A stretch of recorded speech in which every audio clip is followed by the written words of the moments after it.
בוקר טוב, רעיון עם סגן אלוף בדימוס דוקטור מיקי כץ שנערך בביתו שברמת השרון בתאריך 4/5/25.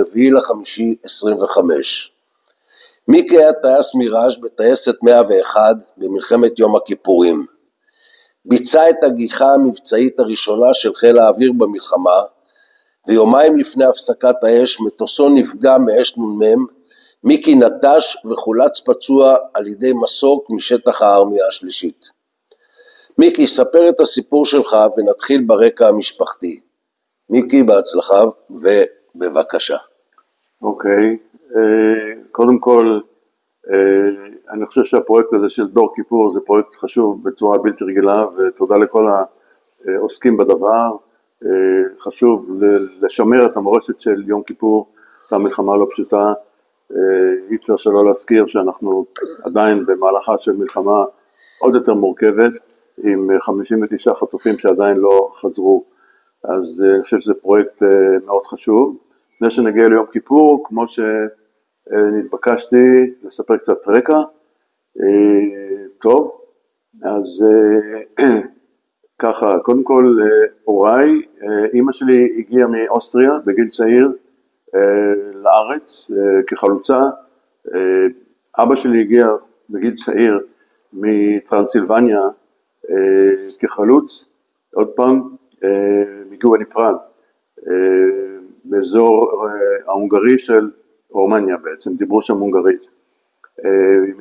הם התמקמו בחיפה, אבא שלי היה בהגנה, היה אחראי על כל שינוע כלי הנשק בין הסליקים שהיו באזור מפרץ חיפה וחיפה, ואמא שלי הייתה פעילה בכל ארגון הפועלות וההגנה כמו אבא שלי. גרנו בטבעון, הוריי חלקו דירה בטבעון, שם נולדתי, אני נולדתי למעשה בבית, אי אפשר לקחת את אמא שלי לחיפה לבית חולים, אז נולדתי בבית. באיזה שנה נולדת? אני נולדתי ב-19 לדצמבר 1947, וכשהמשפחה גדלה, ולא ניתן היה יותר לחלוק את המקום הזה בטבעון, הוריי יכלו להרשות עצמם דירה קטנה בחיפה בוואדי ניסנס, למעשה שם עברתי את הילדות שלי. מי שמכיר את וואדי ניסנס, שכונה מעורבת, השכנים שלנו היו ערבים, ארמנים, יהודים, היו שם מוסלמים, נוצרים, יהודים, אלה חברי ילדות שלי בשכונה היו כאלה, היינו חברים מאוד טובים וביחסים מצוינים. אגב, מהרחוב הזה, רחוב קיסריה, בלב וואדי ניסנס, היה קודם כל חבר כנסת, תופיק טובי, שכן שלנו, ובית לידי יצא נווט קרב, משה קרמלי, ובבית שלנו הייתה הדיילת בת המיעוטים הראשונה שהתקבלה לחברת אל על, ז'נט דמירג'אן, ארמנית, וכך שמהרחוב הזה יצאו אנשים מיוחדים, אפשר לקרוא לזה, הייתה ילדות נהדרת.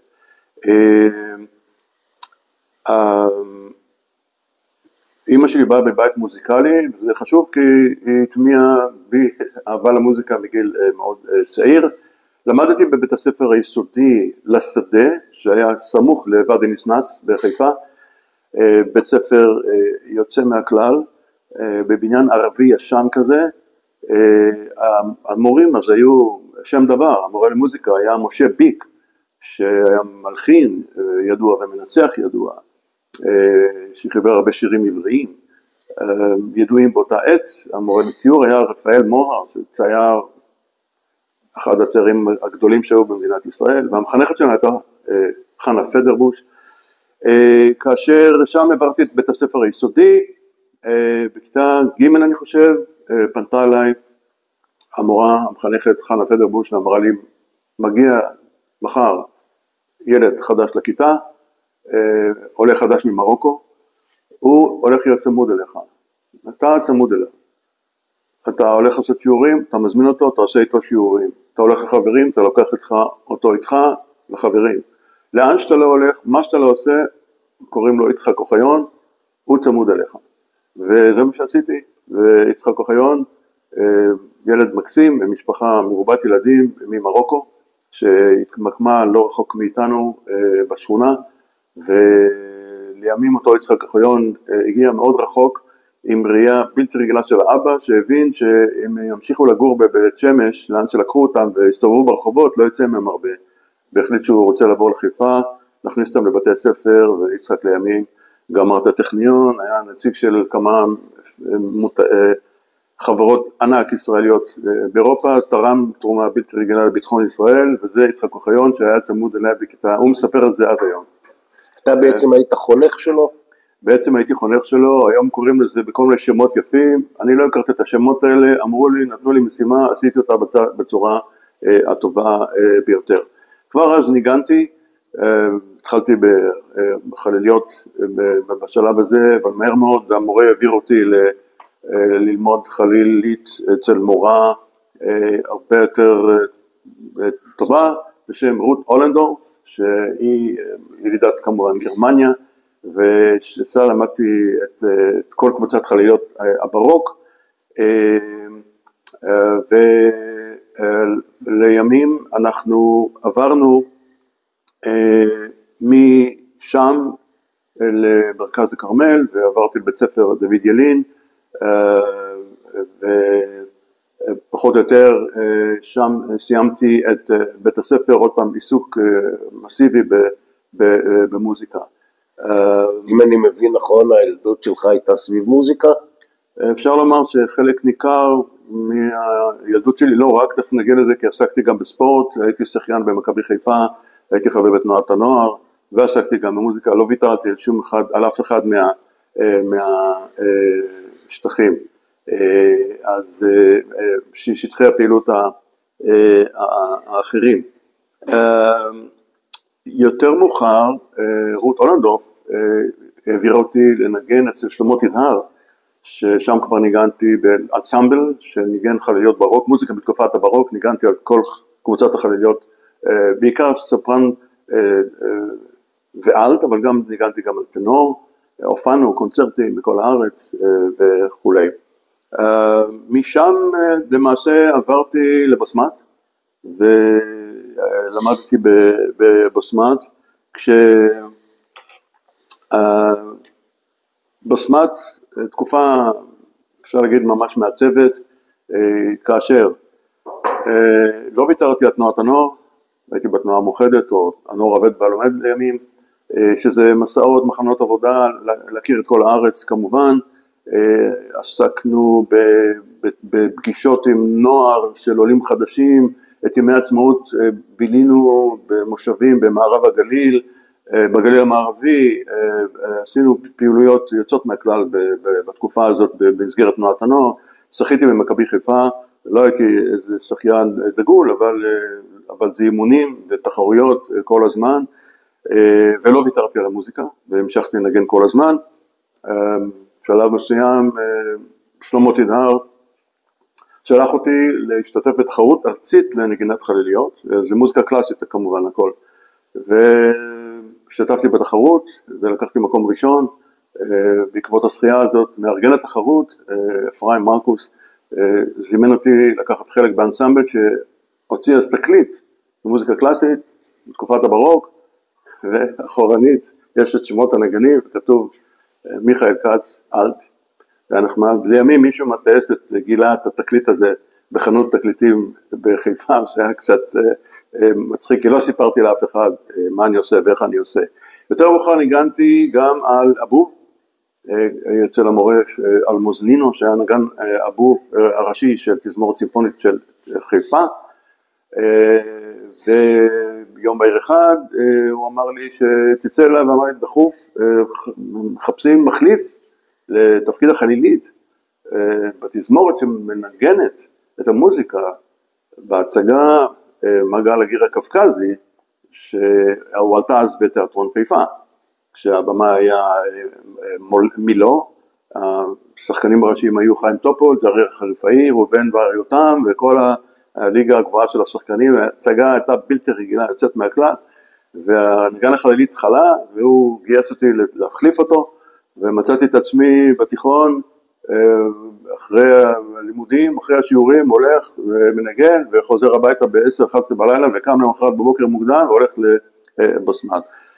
בוסמת בית ספר שהיה בית ספר קשה, זאת אומרת, קשה במובן של סדר יום מאוד קשוח, משמעת קשוחה, בית ספר שמקדם תלמידים להישגיות, ותקופה בהחלט אפשר להגיד מעצבת, אבל כמו שאמרתי קודם, לא ויתרתי על שום דבר, כך שסדר היום, כשאתה חושב על זה היום, פשוט זה מטורף, לוקחים ילד בין גיל 14 עד 18, והוא לא מוותר על שחייה באימונים בבוקר, ותנועת הנוער בערב, והוא לא מוותר על מוזיקה, וזה חזרות, ושיעורים, וקונצרטים, ופעילויות, ואין דקה מנוחה, כל התקופה של התיכון, בבית הספר עצמו, שיעורים וסרטוטים, ומי שלמד בבוסמת יודע על מה אני מדבר.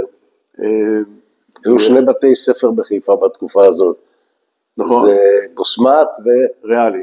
נכון, היו שני בתי ספר המובילים, נכון, בוסמת וריאלי, ריאלי גם בית ספר כמובן מצוין, ואנחנו הכרנו, כי התחרנו בספורט, אנחנו התחרנו בנבחרת הספורט של בוסמת, התחרתה נגד כל התיכונים בארץ, והכרנו, ושם דרך אגב הרבה מקבוצות הספורט גם הכרנו, ונפגשנו אחר כך בחיל האוויר, אני פגשתי את האנשים שהיו בפול גוש פולון, מרמת יוחנן וכפר המכבי, שאחר כך נפגשנו כטייסים בחיל האוויר, וככה גם בריאלי, היו שם אנשים, אם זה בני צינקר, ואם זה ברמת יוחנן זה קובי ריכטר ואחרים, שהכרנו עוד לפני הצבא, למעשה נפגשנו בחיל האוויר יותר מאוחר, כך שהתקופה הזאת בבוסמת, תקופת התיכון היא תקופה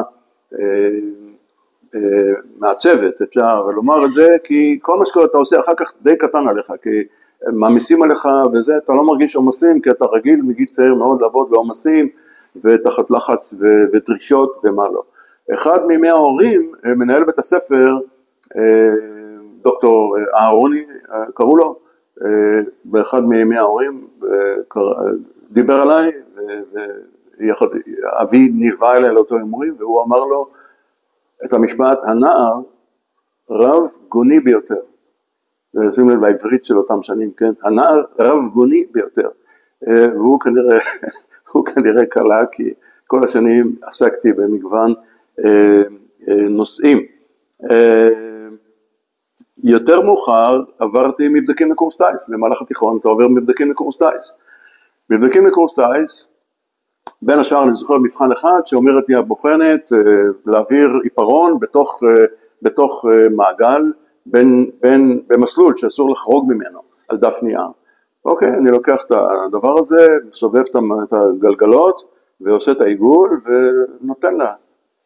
מסתכלת עליי, אומרת לי רגע אחד, בוא נעשה את זה עוד פעם.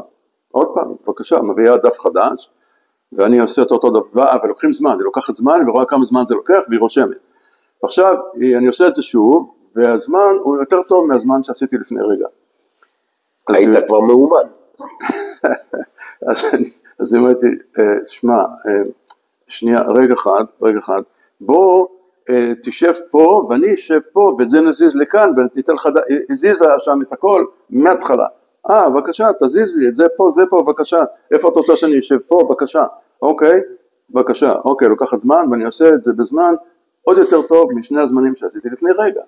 והיא עוצרת ואומרת, תשמע, אני פה הרבה שנים, אני זמן כזה לא ראיתי, אני לא ראיתי דבר כזה, אני לא ברור לי מה קרה פה, וכי זה, פשוט עשיתי את העיגול, לא, כעניין של מה בכך. זה היה אחד הדברים, אבל כל השאר, מה זה היה צריך למדוד בעצם? קורדינציה? אני חושב שהיא קורדינציה,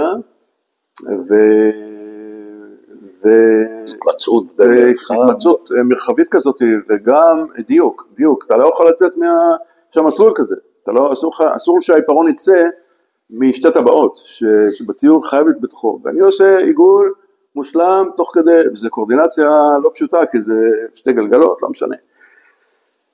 וקיבלתי מכתב מאוד יפה שכתוב בו, אנחנו שמחים להודיע לך שעברת מבדקים לקורס טייס, ואנחנו מזמינים אותך לקורס טייס, והטובים לטייס, וכל המילים היפות, מכתב שחתום על המפקד חיל האוויר אז, עזר ויצמן, מכתב מאוד יפה, לקחתי את המכתב, קיפלתי אותו, שמתי אותו במגירה שלי, בחדר, וזה הכל. לא היה לך שום שאיפות בילדות להיות טייס? לא בנית דגמים של מטוסים תלויים מהתקרה?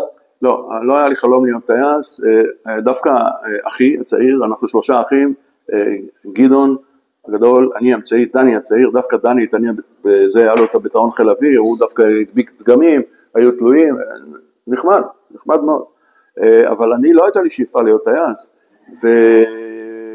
והייתי חבר בתנועת הנוער, ואחר כך גרעין קדש, שהיה מיועד ללכת לקיבוץ יפתח בצפון, ובן כיתה שלי היה רפי בר-לב, ושהייתי גם בתנועת הנוער, גם בבסמת, גם גרנו לא רחוק מאחד מהשני, היינו חברים מאוד טובים, והוא אמר לי שהוא לא הולך להתגייס לנחל, אלא הוא הולך למטכ"ל, והוא ביקש ממני ציפה ממני שאני אלך לקורס טייס, וגם אני אעזוב את הגרעין ואלך לשירות צבאי יותר משמעותי. אמרתי לו שלא בטוח, נראה לי שאני אלך לנחל, חשבתי אז שלכתוב תפוחים במטעים של יפתח זה יותר חשוב, והוא לא ויתר, ולא אחת פגשתי אצלם בבית את הדוד היה סגן הרמטכ"ל, חיים בר-לב, וישבנו כמה פעמים ביחד, אבל באותה שלב חיים בר-לב ניסה לשכנע אותי ללכת לטייס, ויותר מפעם אחת, ואחת הפעמים הוא אמר לי, שמע, ראיתי את הנתונים שלך, זה בזבוז, אני חושב שזה יהיה יותר נכון שאתה תלך לטייס, ורפי נורא רצה שאני אלך לטייס ושאני אעזוב את הגרעין כמוהו, ובסופו של דבר התגייסתי לנחל עם החברים שלי, והלכתי לנחל ולא הלכתי לטייס, כלומר אני לא היה לי חלום להיות טייס. במהלך השירות בנחל יש שלב שבו שולחים קבוצה של אנשים מהגרעין במסגרת אחוזים, מי שמכיר את המושג הזה, הצבא לוקח אחוז מסוים מהגרעין לצרכים שלו, ובעצם זה לעזוב את הגרעין עכשיו וללכת לאיזשהו מסלול צבאי, והייתי מיד ללכת לגדוד 50, קורס קצינים, צנחנים, ולעשות שירות צבאי שאחריו אתה יכול להצטרף לגרעין יותר מאוחר, אבל אתה עוזב. ואז אמרתי רגע אחד, אם ככה, אם אני עוזב ואני באחוזים, אז אולי אני אלך לטייס. אמרו לי, מה לך ולטייס? אמרתי, לא יודע, בתיכון עברתי את המבדקים ונמצאתי מתאים, אז אולי זאת ההזדמנות. בדקו וחזרו אליי, ואמרו לי, תקשיב, מחר אתה מתחייל לחיל אוויר, כי מחרתיים אתה מתחיל קורס טייס, עזוב הכל, רוץ לשדה דוב, קבל מדים של חיל אוויר, ואתה עובר לחיל אוויר. וזה מה שעשיתי, למחרת מצאתי את עצמי בשדה דוב, לובש בגדים חקי של ג'ובניק כזה, קומטה כחולה, מצוחצח, מסודר, זה לא מדים של חירני, כן? והגעתי לתנוף. רגע, במילים אחרות למעשה כמעט פוקששת, אם אפשר להגיד כך, מחיל האוויר ומלהיות טייס. יכול להיות, אולי בשלב יותר מאוחר היו עולים על זה, היום זה אחרת, אבל אולי יותר מאוחר היו עולים על זה, או שיכול להיות שהם מגיעים אליי יותר מאוחר, או שבכל שלב יש מושג שנקרא ותיקי צה"ל, אתה יכול להגיע לקורס טייס, אם עברת את המבדקים, אז יכול להיות שיותר מאוחר אולי, כן הייתי מגיע, אבל יכול להיות גם תיאורטית שזה היה מתפקשש, על כל פנים מצאתי את עצמי בתנוף, ואני מגיע לתנוף, פוגש אותי שם איזה רס"ר, ואומרים, תשמע, הביטנים מלאים, כבר הכל מלא, מה שנשאר פה זה איזה אוהל, וזה האוהל, פה אתה באוהל. אני מסתכל על האוהל, אני אומר לעצמי, אני אוהל כזה לא ראיתי, מסודר, מדוגם, מתאורה, רצפת בטון, ארון אישי, מיטה, סמיכות, סדינים, לא ראיתי כזה בנחל. אמרתי, האוהל נראה לי בסדר, ויש פה שירותים עם מקלחת מים חמים פה על יד, מקלחת מים חמים, שירותים ליד, כל השירות שלי בנחל לא ראיתי דבר כזה. אמרתי, כן, האוהל הזה נראה לי בסדר גמור, והגעתי לאוהל הזה, ובאוהל הזה מצאתי עוד כמה ותיקי צה"ל, לא רק אני הייתי שם, היינו 5 ותיקי צה"ל, ומה שנחמד בכל הסיפור הזה, שכל ה5 האלה סיימו את הקורס, את הקורס, מקורס 54, שם את שאול פרידמן, שבא מחימוש, ואת יעקב עינב, שבא מהנדסה, צלי מור, שבא מחיל הים, ערן רמות, שבא מהצנחנים, ואני שהגעתי מהנחל, 5 ותיקי צה"ל, מכל מיני חילות, מצאנו את עצמנו שם, וכל ה5 האלה סיימו בסופו של דבר את הקורס. ועכשיו אנחנו בקורס טייס. קורס טייס, באופן כללי, היה קורס שמבחינתי, אני לא רציתי שהוא ייגמר. אני לא רציתי שהקורס ייגמר. אני נהניתי מכל שנייה ומכל דקה. זה הייתה לי חוויה בלתי רגילה, כל השלבים, כל שלב, כל דבר. התחלנו את הקדם מכין, מה שנקרא אז, ופה נספר בסך הכל אנקדוטה שבשלב, סליחה, הקדם מכין סיימנו ואז עברנו למכין. אני רוצה לספר כאן שתי אנקדוטות שקשורות למכין. אחת היא שביום אחד חם מאוד, עם לחות מאוד גבוהה, החליט מפקד הטייסת שלנו והרס"ר שלנו להוציא אותנו לריצה סביב המסלולים בתנוף, ביום עם לחות של 80%, עם טמפרטורה של 32 מעלות. אוקיי, התארגנו והתחלנו את הריצה. אני אקצר כי אנחנו, והיה קשה מאוד, הייתה ריצה מאוד קשה, מאוד קשה. וסיימנו איזה 6, 7, היינו כמה עשרות, כן? במכין זה עוד הרבה אנשים, לא כולם עוד מודחים, והגענו לסוף למגורים, איזה, אני חושב 8 או 10, סחוטים, עייפים, גמורים, ואנחנו מחכים לשאר והם לא מגיעים, הבנו כנראה קורה משהו, התארגנו, שתינו והחלטנו לחזור. המחזה לא היה נחמד בכלל, אנשים מאולפים בצדי המסלולים, ירד הערב, התחילו טיסות לילה, מטוסים התחילו להסיע, אמבולנסים, זה היה קטע לא כל כך נחמד, הבנו שזה לא נגמר טוב, זה נגמר מאוד לא טוב, כי כמה פונו לבית חולים, על התייבשות, וזה היה אירוע לא נחמד, שהשליך על המשך השירות של אלה שהיו אחראים על ההחלטה לעשות את הריצה הזאת. אני חושב שהיום זה לא יכול היה לקרות. ואירוע שני שאני רוצה לציין במכין, היה סדרת השבי. אז קודם כל אני אקדים ואומר שיש קבוצות של לוחמים בצה"ל שעוברים סדרת שבי שמכינה אותם לשבי. אתה טייס, אתה יודע שאתה כל גיחה מבצעית יכול ליפול בשבי, זה חלק מזה שאתה טייס קרב, טייס מבצעי. אי אפשר שלא לקשור את זה למה שקרה במלחמה האחרונה, שנפלו בשבי אזרחים, שלא הכינו אותם כמונו, שזה די מזעזע, ולכן כל הקטע הזה של השבויים האזרחים, זה קטע שחייבים להביא אותו לפתרון, אבל בואו נמשיך הלאה בסיפור. סדרת שבי, בסדרה הזאת,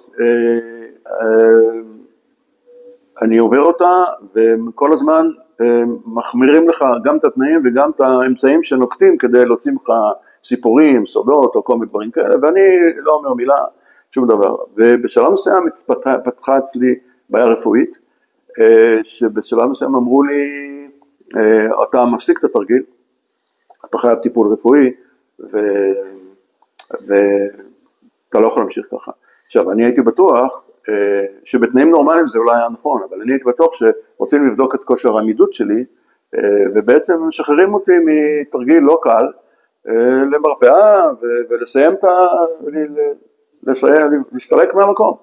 וחשבתי, זה המבחן, ולא הייתי מוכן בשום פנים באופן, ניסו לשכנע אותי, לא הלך, למחרת המצב החמיר עוד יותר, ובסופו של דבר הגיע היום מישהו, אומר, תשמע, אני לא שייך לסדרה הזאת, אני רופא, עכשיו אתה חייב, זה כבר לא מרפאה, בית חולים, קפלן, עכשיו, כרגע, ואני לא שואל אותך, וזהו, והגעתי לבית חולים קפלן, והבעיה הרפואית הסתדרה. אני מספר את זה כי זה משהו שהזכירו לי אותו יותר מאוחר. אנחנו זמים את המכין, ואנחנו עוברים אבל פספסתי את הקטע של הקדם מכין, סליחה, שטסנו אז בפייפרים, בסירקין, ובעצם אני פוגש שם אנשים בקורס טייס בהתחלה, שמדברים במושגים של תעופה, מדברים על הגה כיוון, על מאזנות, אני לא ידעתי לבטא את המושגים האלה בכלל, מומחים גדולים שהיו בגדנ"ע אוויר, הם היו חובבי תעופה, הם הכירו את הכל, אני לא הכרתי כלום. אמרתי, מה אני עושה פה? אלה טייסים מעוללים, אני פה, לא יודע. בסופו של דבר, התחלנו את הטיסות, ואני לא אשכח את ההמראה הראשונה, שאני ממריא כיוון מערב, עם פייפר, עם המדריך, המטוס רץ, מנתק לאוויר, פתאום אני רואה את הכל מגבוה, אני פותח בחיוך שלא מש מפניי מאז עד היום, כל פעם שאני ממריא, ואני הייתי כל כך נפעם מהדבר הזה שאמרתי, משהו, אני נהניתי בצורה בלתי רגילה. אחרי מספר טיסות, המדריך שלי היה בן שפר, נוחת ונכנס למטוס במקומו, מפקד הקורס שלנו רובן רוזן, שקצת אחרי זה פגשתי אותו בטייסת 119, והוא אומר לי, מיקי, תעשה הקפה, ואני ממריא, עושה הקפה, נוחתים, הוא פותח את הדלת של המטוס, אומר לי, אני יוצא, תעשה סולו, אתה לבד, ואני ממריא, טס לבד, נוחת, לא רציתי שזה ייגמר. זה השלב הקד מכין. אחר כך היה לנו את המכין, כמו שסיפרתי, וסדרת השבי, כמו שסיפרתי. ואנחנו עוברים הראשוני על פוגה. נהניתי מכל שנייה, זה פשוט הייתה חוויה בלתי רגילה, כל טיסה, ועכשיו, אני חוזר מהטיסות עם חיוך, והחברים שלי בדיכאון, וכולם אמרו לי, תגיד לי, מה אתה אוכל? אמרתי, חבר'ה, היה כיף בלתי רגיל. מה, והוא לא צעק עליך? לא, הוא לא צעק עליי. לא אמרו לך שמעיפים אותך מחר? לא אמרו לי שמעיפים אותי מחר. לא, אני לא ראיתי שהטיסה תיגמר. אני חוזר עם חיוך, מחכה לטיסה הבאה, כשבמגורים, החברים שלי כמעט כולם בדיכאון, בטוחים שמחר מעיפים אותם. אגב, כן, כל הזמן מדיחים מישהו, זה לא שזה מנותק מהמציאות, אבל היה פער באיך אני הרגשתי ועברתי את הקורס לבין כל החברים שלי, זה היה קטע מדהים. המדריך הראשון שלי היה רן צור, שאז היה טייס בוטור, מדריך יוצא מהכלל, שקט, ובשלב מסוים התחלנו קצת אווירובטיקה, ובאווירובטיקה אני הרגשתי לא טוב. מאיזה סוג של מטוס? פוגה, אחר כך קראו לזה צוקית, אבל לא הרגשתי טוב. מה זה לא הרגשתי טוב? קיבלתי בלקאוט בשלב מאוד מוקדם. בלקאוט זה אדם, ב-G, אדם יורד, ואז אתה מקבל מין בלקאוט כזה, אדם יורד, יוצא מהמוח לכמה שניות, וכשה-G חוזר, אז האדם חוזר, ואתה רואה, המשמעות היא שאתה למשל יכול לאבד את הראייה לכמה שניות או יותר, ואחר כך זה חוזר. ואז נתנו לי מדריך רופא, דוקטור קלנר, היה אז בדיוק סיים קורס מדריכי טיסה, ונתנו לי מדריך רופא, וגם באותה עת לקחו חניך טוב והעבירו למדריך פחות מנוסה, וההפך. אז זה התאים למדיניות שהייתה אז לתת לי מדריך שרק התחיל, כי אמרו הוא לא יקלקל את יותר מדי, אבל הוא רופא אז שהוא יעזור לי בקטע הרפואי.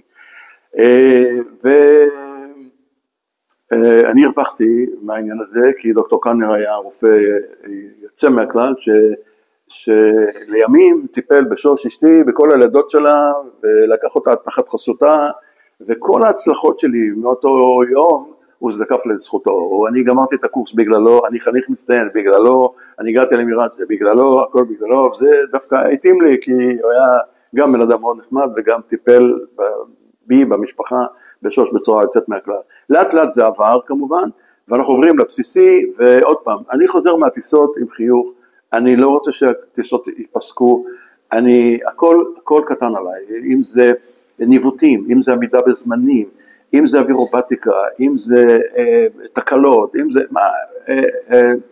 אני פשוט, ואני אקבל גם משובים מהמדריכים שלי, שאני בסדר, בוא נאמר ככה, לאורך כל הזה. איך הסברת את זה לעצמך בזמן אמת? אני לא חיפשתי לעצמי הסברים, אני לא ראיתי את זה קורה אחרת, זאת אומרת, אני לא הרגשתי שאני עושה משהו חריג, אגב, אני לא התאמצתי בשביל שזה יקרה, אני באתי כמו שאני, נכנסתי לתא הטייס, אמרו לי, זה התדריך, זה התרגיל, כך עושים אותו, הלכתי ועשיתי אותו, זה שבדיעבד התברר שעשיתי אותו בצורה מושלמת, אני לא ידעתי, אני לא ידעתי, איך אומרים, אני לא ידעתי שאני כזה, זאת אומרת, אני לא התאמצתי, ולמדתי שעות, ובאתי מתוך כוונה להצליח, ממש לא, אני קם בבוקר, עושה את מה שצריך, לומד את הלימודים שצריך, מכין את עצמי לטיסה, עושה אותה, את המדריכים שלי אמרו לי, אתה טס כמו טייס, אתה לא טס כמו חניך בקורס טייס, וקיבלתי משובים, לאורך כל הדרך משובים מאוד טובים, ולא חיפשתי לעצמי, אני לא ידעתי שאני יכול לעשות אחרת, זה, המגרש שלי היה פה, כשהמגרש של האחרים היה במקום אחר, ואז אנחנו מגיעים למתקדם, עוד פעם, מתקדם, גם כן, תקופה יוצאת מהכלל, באמת יוצאת מהכלל, ואני עוד פעם נהנה, ובכל שלב, אגב, אני גומר ראשון את התוכנית של האימונים, ואני סיימתי, כשאחרים עוד טסים, ועוד מתלבטים, מה יקרה, לא יקרה, ואני מסיים עם חיוך. לקראת סוף המתקדם, אני חושב זה היה, פנה אליי מפקד הקורס, אמר, שמה, אתה טס מחר עם חניך בקורס מדריכי טיסה. מדריכי טיסה עוברים קורס בבית ספר לטיסה, ולקראת הסוף הם טסים עם חניכים כחלק מהתוכנית אימונים שלהם. וזו טיסה כזאת שמצמידים אותי למישהו שרק עושה קורס מדריכים. ואמרתי, ולא כך רציתי, כי אני גמרתי את הטיסות, אני מחכה שאחרים יסיימו, אני עובד רס"ר, אני מטאטא את הבסיס, ואומר לי, תשמע, עזוב את הטיטור של הבסיס, בוא תעשה טיסה פה עם איזה חניך במדרג. אני לא רוצה, אני סיימתי, עזבו, לא, אוקיי, ואני הולך וטס. המדריך, יעקב, אז קראו לו סטליק, יעקב אשת, הוא היה טייס, מדריך, והוא נתן לי תדריך, מה נעשה, ואומר, אני אדגים לך, ואחרי שאני אדגים לך, אתה תעשה אחריי, ונמשיך משם, ונראה, אוקיי, בבקשה. ואנחנו ממרים, והוא מדגים לי, ואני בהדגמה אומר לעצמי, נראה לי שאפשר לעשות את זה קצת יותר טוב, את התרגיל הזה, אבל בסדר. ואני אומר, אוקיי, ראית? כן, עכשיו, אוקיי, תחזור לתרגיל הזה, ואני עושה את התרגיל, אני מתחיל, זה אווירובטיקה. אני עושה את התרגיל, וכשאנחנו הפוכים פה בצלילה למטה, אני שואל אותו, להמשיך את זה לסדרה, זאת אומרת, לשלב את זה עם תרגילים נוספים כמתמשכים, תרגיל אחרי תרגיל אחרי תרגיל, שזה לא היה בתדריך, הוא אמר תרגיל אחד, אני אראה לך, אתה תעשה, ואני אומר לו, פה, להמשיך, הוא אומר לי, כן, כן, תמשיך, ואני עושה עכשיו סדרה אווירובטית שלמה, אוקיי, ואני מסיים אותה, אומר לי, אוקיי, השיעור נגמר, תחזור לנחיתה, אנחנו חוזרים לנחיתה, תחקיר קצר, היה יופי, תודה רבה, נחמד, שאלות, אין לך, אין לי, יופי, תודה רבה, בזה. זהו, נגמר. לימים, שנים אחרי זה, אני מגיע לאלן, ויעקב אשת קברניט באלן, אני קציר ראשון, ואנחנו טסים באיזושהי טיסה, לא זוכר, לאירופה, ומגיעים לגובה, ובשיעוט, אתה יודע, מדברים. הוא אומר, תגיד מיקי, אתה זוכר את הטיסה הזאת? אני אומר, מה זה לזאת? ודאי שאני זוכר.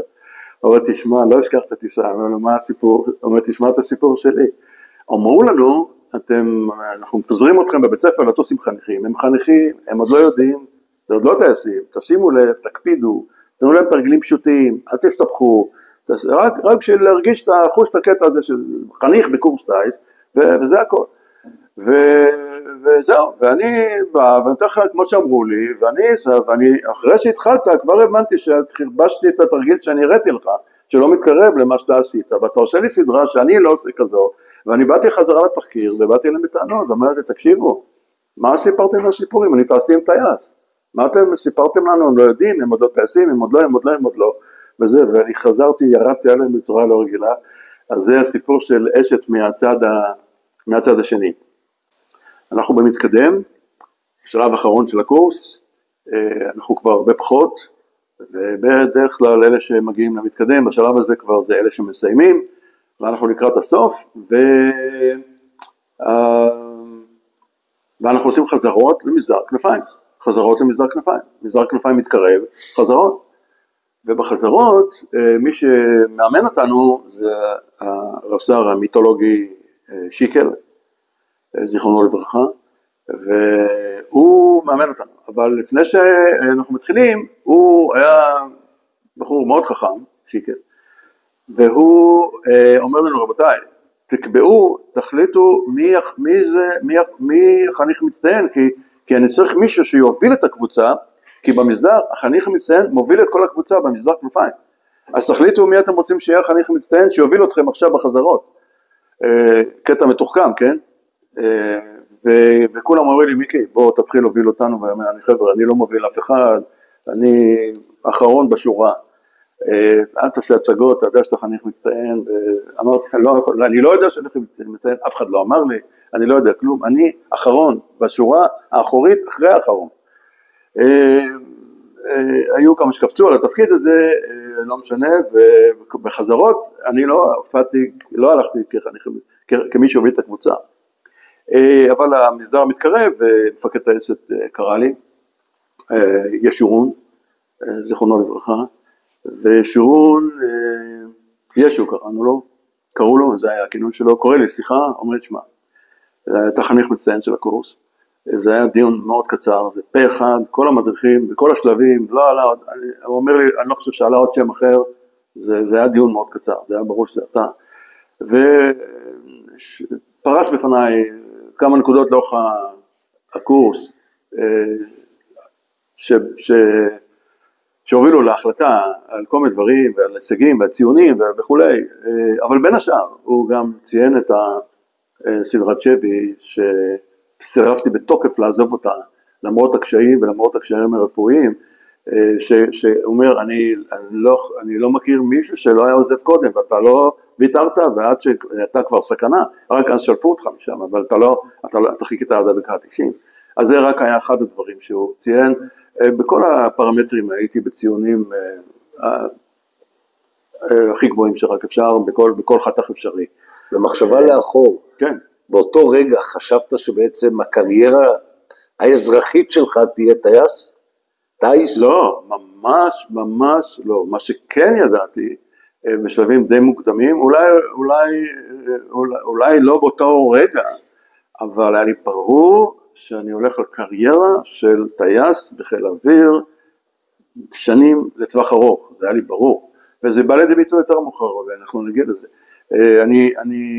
אני הרגשתי מצוין בחיל האוויר, חיל האוויר נתן לי הרגשה שהוא רוצה שאני אשאר, להתאים לי, אהבתי כל רגע, וזה ידעתי שזה הייעוד שלי, טייס בקרב בחיל האוויר, זה לא טייס אזרחי בשום פנים ואופן לא. על כל פנים, אז כמובן טוב שבחזרות האחרונות אני כבר מוביל את הקבוצה, ואנחנו במסדר הכנפיים. מסדר הכנפיים, החניך המצטיין מקבל כנפיים מהאישיות החשובה של אותו מסדר, והאישיות החשובה שהייתה אצלנו במסדר היה רמטכ"ל יצחק רבין, ואת הכנפיים לחניך מצטיין נתן יצחק רבין, הוא העניק לי את הכנפיים, וכל שאר הבוגרים קיבלו כנפיים ממפקד חיל האוויר.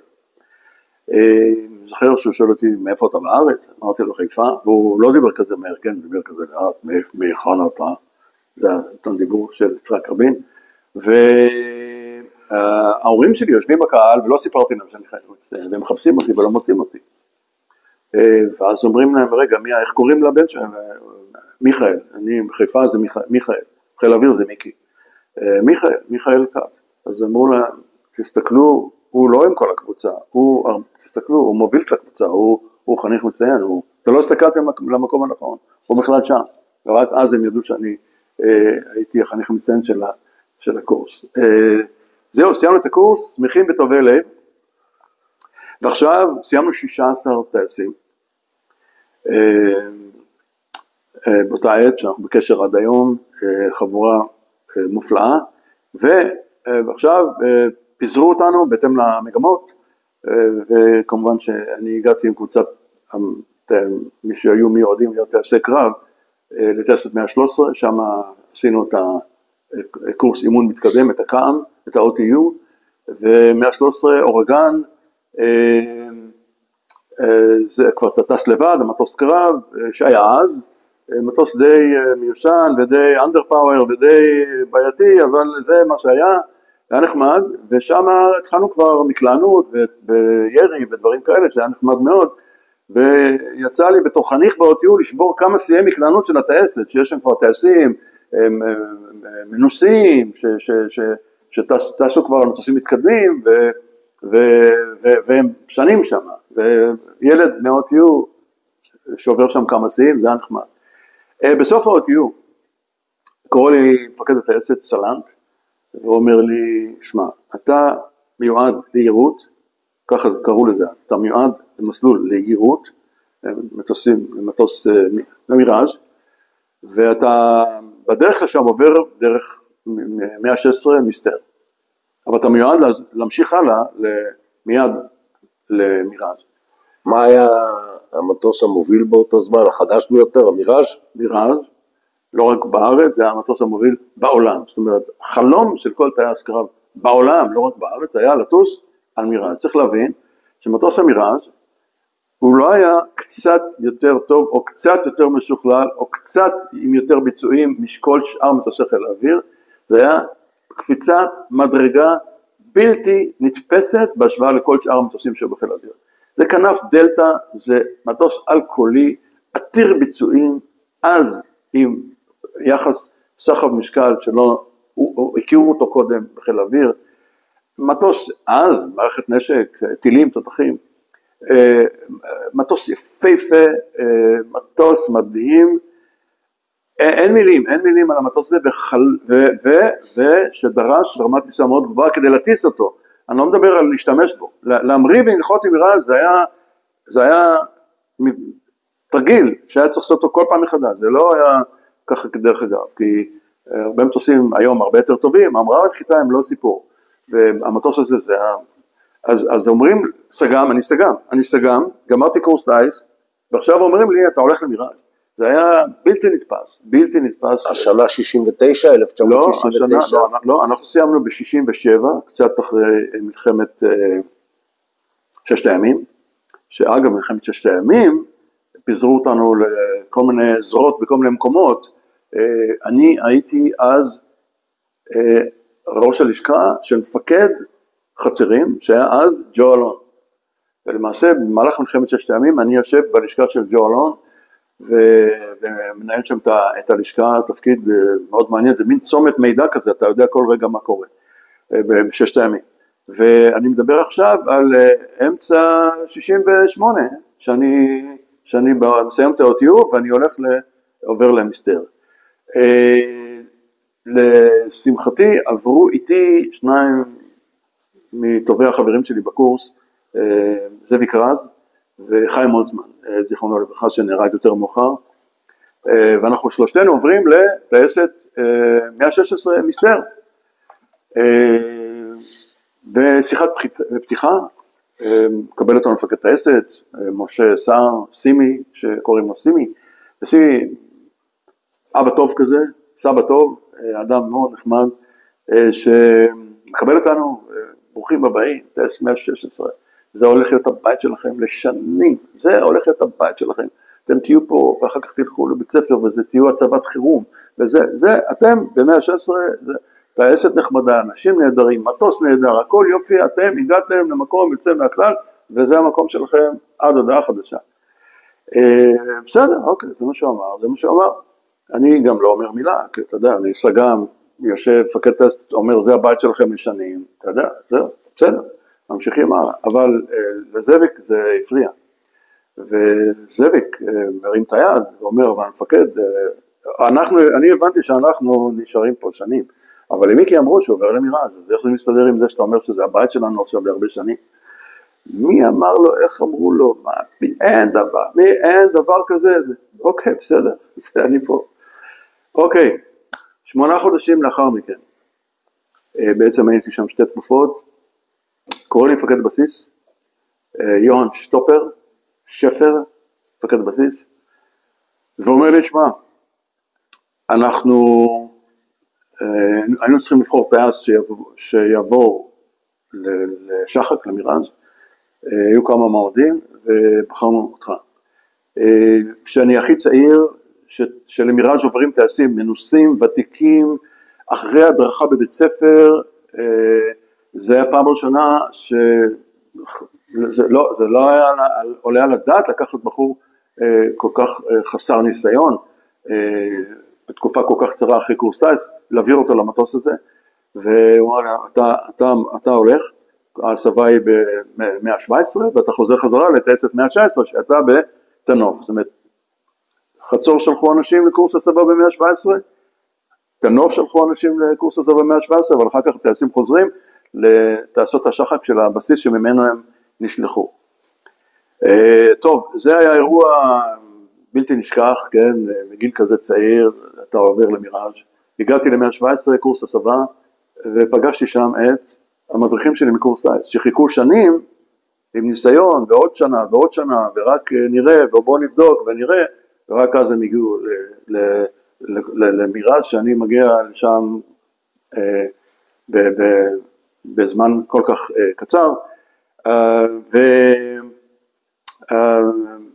והיו שם צעירים והיו ותיקים, והיו ותיקים מאוד. יחד איתנו בקורס הצבא הגיעו שני טייסים מאוד מנוסים, מאוד ותיקים, טייסים מצוינים, שפשוט הגיע הזמן שהם גם יבואו למיראז', והם היו גדעון מגן והרצל גודיגר, טייסים מצוינים שטסו אז על הווטורים ברמת דוד ועברו למיראז'. כך שהפער גילאים בקבוצה הזאת של הקורס הסבה.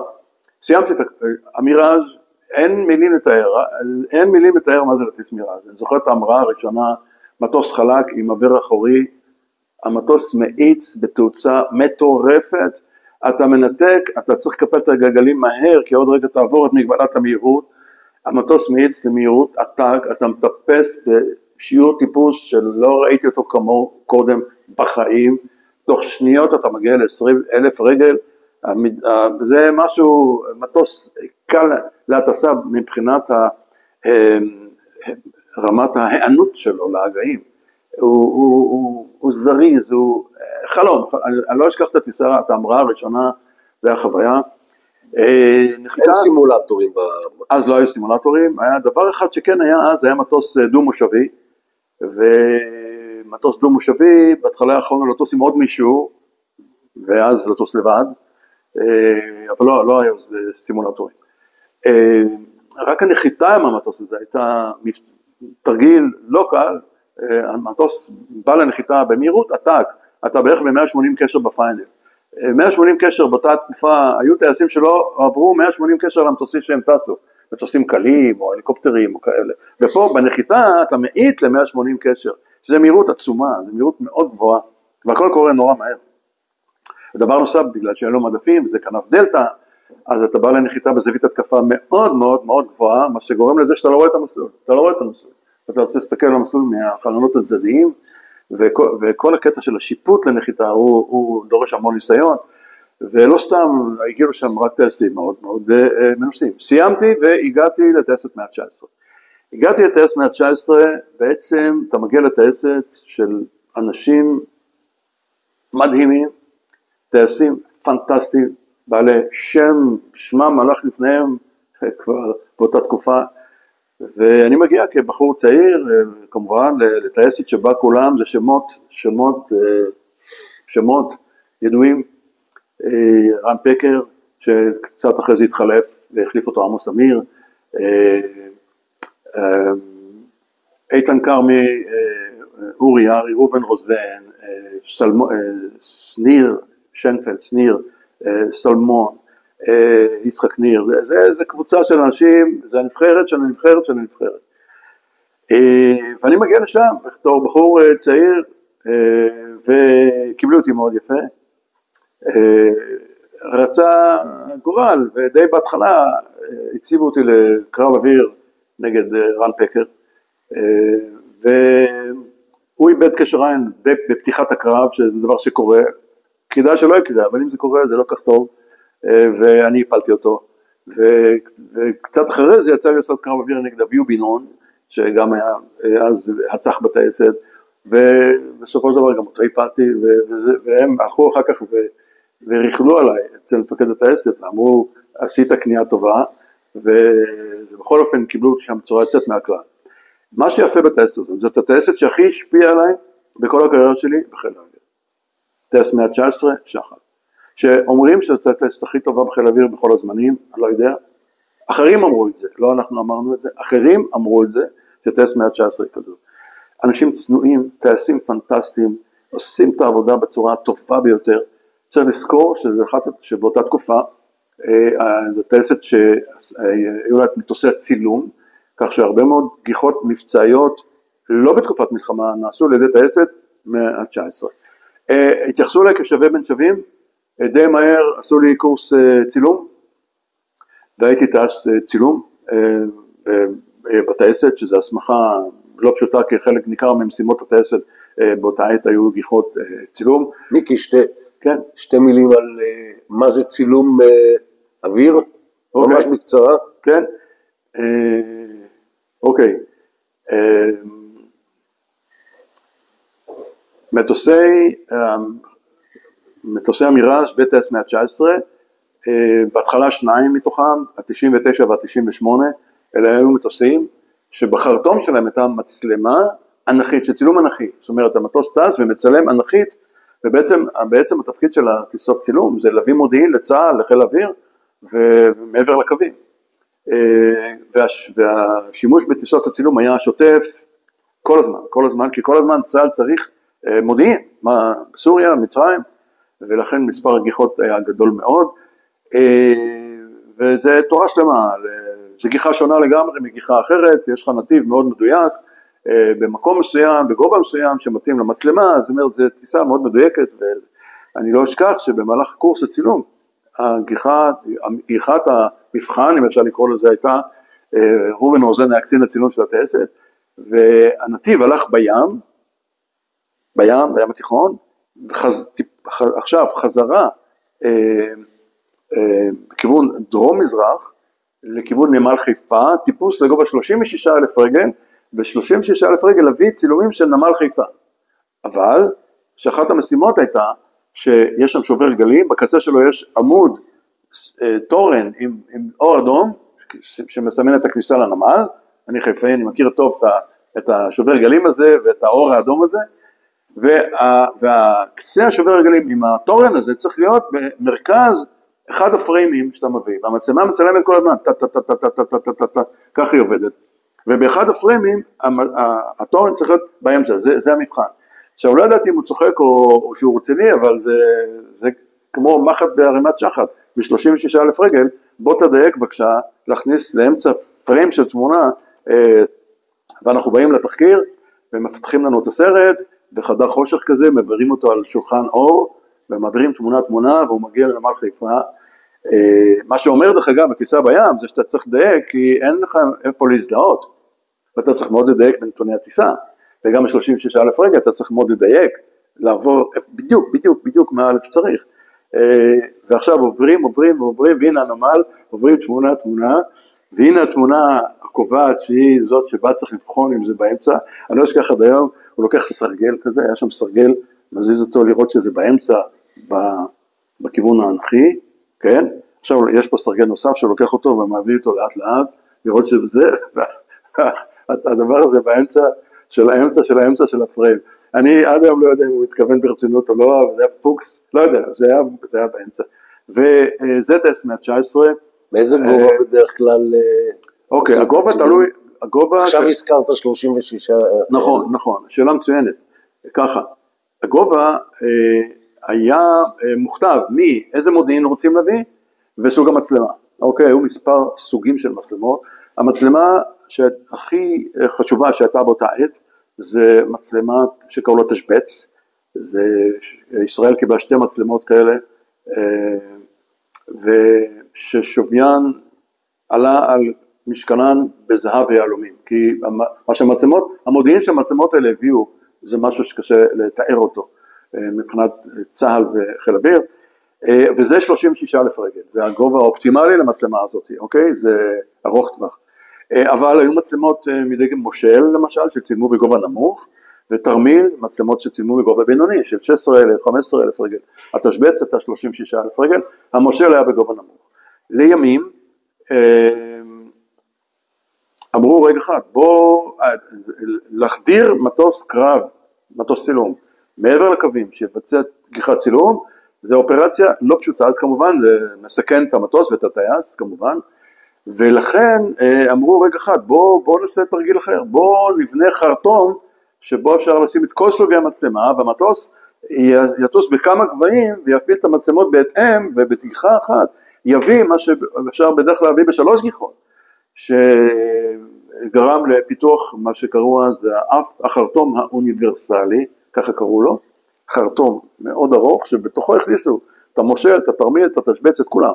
ועכשיו זה המטוס, ניתון במרי, ואתה מבצע את הגיחה בהתאם, ומביא צילומים בהתאם שזה המצאה גאונית, מי שפיתח את זה קיבל פרס ביטחון ישראל, אני זוכר, עכשיו קודם כל החרטום הזה ארוך מאוד, ואם בשחק רגיל לא ראית את המסלול, עכשיו אין לך סיכוי לראות כלום, הוא גם המטוס רעד, כי זה לא היה כל כך אווירודינמי.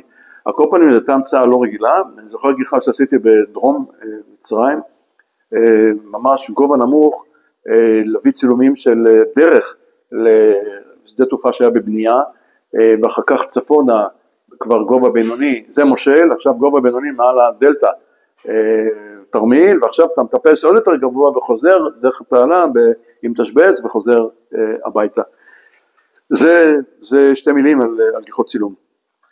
יותר מאוחר, אנחנו מדברים עכשיו על מלחמת ההתשה בעצם, מלחמת ההתשה הייתה הכי ארוכה, מ-67 עד 70, פחות או יותר, ואנחנו עושים כוננויות ופיטרולים ומה לא, וגיחות צילום ולא גיחות צילום ומה לא, אנחנו שותפים כמובן, ורפידים, כוננויות ברפידים, זה השגרה, שגרה בלתי רגילה.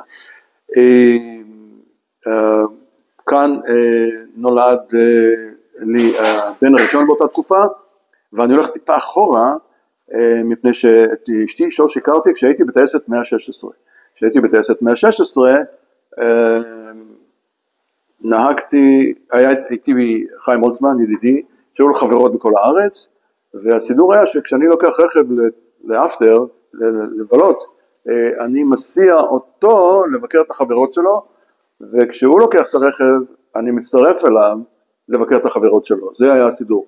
באותו יום אני נהגתי ברכב, הגענו לבת 12, והוא ביקר את החברות שלו, ושם ירדה במדרגות חיילת יפהפייה, בלתי רגילה, מאוד מרשימה, ושאלה אם אפשר לקבל טרמפ איתנו כשנצא מהבסיס, אמרתי כן כמובן, ויותר מאוחר, זה כבר לילה, אנחנו קוראים לה, והיא באה, והיא יושבת לידי כי זה טנדר, וחיים יושב אחורה, ואנחנו נוסעים, והיא ביקשה שנוריד אותה בתחנת האוטובוס ברמלה, שמשם יש לה אוטובוס למושב שלה, וזהו. עכשיו, אנחנו נוסעים, וחיים הולצמן עושה לי סימנים במראה, אני רואה שעושים סימנים, דבר איתה, תתחיל לתקשר איתה, מה אתה נוהג, הבנתי. ואז אני שואל אותה אם היא מוכנה, אני רוצה להזמין אותה למסיבה שיש לנו בטייסת בעוד שבוע. המסיבה היא שנה למלחמת ששת הימים, זאת הייתה המסיבה. והיא אומרת לי, כן, אני מוכנה. אוקיי, תודה, ואנחנו עוצרים, ברמלה היא יורדת, שלום להתראות, וחיים נכנס במקומה, שלום להתראות, ואנחנו נוסעים משם צומת בילו לתנוף, חזרה הביתה, לבסיס.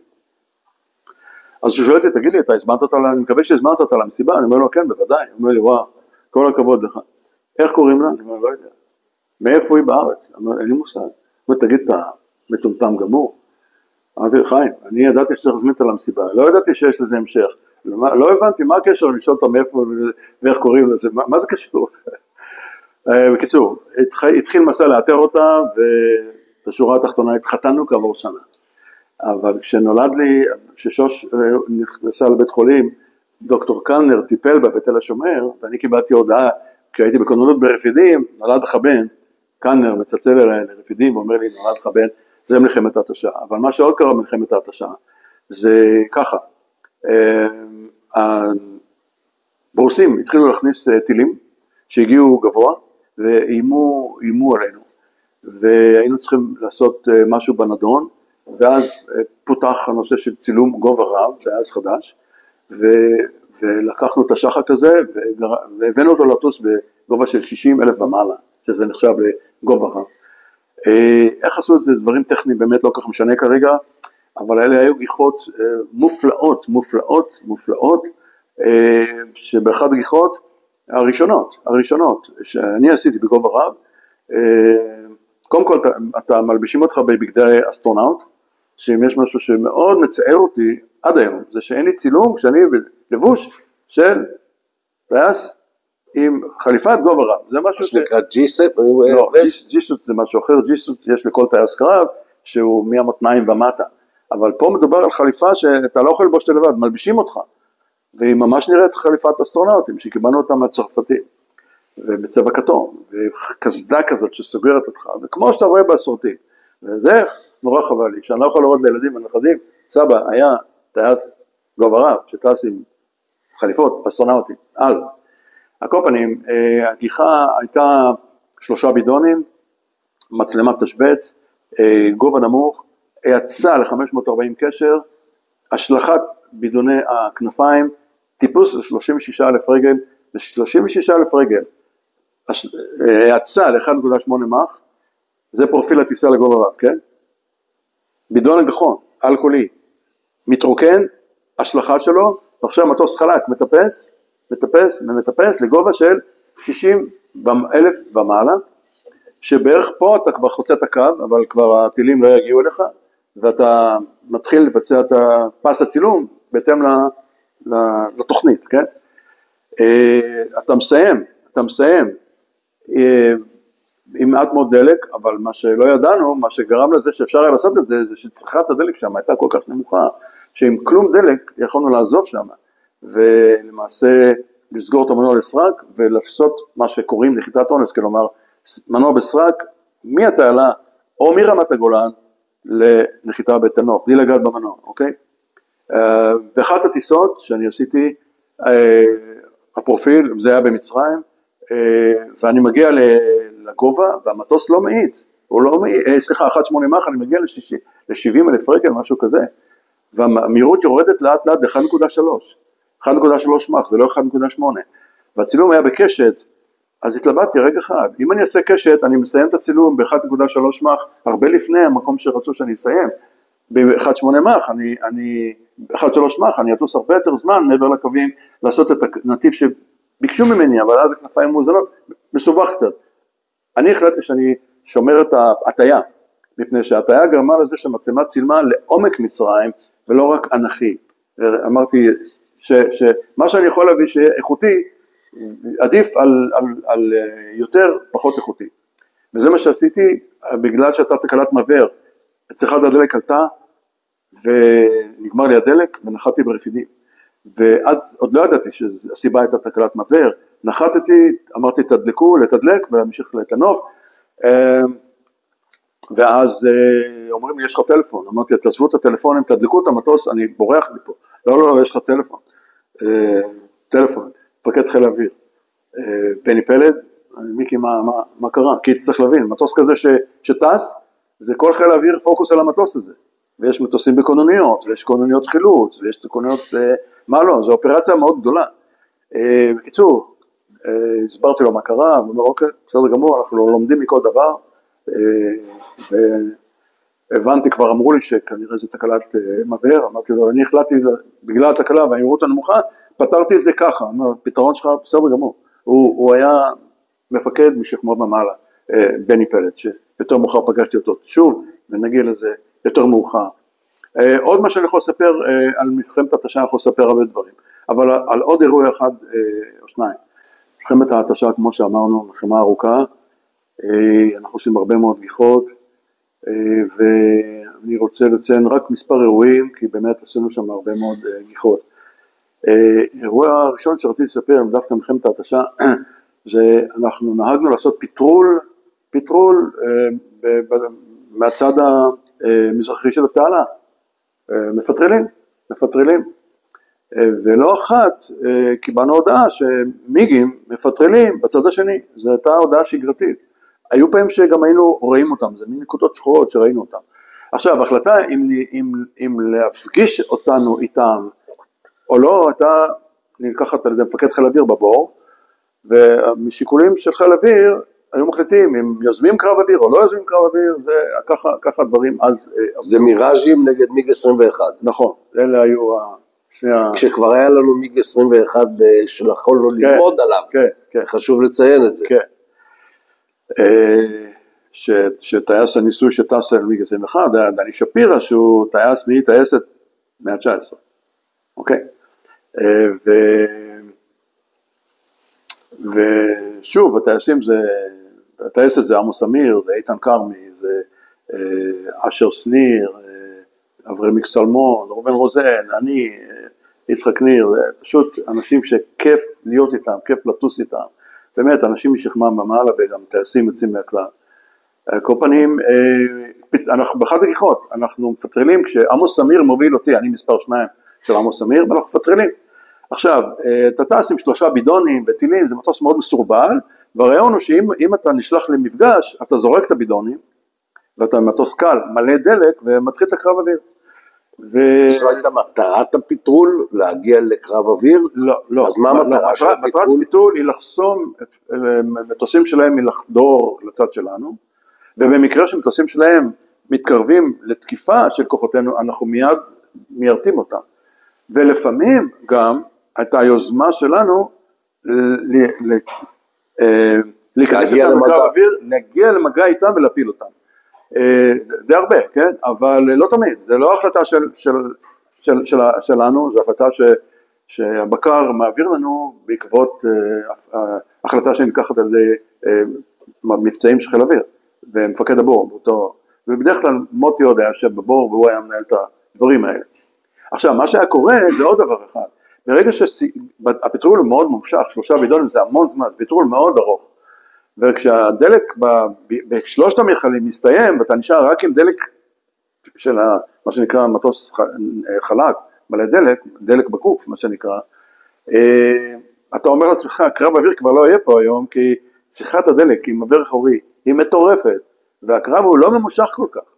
אז עכשיו, קרב אוויר היום לא יהיה, וזה היה ככה שעות אחר הצהריים המאוחרות, אנחנו גומרים את הדלק, זה פיטרול שגרתי שעשינו כמוהו, אני עשיתי כמוהו, אני לא יודע, 10, ופונים צפונה ופונים דרומה. פיטרול כזה זה רביעייה, זה לא, זוג? בדרך כלל זוג. ולפעמים כשנכנסים לקרב, אז זה מתוכנן, אז מזניקים עוד זוג שמתקרב ומצטרף, ולפעמים עוד רביעייה, זה מהלכים מתוכננים.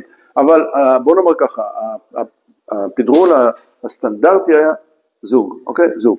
עכשיו, אני אומר לעצמי, מה שכולנו אמרנו לעצמי באותו רגע, אוקיי, קרב אוויר כבר לא יהיה, ועכשיו אנחנו פטרילים עד כמות הדלק המזערית שתביא אותנו לנחיתה בתנוף, 119, בתנוף.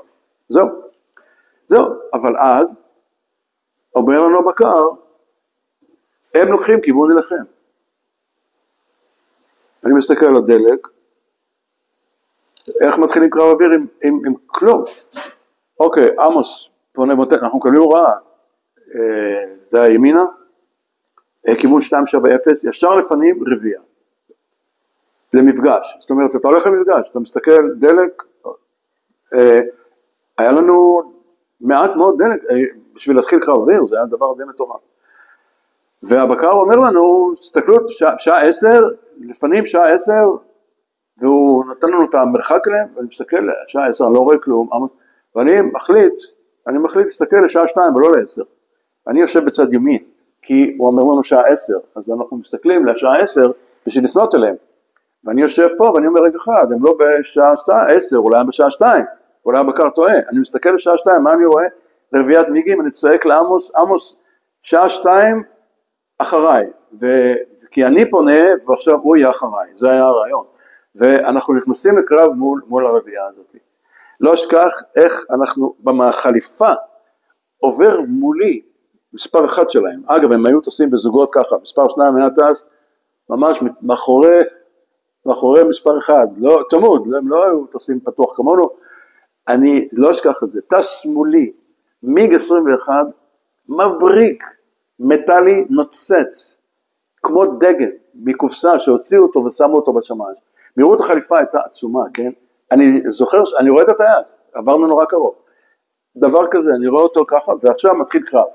אני אקצר, כי מה שקרה בקרב הזה, אני מושך, עמוס איתי, אני מתיישב אחרי מישהו, עמוס צועק לי, שבור, יושבים עליך, הבקר מודיע לנו, עוד רביעייה נכנסה לקרב. וזה כבר 8, אצלם, אנחנו 2. ואני מסתכל עליו, יושב אחרי מיגה, ואני אומר לו, אחד שבור, יושבים עליך, והוא שובר, ואני שובר, והוא שובר, ואני הולך להפיל מישהו, ואני לא יכול, כי צועקים ותשבור, והוא הולך להפיל מישהו, והוא לא יכול, כי אני צועק לו לשבור, וזה היה בין נפיל להיות מופל, קרב, בסופו של דבר, היו שם 12 מטוסים מצרים, מול 2 שחקים בלי דלק, זה בעצם, זה היה מערב, כמו בספרים, די הגיוני, כי הם לקחו זמנים, הם ראו מתי החבר'ה האלה עוזבים, מתי הם גומרים את הדלק, אז בואו נתחיל את הקרב אוויר ביוזמתנו, זה היה תרגיל מבחינתם, די אפשר להגיד מבריק. מצאנו את עצמנו בנחיתות בלתי רגילה, באחת השבירות אני שומע מכה, בום, וכל המנורות האדומות שלי נדלקות, אמרתי אוקיי, פגע בי טיל שלא ראיתי, ואני אומר לאחד, לא אמרתי לו נפגעתי, חשבתי שנפגעתי, לא אמרתי לו נפגעתי, אמרתי יש לי תקלה, ואז החלטתי שאני לוחץ על כפתור שמחזיר את כל מערכת החשמל בחזרה, במיראז' היה כזה כפתור שקראו לו רקלאז', הכל בצרפתית, כן? אתה לוחץ, טק, הכל חוזר חזרה. המכה הייתה כי החשמל נפל, והאנטנה של המכה נפלה ועשתה מכה כזאת חזקה שחשבתי שמשהו פגע בי, זה לא היה. ואני חוזר חזרה לקרב, ואני צועק לו שבור, בשלב שם עמוס אומר, שניים, ניתוק מגע, שבירות לגובה נמוך, זה מה שנהגנו לעשות, שוברים לגובה נמוך לכיוון מזרח, שוברים, מגיעים לתעלה, הם עוזבים אותנו, ואנחנו עכשיו מטפסים חזרה לרפידים, לנחיתה, בטיפות הדלק האחרונות. יצאנו משם בשן ועין. חיל האוויר לא מזניק במצב כזה רביעייה חדשה, נוספת? כן, חיל האוויר מזניק זוג נוסף, שלא הגיע. אנחנו כבר סיימנו, זה דקות, זה לא הרבה זמן. לי יצא לא פעם אחת להגיע לקרב אוויר שהתחיל, וכשהגענו כבר לא היה מה לראות. אני הייתי באחת הרביעיות שהצטרפו לקרב נגד הרוסים, שגם היה בהתשה, אנחנו הגענו, הכל נגמר.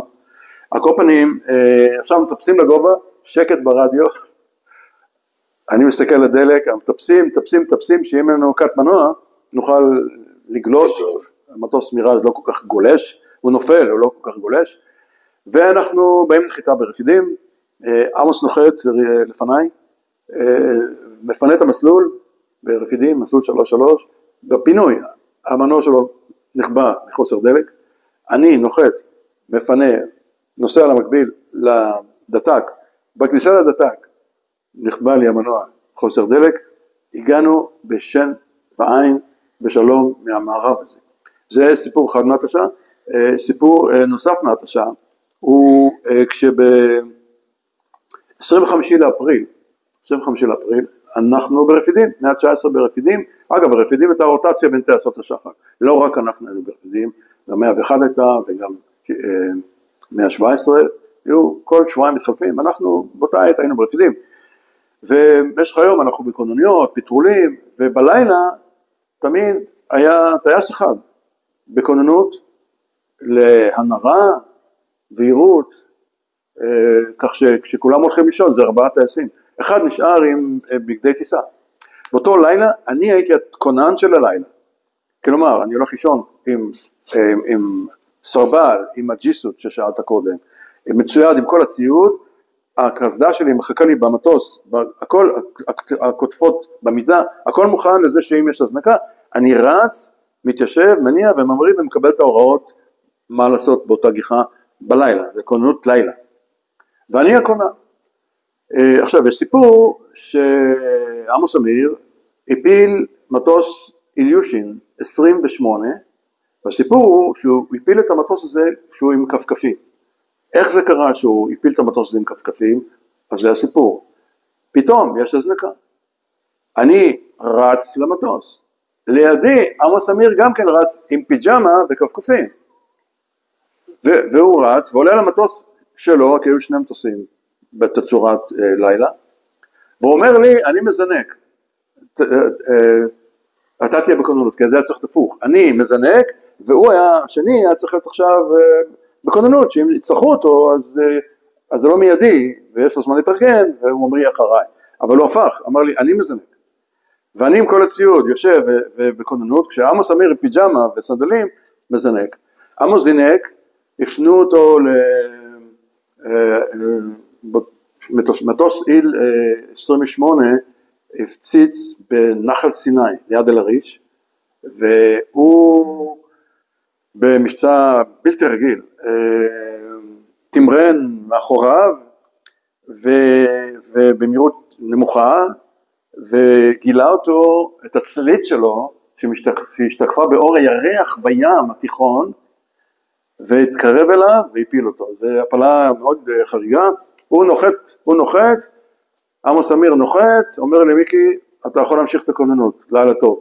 הוא אמרי, הוא הפיל את המטוס, הוא הולך לישון, ואני יכול להמשיך את הכוננות. זה היה קטע די מצחיק, אבל מפקד טייסת, זכותו להמריא, עם פיג'מה, עם סנדלים, מותר לו לעשות מה שהוא רוצה. אז ככה עמוס אמיר מפיל מטוס עם פיג'מה וסנדלים, לא כשהוא היה בכוננות, אלא כשהוא לקח ממני ההזדמנות הזאת בעצם. בדרך כלל קרבות אוויר, אז זה לא קרב בעצם, אתה אומר שזה להפיל מטוס שהוא, או שזה קרב אוויר לכל דבר? זה נקרא קרב אוויר לכל דבר, ועניין, זה רק פשוט... בלילה? כן, זה היה חריג, הוא גם גילה אותו בצורה מדהימה, הוא עשה שם דבר לא רגיל, זה הפעלה מדהימה, ההפעלה הזאת. זה אפשר לקחת לו, זה עמוס אמיר, הוא לא נותן חשבון לאף אחד, זה הטיפוס, עזוב, הוא ילך אמרי. אוקיי, זה היה דבר אחד, ב-18 ביולי 70, היה מבצע תגר, כבר היו פנטומים, והפנטומים, אז אמריקאים אמרו, יש לנו איזו קופסה אלקטרונית, שהיא תשמור עליכם, אתם נכנסים, מפציצים, טילים, זה מבריח, דבר שהתברר כטעות קולוסלית, במבצע תגר הזה, נפגעו מטוסים שלנו, חץ, למשל, נהרג בתקיפה הזאת, אביהו בן נון חטף טיל, ומטוס פגוע, נחת בלי בלמים ברפידים, אני מספר את זה כי היינו עוד פעם, היינו במקרה אז גם ברפידים, ובאנו לנחיתה, באנו לראות את הנוחת, בלי בלמים, גומר את המסלול, יורד מהמסלול, נעצר בחולות שם, ליד המסלול, ויוצא החוצה כשאנחנו שם באים לעזור אם אפשר, והם יצאו ללא פגע. אני מספר את זה כי לימים, אביהו בן נון, שאז היה מפקד טייסת 69, לימים היה מפקד חיל האוויר, והוא חיכה לי, כשאני נחתתי ממבצע משה, כשהוא מפקד חיל האוויר, ואני ידידו מ-119, אז הוא חיכה לי, אני חיכיתי לו בהתשה. אז זאת מלחמת ההתשה, והדבר הבא שקורה, זה הטייסת 119 מקבלת פנטומים, הופכת להיות טייסת פנטומים. זה היה ברור שהצוות הסדיר בטייסת, הוא הצוות שעכשיו יקלוט את מטוסי הפנטום, ואני ביניהם. אלא שמה שקרה זה שבית ספר לטיסה החליטו שאני חייב להגיע לבית ספר, הם לא מוותרים עליי שאני אגיע לבית ספר לטיסה. צריך להבין שאני כבר עברתי החברים שלי כבר סיימו את ההדרכה, אני כבר הרבה בוותק מעל התקופה שבדרך כלל הולכים להדרכה, אז בכלל לא, והייתה מסורת בטייסת 119, שלא הולכים, לא כולם הולכים להדרכה, כי הטייסת קטנה, ויש המון גיחות צילום, והעומס המבצעי הוא כל כך גבוה, אמרו בוא נעזוב אותם, אלה שלא הולכים לבית ספר, לא כולם הגיעו 119 לבית ספר, וחשבתי שזה יקרה גם לי, זה לא קרה, אמרו לי אתה הולך לבית ספר, גם לבית ספר, עברנו על חצרים, ואני בבית ספר לטיסה. בבית ספר לטיסה הייתי מפקד קורס מדריכי טיסה, בעצם הייתי הסגן של אהוד חנקין, זיכרונו לברכה, הוא היה מפקד טייסת, הייתי הסגן שלו, ואנחנו היינו במדרת, תקופה מרתקת, שאנחנו מסמיכים מדריכים, צוות אווירובטי, הצח ב-117, רפידים, כוננויות, מה לא, סדר יום די משוגע, סופי שבוע כוננויות, הדרכות באמצע השבוע, חזרות למסדרי כנפיים, פעילות ללא סוף. כשבשלב מסוים אני מקבל טלפון ממפקד בית הספר, מגיאורג פורמן, אומר לי, מיקי, החלטנו שאתה, קיבלנו אישור לקורס מדריכי טיסה בחיל האוויר האמריקאי, והחלטנו שאתה יוצא. היציאה היא בעוד שבוע. עכשיו, בעוד שבוע אני יוצא לטיסה הראשונה שלי בחיים לחו"ל, לא הייתי בחו"ל עדיין. באופן, קודם כל זה היה מדהים, להגיע לחיל האוויר האמריקאי, זה חלום, לבד, קורס מדריכי טיסה מתקדם בטקסס, ועכשיו אתה יודע, מדהים, מדי שרה, דרכון, כל מיני דברים, תחשבו, היה לי שבוע לתפור את הדברים, להכין את הכל, לארוז, להכין את עצמי לנסיעה, והגעתי לארצות הברית, זה ניו יורק, אחר כך טקסס, אני מגיע לסן אנטוניו, סן אנטוניו מחכה לי איזה קצין, צעיר, חיל האוויר אמריקאי, עם שלט גדול, סגן, מייקל קאץ, כן, אוקיי, לקחתי, נוסע איתי לבסיס, ואני קצת מחייך, ואולי אפילו קצת צחקתי, אז הוא שואל אותי, מה הסיפור? תשמע, טקסס, בשבילי, זה קאובויים, ואינדיאנים, עם קשת וחץ, ויורים, וקקטוסים, ומדבר, וזה, ואני, מקום, ירוק, יפה, אני מסתכל, אני אומר, ההוליווד האלה עושים מה שהם רוצים. נכון שהחלק הדורי של טקסס הוא מדברי יותר, אבל אני צחקתי, פשוט צחקתי. והגענו לבסיס, והגעתי לבסיס בשם רנדולף, איירפורס בייס, ליד סן אנטוניו בטקסס, וככה. הקורס היה קורס מדריכי טיסה מתקדם של חיל האוויר האמריקאי, אוקיי? Advanced, PAT, T-38, US Air Force, ככה נקרא הקורס.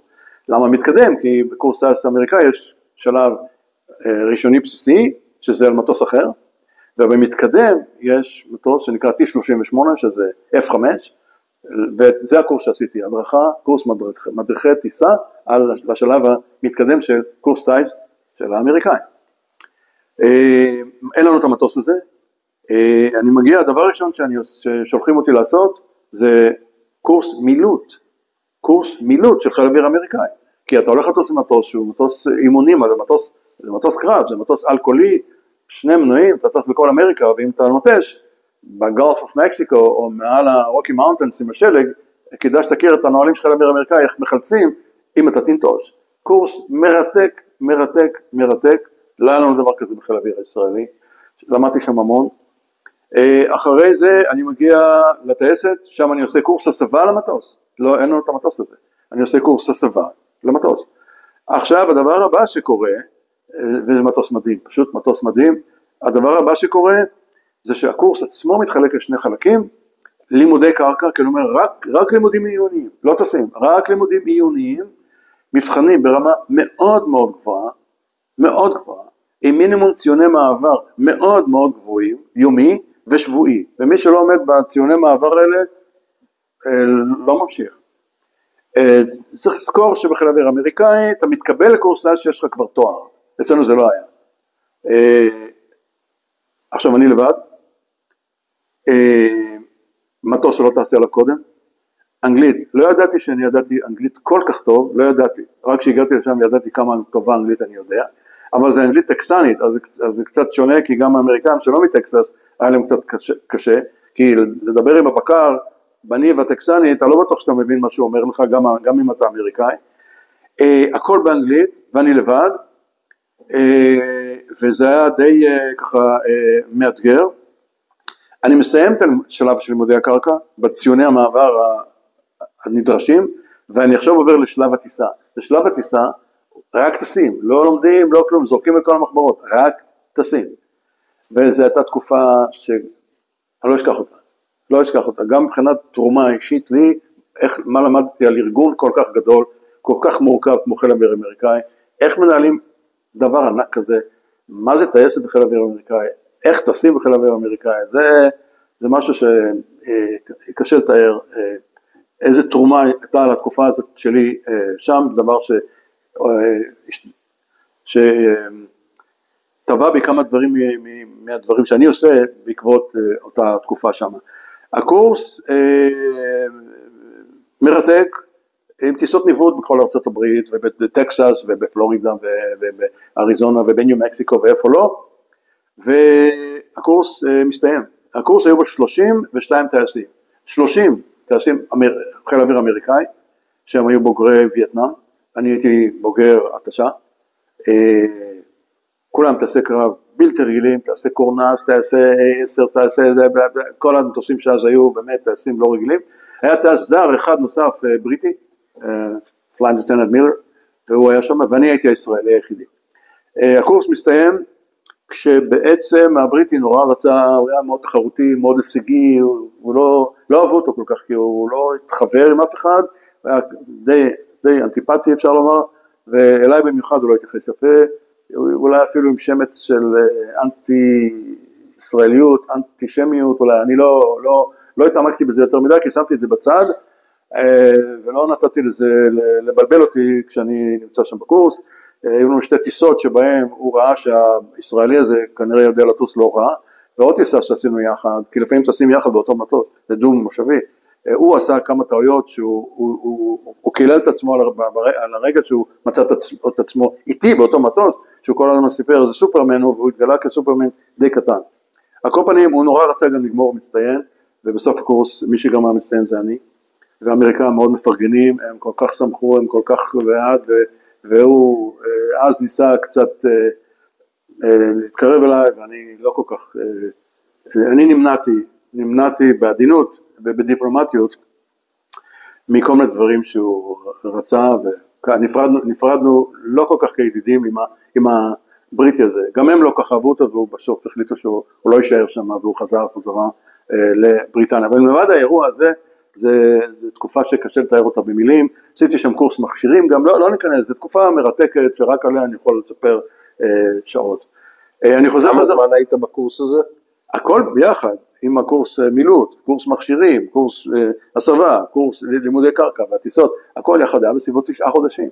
לקראת הסוף, שוש הצטרף, הגיע עם דרור שאז בן 2 הבן הגדול, וקיבלנו וילה לא נורמלית בשיכון המשפחות, אגב, רנדולף איירפורס בייס זה הבסיס, אני חושב הכי יפה בחיל האוויר האמריקאי, לא סתם, כי הוא הבסיס הראשון שחיל האוויר בנה לעצמו אחרי שהוא נפרד מהארמי. יש היסטוריה למה הוא כזה בסיס יפה. בניין המפקדה נקרא טאג' מהל, הוא כל כך יפה, ויש לו כיפת זהב. בניין יפה, וכל יום בשעה 5 יש פליי ביי מה שנקרא, מסתכלים על הלוח טיסות, מי בסביבות 5 חוזר לנחיתה, והקצין מבצעי אומר, אתה עושה את הפליי ביי, פליי ביי אתה טס בגובה נמוך, מעל מרכז המסלולים, מעל בניין המפקדה הזה, עם כיפת זהב, בדיוק מתופפים ועושים חצוצרה, תורת חצוצרה, מורידים את הדגל ללילה, כן? ללילה לקראת האור האחרון, וב5 אחר הצהריים, על השנייה, עובר מטוס T-38 מעל, כל יום מוכרים מטוס אחר שעובר, אז אני ישראלי עובר, בהורדת הדגל האמריקאי, בבסיס חיל האוויר, זה קטע נחמד. וחזרתי חזרה לארץ, בסופו של דבר, אני מסיים את התקופה שלי בבית ספר לטיסה. עכשיו, באותה עת, אני החלטתי שטוב לי בחיל האוויר, אני רוצה להמשיך בחיל האוויר, אבל התייעצתי עם כמה אנשים, ודיברתי עם כמה אנשים, עם סלמון, עם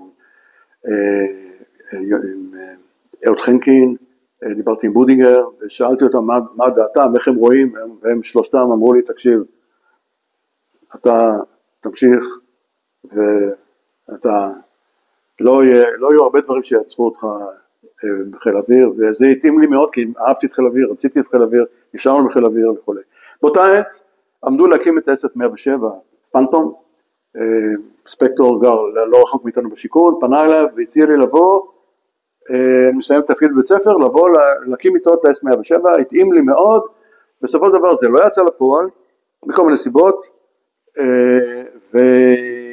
והייתי צריך לבחור טייסת שחק, עוד בו זמנית דיברתי עם אבי לניר, ז"ל, שהיה מפקד טייסת 101, הכרנו מ-117, הוא צלצל לה משמע, אם יוצא לך 107 מצוין, אם לא, אני רוצה שתבוא ל-101, אמרתי לו, אבי, שיחה מיותרת, כי ברור שלא 107, אני בא ל-101, זה ברור, אומר, אוקיי, מצוין. רציתי 101 משלל סיבות, בין השאר טייסת צילום, המטוסי הצילום עברו ל-101, והייתי טייסת צילום, ומכל מיני סיבות, התאים לי יותר 101, מאשר טייסת 117.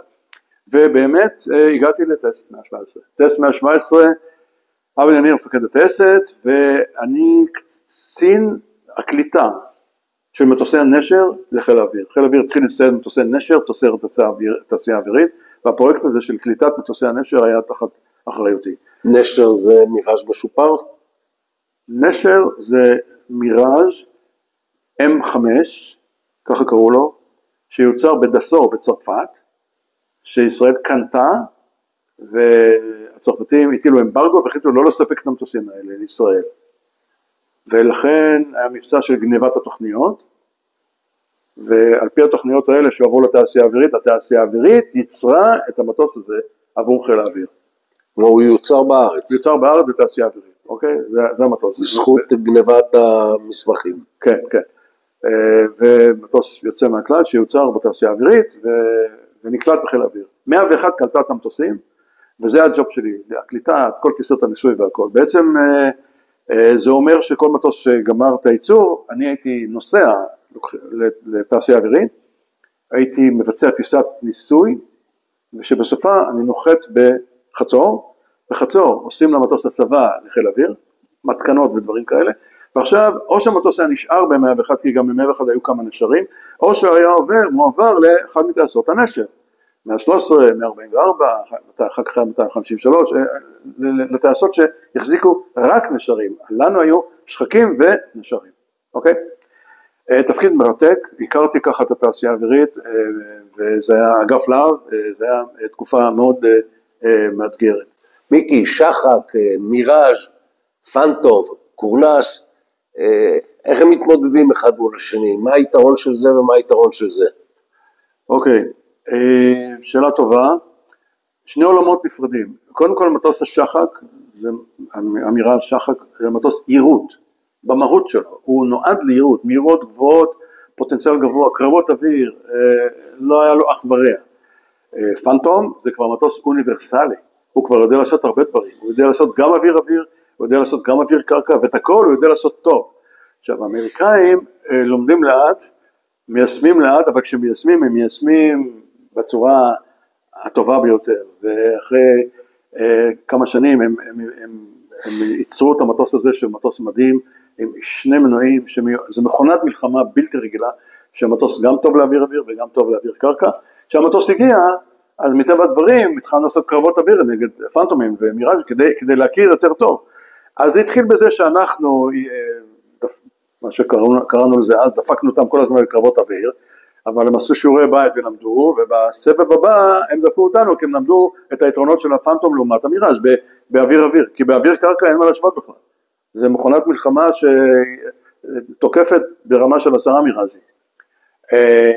יתרון נוסף זה מערכות שלא היו במיראז', זה דור אחר של מטוס, מערכות ניווט, מערכות נשק, מחשב נשק, מחשב ניווט, וכמובן נווט, מיראז' מטוס עם טייס בודד. אז היו לו יתרונות עצומים למטוס הזה, ואני נורא רציתי לעבור ל-107, כי הגיע מטוס כביכול חדש, ורציתי להגיע אליו כי כבר הייתי טייס מיראז' מאוד ותיק, והתאים לי לעבור למערך הקורנס, אבל חשבו שזה קידום רוחבי, ואמרו לי, זה קידום רוחבי, אתה חייב להמשיך, אתה הולך לכיוון של קידום אנכי, אז זה בזבוז זמן בשבילך לעבור לקורנס. זה מה שחשבו אז, הקומפני, וככה לא הגעתי ל-107, והגעתי כאמור ל-101. הקומפנים 101, כמו שאמרתי, כמובן טיסות צילום וכל השאר, והשנה היא שנת 73 עכשיו, 73 היה לנו אז אירוע 25 שנה לטייס 101. טייס 101, טייס הקרב הראשונה של חיל האוויר, והגיע לגיל 25. היה אירוע שאבי נניר ניהל אותו גרנדיוזי ברמות שלא ראו כמו קודם בחיל האוויר. אני לא חושב שבאיזשהו מקום, אולי אפילו בארץ. אירוע מרשים ביותר, שבאמת, ואנחנו נרתמנו לאירוע הזה, זאת אומרת, אף אחד לא עושה את זה בשבילנו, אנחנו עשינו את זה, תוך כדי שאנחנו טסים ומתאמנים, וקרבות אוויר, וכוננויות והכל, זה לא עכשיו סוגרים את הטייסת ועושים אירוע. והייתה חלוקת תפקידים, אבי לניר הטיל עליי כמה משימות, אחת כמובן בצוות ההוואי שהופיע על הבמה, כמובן שאני גם הופעתי שם, אבל זה לא הדבר הראשי, אבל שני דברים עיקריים, אחד, לאתר את כל מי שהיה בטייסת אי פעם, כולל משפחות כל הנופלים החל משנת 1948, וזה אנשי מחל, והסיבה שהוא בחר אותי בין השאר, זה גם עבודת חיפוש רצינית ביותר, וגם בגלל האנגלית שלי, לא תתקשר, זה אנשים שבאוסטרליה, בארצות הברית, בקנדה, באנגליה, משפחות המחלניקים, והמחלניקים בעצמם. ודבר שני, הייתי אחראי על תערוכה, הייתה שם תערוכת מטוסים, שכל המטוסים ששירתו את הטייסת, ממלחמת העצמאות, כן? אז איתרתי את כל אנשי המחל, דאגתי שיקבלו כרטיסי טיסה מאל על, וטסו בטיסות תובלה של חיל האוויר, וכולם הגיעו לארץ באירוע הזה, דאגתי שמי שלא קיבל תעודת הפלה, במלחמת העצמאות יקבל תעודת הפלה עכשיו, 25 שנה אחרי, ומוריס מן שהפיל 2 מטוסים מצריים, קיבל 2 תעודות הפלה, ממפקד חיל האוויר בני פלד, באיחור של 25 שנה, ודאגתי שמשפחות שכולות, שנמצאות בחול, יקבלו קונסול, נפגש איתם, והביא להם תעודת הערכה, מדליה שעשינו, אלבום שעשינו, מכתב של מפקד חיל האוויר, אליהם לזכר משפחות הנופלים. אני קיבלתי מכתב מאוד יפה מארגון מחל עולמי על הטיפול באנשי המחל שהגיעו אז לאירוע הזה. ולגבי התערוכה, רק אנקדוטה אחת, היו לנו את כל המטוסים, מסרשמיט, ספיטפייר, שחק, נשר, הכל היה. והיה חסר מסתר, מסתר היה בטייס 101 בעבר, ואין מסתרים, מסתרים כבר לא טסים, ואז מסתר אחד היה בתנוף, על כאן, בי"א, אוקיי, עומד מסתר, וזה המסתר היחידי שבא בחשבון להביא אותו לתערוכה.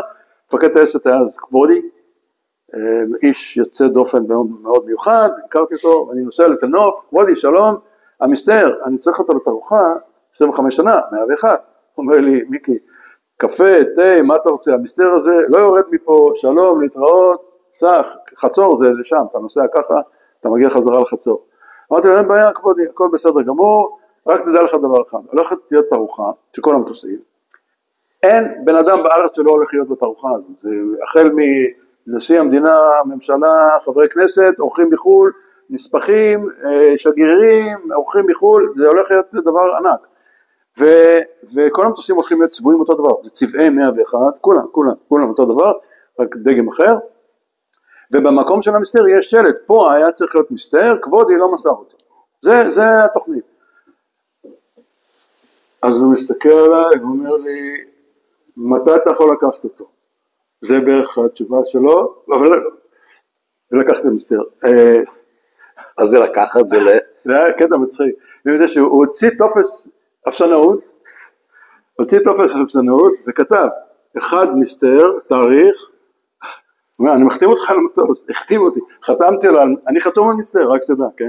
אני חתום על מסתר, ועכשיו זה אופרציה, זה לא דבר פשוט, כן? כי יש, קראו לזה גמל, רכב שיודע לחלץ מטוסים שירדו מהמסלול, או שנפגעו, זה רכב כבד כזה שיודע, ורכב כזה, עכשיו היה צריך לנסוע ביום שישי בלילה, כשאין תנועה, בין תנוף לחצור, ולהביא את המטוס, הביאו אותו, צבעו אותו, שמו אותו, התערוכה, הכל היה בסדר. זה, התערוכה זה במאי, ובאוקטובר פורצת המלחמה שבגללה נפגשנו, מלחמת יום כיפור. עכשיו שאנחנו מגיעים ליום כיפור. אז מיקי, איפה תופסת אותך מלחמת יום כיפור? אוקיי, ככה, קצת לפני יום כיפור, אני בטייס 101, אבי נניר בנה לי תוכנית שירות ארוכת טווח, כי בעקבות כל השיחות שניהלתי, החלטתי שאני חותם חתימה שקראו לה אז חתימה ארוכת טווח, ככה קראו לזה, לא הרבה טייסים חתמו 7 שנים, אז זה נראה היה המון, אבל אני החלטתי שאני, חיל האוויר זה הבית שלי, טוב לי, חיל האוויר חושב שאני יכול להמשיך לתרום עוד שנים, וזה התאים לי מאוד, לכן חתמתי 7 שנים, כולל לימודים אקדמיים, וככה הגעתי ל-101, אבי נניר בנה לי תוכנית קידום, שהייתה בנויה מפום, אחר כך בית ספר, טייסת בבית ספר לטיסה, אחר כך לימודים אקדמיים, ואחר כך ככל הנראה טייסת קרב, זה היה מסלול די מקובל, אז אפשר לומר בחיל האוויר, זה לא היה משהו חריג, וזה התאים לי מאוד, ואני נשלחתי לפום, והייתי בפום, פום זרוע אוויר, מתוך כוונה כהמשך בניית, תקרא לזה העתיד שלי, ארוך הטווח בחיל האוויר. והמלחמה מוצאת אותי כשאני בפום. ככה, בלי קשר למלחמה, כמדי יום כיפור, אנחנו נהגנו להתארח אצל ההורים של שוש במושב מזור.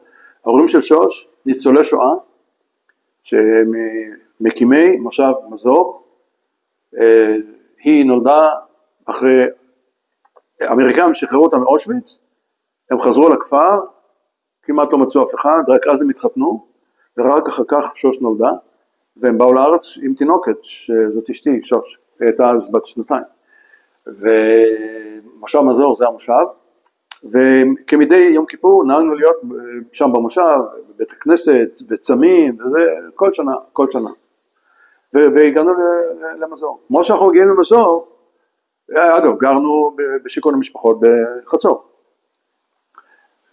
טלפון, תחזור מיד הטייסת. ואני לוקח את הרכב ונוסע חזרה לטייסת. ושוש מספרת איך שהילדים, פעם ראשונה שהם בחו, הם פשוט עומדים על השביל, והם עושים לי שלום והם בוכים. אוקיי, ואני נוסע לטייסת. וכך הגעתי לטייסת. אוקיי, 101, כמו כל טייסות חיל האוויר, כבר ביום שישי כמעט כל הטייסים היו בטייסת. כמעט כל הטייסים בטייסת, חוץ מכמה מילואימניקים שהיו צריכים לנחות באותו יום או למחרת אל על או משהו, אבל כל הטייסים בטייסת. הסדירים, הצח, רוב המילואים בטייסת, ביום שישי. וזהו. ועכשיו יום שבת. וביום שבת, עכשיו יש תחושה שהולך לקרות משהו, זה היה ברור שהולך לקרות משהו. בשבת אמרו לנו בבוקר, אנחנו כנראה יוצאים למלחמה, אוקיי. מלחמה או יום קרב? לא, אני זוכר שאמרו מלחמה, אני לא זוכר שאמרו יום קרב.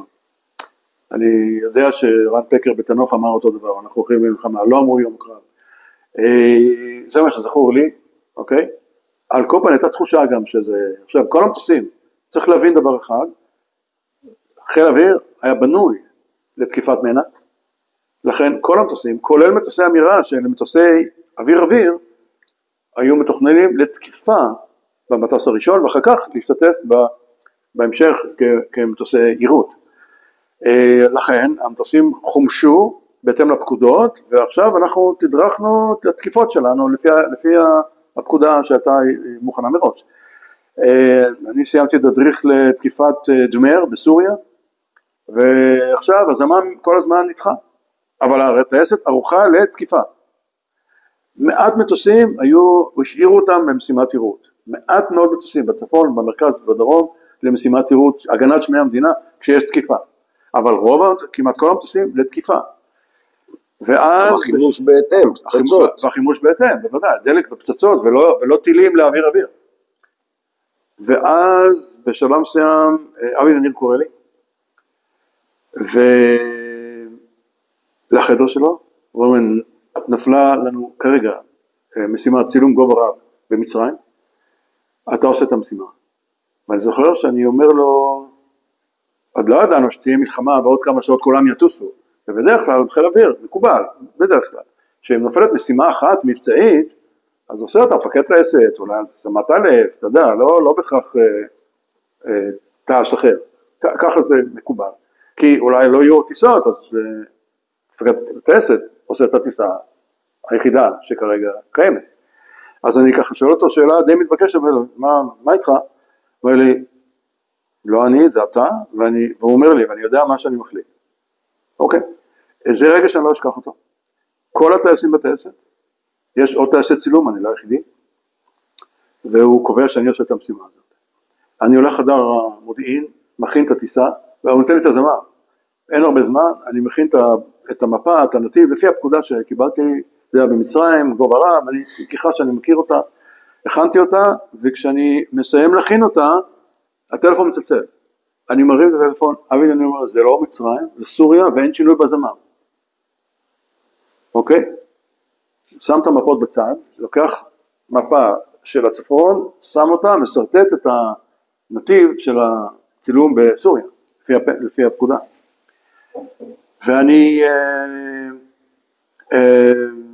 מסיים להכין את הכל, אין הרבה זמן, זוכר שאני די ככה ממהר, ועכשיו אני נוהג לצום ביום כיפור, וצמתי, לא אכלתי, אבל אתה לא יכול לטוס אם אתה לא אוכל, ולכן עברתי במועדון, לקחתי לחמניה, שתיתי מים, עוד משהו, פשוט אכלתי משהו, והחבר'ה יושבים במועדון, כי התדריכים מסתיימו, ועכשיו מחכים לזמם שנדחה כל הזמן, מחכים מתי הם אומרים, והחבר'ה אומרים, אני חושב שסלמון זה, נדמה לי ככה, וטוב, לפחות מיקי יטוס היום, אף אחד לא יודע שעוד כמה שעות, כולם יטוסו, והמלחמה תפרוץ. על כל פנים, משם לוקחים אותי לצבא, זה ציוד בטיחות והצלה, שם מלבישים אותי בחליפת החלל הזאת, עם הקסדה המיוחדת הזאת, ולוקחים אותי למטוס, ואני מגיע למטוס, וכשאני מגיע למטוס, אני מקבל טלפון, הגיחה היא למצרים בסוף, ולא לסוריה.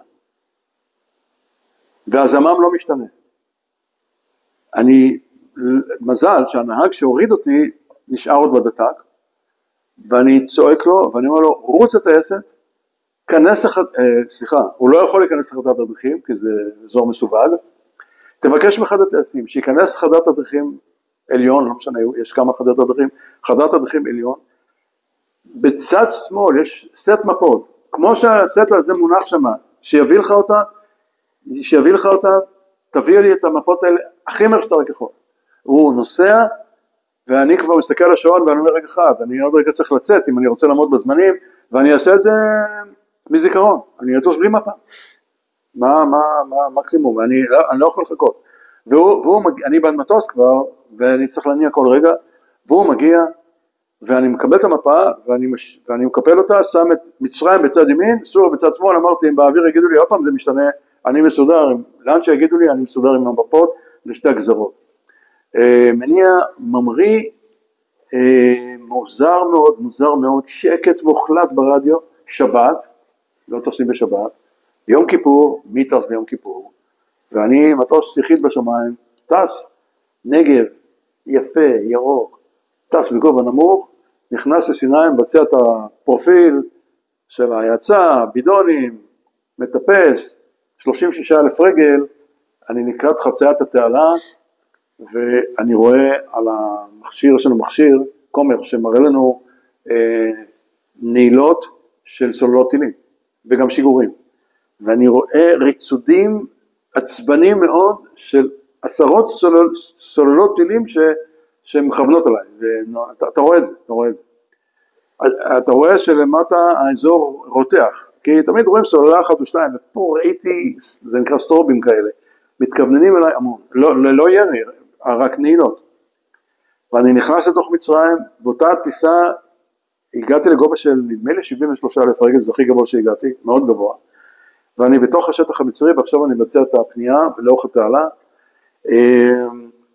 כשמה שעוד היה שונה בגיחה הזאת, זה שזה היה ללא ליווי כבודד.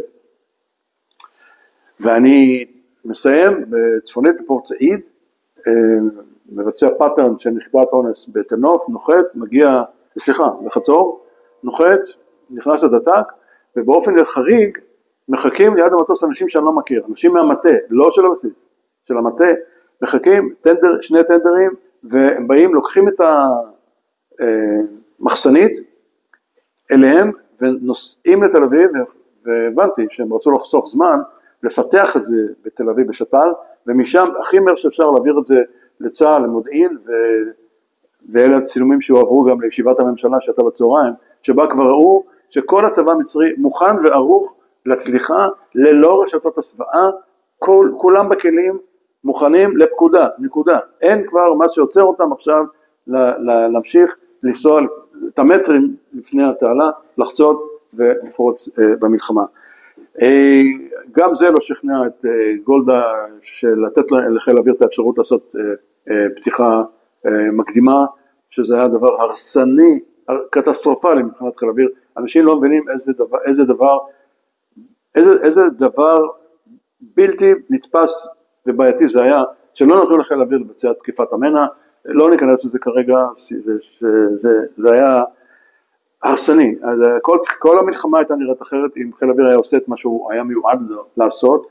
מה שמקובל לחשוב שזה בכלל שיקולים מדיניים ולא שיקולים צבאיים. גם עם השיקולים מדיניים,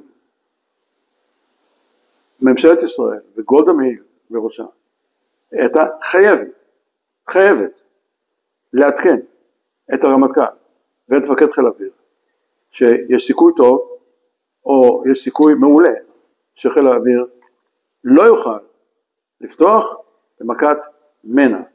אי אפשר להשאיר את זה לרגע האחרון. זה חיל האוויר בנוי מבחינת המטוסים, הטייסים, האימונים, החימושים, מספר המטוסים, כל התפיסה הייתה סביב זה שמכת מנע, ואחר כך הכל נמשך. תגר ודוגמן. באיחור, אבל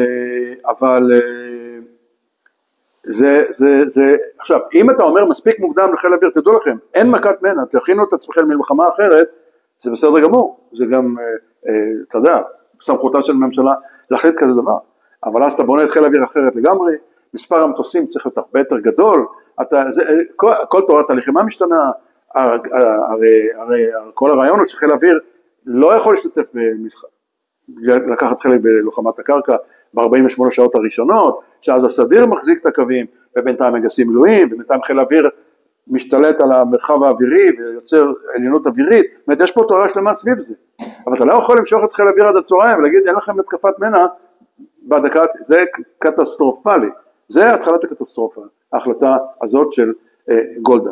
אני נוחת, לוקחים, וזאת התגיחה הראשונה, ובעצם קצת אחרי זה הסירנה קורית בצהריים, ב1:55, כשאני רץ לעמדת העירות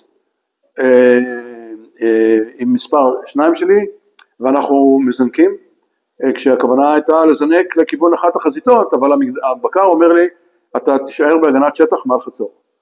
עכשיו אני חייב לומר שאני הייתי די בהלם מהמשימה הזאת, זאת אומרת, התחילה מלחמה, והמשימה שלי היא לשמור על חצור, כלומר, ואומר, מטוסים בדרך לתקיפה, וזה עכשיו הבנתי שעד כמה הדברים השתבשו, זה לא יתואר, כן? זאת אומרת, אנחנו תכננו לעשות מלחמה בשטח האויב, ופתאום המלחמה הולכת לקרות בשטחנו, זאת אומרת, הכל השתבש, אני כבר הבנתי מזה שהעבירו אותי מסוריה למצרים, ולמצרים עוד פעם, שיש איזה בלגן, ואי סדר, ופה הבנתי את זה שוב, ואז אומר לי הבקר, תגדיל את ההגנה לתנוף, ולנתב"ג, לתעשייה אווירית, בתל אביב, ואנחנו פונים בגובה נמוך, ומפטרלים, ומחכים ואומר, תסתכלו סביב, ומטוסים בדרך לתקיפה.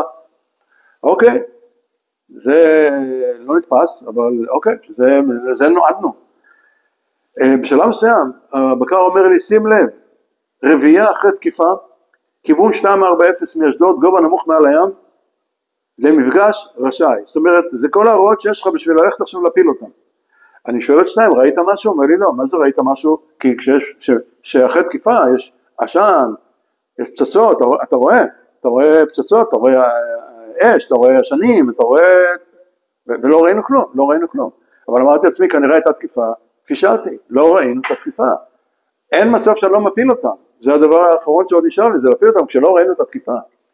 ואנחנו, אני אומר לשניים, מעבר מלא, מפסקים, בידונים, זרקנו את הבידונים של הכנפיים, ואנחנו בגובה נמוך, 240 מאשדוד, מפסקים, אנחנו מוכנים, ומחפשים אותם. אנחנו במהירות מאוד גבוהה, זה מהירה שטס במהירות מאוד מאוד גבוהה, אני מסתכל רחוק, אני רואה רחוק מעל המים, 4 נקודות שחורות. אמרתי לבקר קשר עין, הוא אומר לי רשאי. רשאי זה, אתה רשאי להפיל אותם. אנחנו מתקרבים עוד יותר, שניים אומר לי, אחד, אם אתה רואה אותם, אני לוקח את הזוג הימני, קח אתה את הזוג השמאלי. הודעה לא מקובלת, כי בדרך כלל מי שנותן את ההוראות, זה מספר אחד. ואז אני מודיע לו, שניים למקום, מפסיקים לעוף. רות, העביר את המפסיקים לעוף, 2 למקום זה מה שנקרא שב בשקט, תמתן להוראות, כן? והיה לי מוזר, כי הם טסו בצורה מסודרת מדי, בהשוואה למטוסים שם אחרי תקיפה. אחרי תקיפה לא טסים כל כך מסודר. וחשדתי שמשהו פה לא נראה לי, ככה לא נראה המבנה אחרי תקיפה. אחרי תקיפה יש בלגן, עד שאתה אוסף את המבנה, לא טסים מסודר, 4 מטוסים, אחד ליד השני, איזה יופי מעל המים. זה לא קורה. בטח לא כל כך קרוב אחרי תקיפה. ומשהו לא נראה לי הגיוני, והחלטתי שאני בודק, כי יכולתי להפיל אותם עכשיו את כל 4, והייתי מפיל 4 מטוסים עם אישור, וביום הראשון של המלחמה היו לי כבר 4 הפלות. זה לא דבר שקורה כל יום, להפיל 4 מטוסים בתוך כמה דקות. אבל החלטתי שאני חייב לבדוק. והתקרבתי, ואז אני רואה מתחת הכנפיים מכלי דלק ופצצות.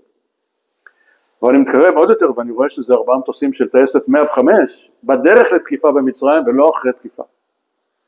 עברנו ביניהם, הם היו לערוץ אחר, עברנו ביניהם, עשינו להם שלום עם הכנפיים, וחזרנו חזרה, ואמרתי לבקר, זה רביעייה שלנו.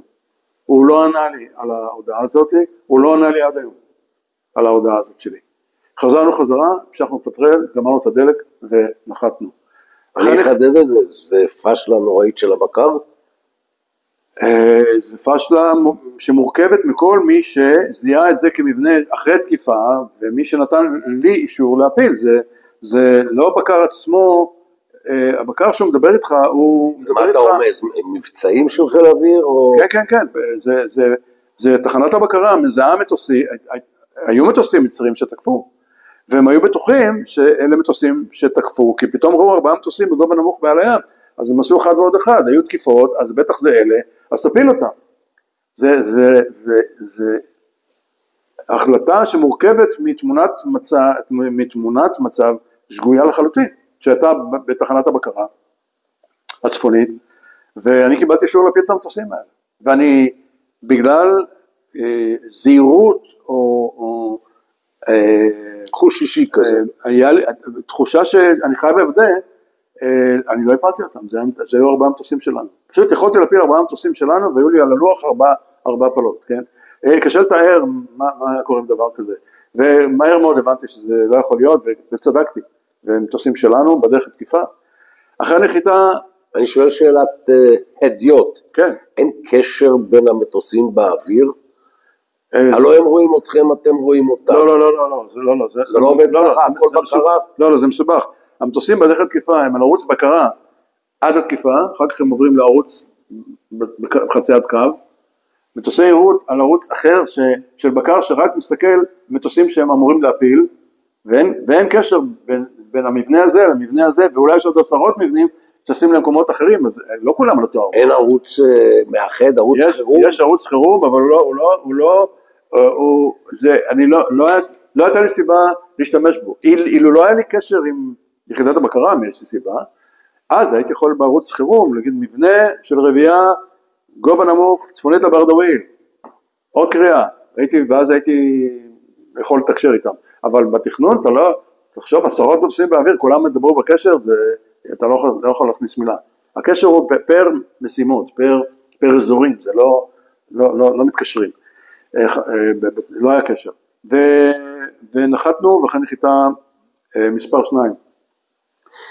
ניגש אליי, חיבק אותי, ואמר לי, הצלת אותם ואותי.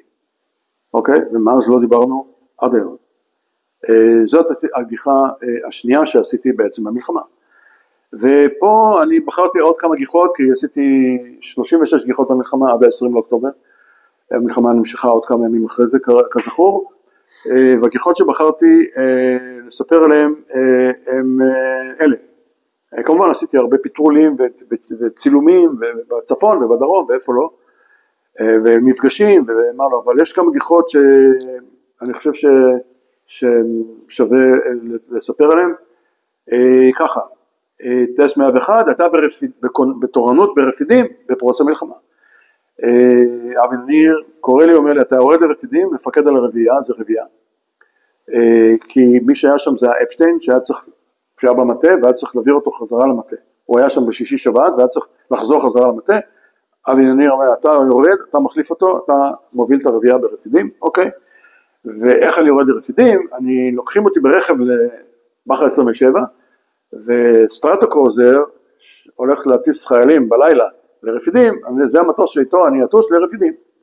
אני מגיע לבחר 27, אני זוכר, נפגשנו שם בחדר אוכל, שם אספו את כולם בדרך למטוס, אבל לא אשכח איך שכל הטייסים של הבסיס הזה, אני עם ציוד טיסה, אני כבר אחרי כמה גיחות במלחמה, הם לא היו שותפים למלחמה עד אותו רגע, גם האמת גם אחר כך כמעט ולא, והם כולם בהלם, והם מבקשים ממני שנספר מה קורה, מי נפל, זה היה מפגש כזה שאני לא אשכח אותו, כזה 10 טייסים ונווטים שהכירו אותי, שמחוץ לתמונה, כולם יש סרבלים, אבל מחוץ לתמונה, הם כאילו הם לא בחזית, הם לא יודעים מה קורה, לא אשכח את זה, ואנחנו מגיעים לרפידים, ברפידים למחרת 8 לאוקטובר, יום שני בבוקר, אני בכוננות מיידי עם מספר 2 שלי, ואנחנו יושבים, עכשיו שאתה יושב בכוננות במיידי, אתה בקשר טלפוני עם הבקר, על הקרקע, כך שיש איזה מידע, עוד לפני שאתה ממריא, הבקר יכול להביא לך כבר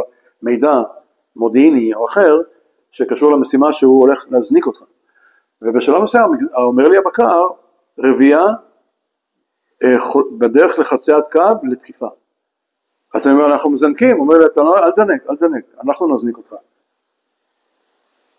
אני מודיע לו, אנחנו מזנקים, אני אדבר לך באוויר, 2 תניע, אני מודיע למגדל, סגור את המסלול, אור אדום, זה רמזור אדום, זה סימן של הזנקה, סוגרים את המסלול, 2, מניע, אני מניע, ואני אומר לבקר, אני מזנק ואני אדבר איתך באוויר, לא שאלתי אותו, ובניגוד להוראה שקיבלתי, יזמתי הזנקה שלנו לאוויר, בניגוד מוחלט למה שאמרו לי. מיקי, מה שאתה מספר עכשיו זה בעצם סיפור דומה למה שקרה בשארם בשתיים בצהריים. זהה לחלוטין. תרחיב לי טיפה מה קרה בשארם. מרכיבי האירוע הם זהים לחלוטין. בשארם היה נחומי ושקי, היו בכוננות, כשנחומי יוזם, אומרים לו שמטוסים בדרכי תקיפה, הוא יוזם המראה, והם מפילים את המטוסים שתקפו את שארם. זה סיפור זהה לחלוטין, שלמיטב זיכרוני, נחומי אפילו אז לא היה מוביל בהסמכה שלו, אבל זה לא רלוונטי, כי הוא הוביל את הזוג, עשה שם עבודה... מינו אותו יום קודם למוביל כשהוא כבר היה בשארם. כן, זה לא רלוונטי, הוא לקח פיקוד ועשה שם דבר בלתי רגיל, והוא עשה את מה שמתבקש, שזה ליזום הזנקה ולטפל בבעיה באוויר ולא כשאתה על הקרקע, וזה בדיוק, אני אגב לא ידעתי מהסיפור של נחומי, לחלוטין הכל מתפרסם אחר כך. הקופנים, אני הבנתי שאני צריך לזנק הכי מהר שאני רק יכול, אם מטוסים בדרך התקיפה, אני רוצה להיות באוויר, ואני בניגוד להוראות הבקר, חד משמעי, בניגוד להוראות, הוא צעק עליי, אמרתי, אני מדבר איתך באוויר, ואני מזנק בניגוד להוראות, ואנחנו בשתיים, היה דני סבר, טייס מאוד מנוסה, אנחנו נדבר אחר כך על מה המשמעות של טייסים מנוסים בטייסת במלחמה, דני זה לא אחד צריך להגיד לו הרבה דברים, אבל להניע, ואנחנו אומרים, זהו, מספיק, הוא יודע מה לעשות, תוך דקה היינו למסלול, ואנחנו עומדים להמריא. תוך כדי ריצת ההמראה, נופלות פצצות בצידי המסלול, אני מסתכל למעלה, אני רואה רביעת מטוסי סוחוי 7 צוללים עלינו. צוללים עלינו, צוללים על רפידים, צוללים על המסלול, זורקים פצצות, לא שם ולא שם ולא בביר תמאדה, ברפידים על המסלול שממנו אני ממריא, עכשיו, סוחוי, מפציצים אותנו על המסלול. לא אשכח את התמונה הזאת. מה שעבר לי בראש זה שבששת הימים יש סרט צילום מאוד מפורסם של מטוס, אני חושב שטייס 119, בתקיפה, מיראז', בתקיפה בקהיר, קהיר מערב אני חושב, ובצילום של המיראז' שמפציץ את המסלול רואים מיג 17 ממריא, בכיוון ההפוך. מיג 17, אמרתי לעצמי, זה מה שעכשיו המצווה הזה רואה, מיראז' ממריא לו בכוונת.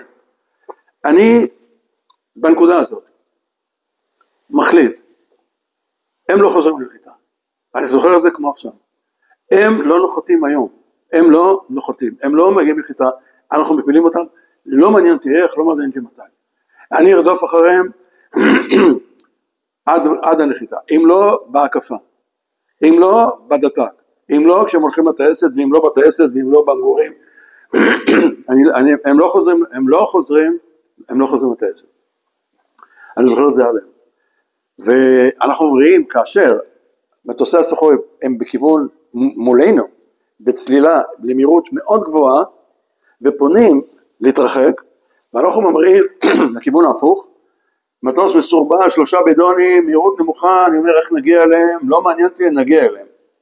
ואני זוכר שבשביל לא לאבד את הקשר עין, אני לא מסתכל לכיוון ההמראה בכלל, אני מסתכל עליהם, ההמראה היא לפה, אני מדי פעם מציץ לראות שאני על המסלול. ואני מסתכל על המהירות, לראות מתי אני יכול לנתק, אני רוצה לנתק כבר לאוויר, לפנות אליהם. והנ"מ שלנו, יורה, אמר, בנ"מ נטפל אחר כך, אבל אני רואה את המהירות, אני מנתק, בלי להסתכל, מנתק, פונה, ועכשיו אני רוצה, הכי מהר שאני יכול, להשליך את מכלי הכנפיים, כדי להאיץ, וזו התנגדות לא נורמלית, 2 מכלים כבדים ענקיים, ואני ממשש, יש לנו היו שם 3 כפתורי השלכה, מהירה, של טילים, של הבידון גחון ושל בידוני הכנפיים, ואני זכרתי איזה הוא היה הבידון כנפיים, איזה כפתור, ואני בלי להסתכל, אני ממשש סופר 3, ואני מסתכל עליהם, ואני לוחץ, ושני המכלים נופלים, הם ממש אחרי המראה, עדיין עם דלק, מלאים בדלק, ואני נכנס לאלומת נ"מ שלנו, שלא מפסיקה את הירי, ואני אומר, נו, אז עכשיו אני אפול מהנ"מ שלנו, אני עוזב את הסטיק, ומכין את עצמי להפלטה, אם הנ"מ פוגע בי. לא, תודה לאל, הנ"מ לא פגע, לא בי ולא בדני, ואנחנו עוברים דרך אלומת הנ"מ, ואני רואה אותם, ואני עכשיו מתחיל מרדף, שבמרדף הזה, המפלט של הסוחוי היה גובה נמוך מהירות גבוהה, זה היה המפלט שלו, לא היה לו, אם הוא היה מתרומם ובקרב אוויר, אנחנו יותר טובים מהסוחוי, אבל בגובה נמוך, במהירות גבוהה, אי אפשר להשיג אותו, הוא מאוד מהיר. עוד דבר אחד, הכנפיים שלו דקות כמו סכין, אתה בקושי רואה אותו, זה גוף סיגר עם כנפיים כמו סכינים, ואני אחריו, עכשיו אני אחריהם אחרי המטוס האחורי, בגובה נמוך, במהירות גבוהה. אמרתי, לא מעניין אותי. עכשיו אני רואה שאני לא מתקדם, כי הגעתי למהירות המקסימלית, 720 קשר, גובה נמוך, יש פס אדום במד המהירות. אמרתי, אני לא מעניין אותי, אני עובר את המגבלה. ופתחתי את המעבר עוד הלאה, והאצתי, הגעתי עד 750, שזה מעל המקסימום המותר. ואז התחלנו להתקרב, התקרבנו לאט לאט, אמרתי בסבלנות, לא יודע, אנחנו נפיל אותם, לא מעניין אותי מתי. ושהתקרבתי מספיק, הייתה לי קליטה של הטיל, טילי שפריר, ושהייתה קליטה יציבה, שהגרתי טיל ראשון, הטיל רץ למטוס, ונפל מתחתיו, ולא פגע, הוא ננעל על הד קרקע כנראה. ועכשיו אני ממשיך לרדוף, יש לי עוד טיל, יש לי תותחים, אנחנו ממשיכים אחריהם, ועכשיו הוא עשה טעות, הוא התחיל לפנות, הוא כנראה הבין שמישהו אחריו, כי טיל נפל לא רחוק ממנו, כנראה הרגיש שמה, והוא התחיל לפנות, הייתה טעות כי אנחנו התחלנו להתקרב, והדבר הבא שקרה, חיכיתי לשנייה שהוא יהיה מעליי, אבל שנינו היינו בגובה מאוד מאוד מאוד נמוך, ואתה חייב להיות טיפה מתחת, כי הכוונת יש לה הסט לגובה, ובאמת היה איזה שפל קרקע, שיפולי קרקע בחולות לקראת הסואץ, שהוא פיגר בהנמכה, ואני נכנסתי פה לאיזשהו חריץ שגרם לי להניח לפניו. מה שקרה זה שהוא עכשיו נכנס לי לכוונת מלמעלה, וזה בדיוק מה שהייתי צריך. ועכשיו הייתה לי קליטה של הטיל השני, שהגרתי את הטיל השני, פגע בו, פוצץ באוויר, ועכשיו יכולתי, אני בלי טילים, אלא רק עם תותחים, אני יכולתי עכשיו לגשת למטוס הבא שנמצא מימין, קדימה, ולהפיל אותו. אבל דני סבר היה בצד, שניים שלי היה מצד ימין, אחריו. אז עשיתי ג'סטה, ושאלתי דני קשר עין, הוא אמר לי חיובי, אמר לי אתה רשאי, והוא פשוט היה לפניו בכוונת, והוא ירד טיל ופגע בו והפיל אותו. אבל זה הג'סטה לא כך מקובלת, כי לא כך מקובל בכזאת קלות, לתת למישהו להפיל מטוס שאתה יכול להפיל אותו, אבל אני אז לא שיחקתי במשחקי אגו, וכמה הפעלות יהיו לי או לא יהיו לי, חשבתי שהוא יכול להפיל אותו די בקלות, ושיפיל אותו. אני יכולתי להתקרב אליו עם תותחים ולהפיל אותו, אבל זה היה מאוד פשוט והפיל אותו. המטוסים לא חזרו לחזרה נחיתה, הפילו אותם הוקים, והפילו מטוסים שהיו בפטרול על הסואץ, תפסו אותם והפילו, הם לא חזרו, בדיוק מה שרציתי. חזרנו חזרה לנחיתה ונחתנו, וזה הייתה... הייתה לך בעיית דלק מזה שזרקתם את התיקים? לא, ממש לא. דלק של הגוף מטוס הספיק? לא, השארנו את בידון הכחול, כי זה אלכוהולי, ולא היו תמרונים. אם מתחילים תמרונים, אתה זורק אותו, כי הוא מפריע. אבל סתם לטוס במרדף, חבל, אז השארתי את בידון הכחול. אם הייתי משליך אותו, זה לא היה סוף העולם, אבל לא היה צורך. זה המון ניסיון הדברים האלה, זה המון ניסיון.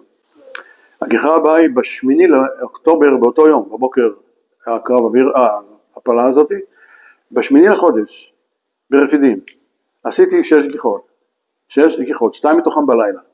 אני רוצה לספר על התפיסה של הלילה דווקא. המסלול ניזוק, וטיפלו בו, ותקנו אותו.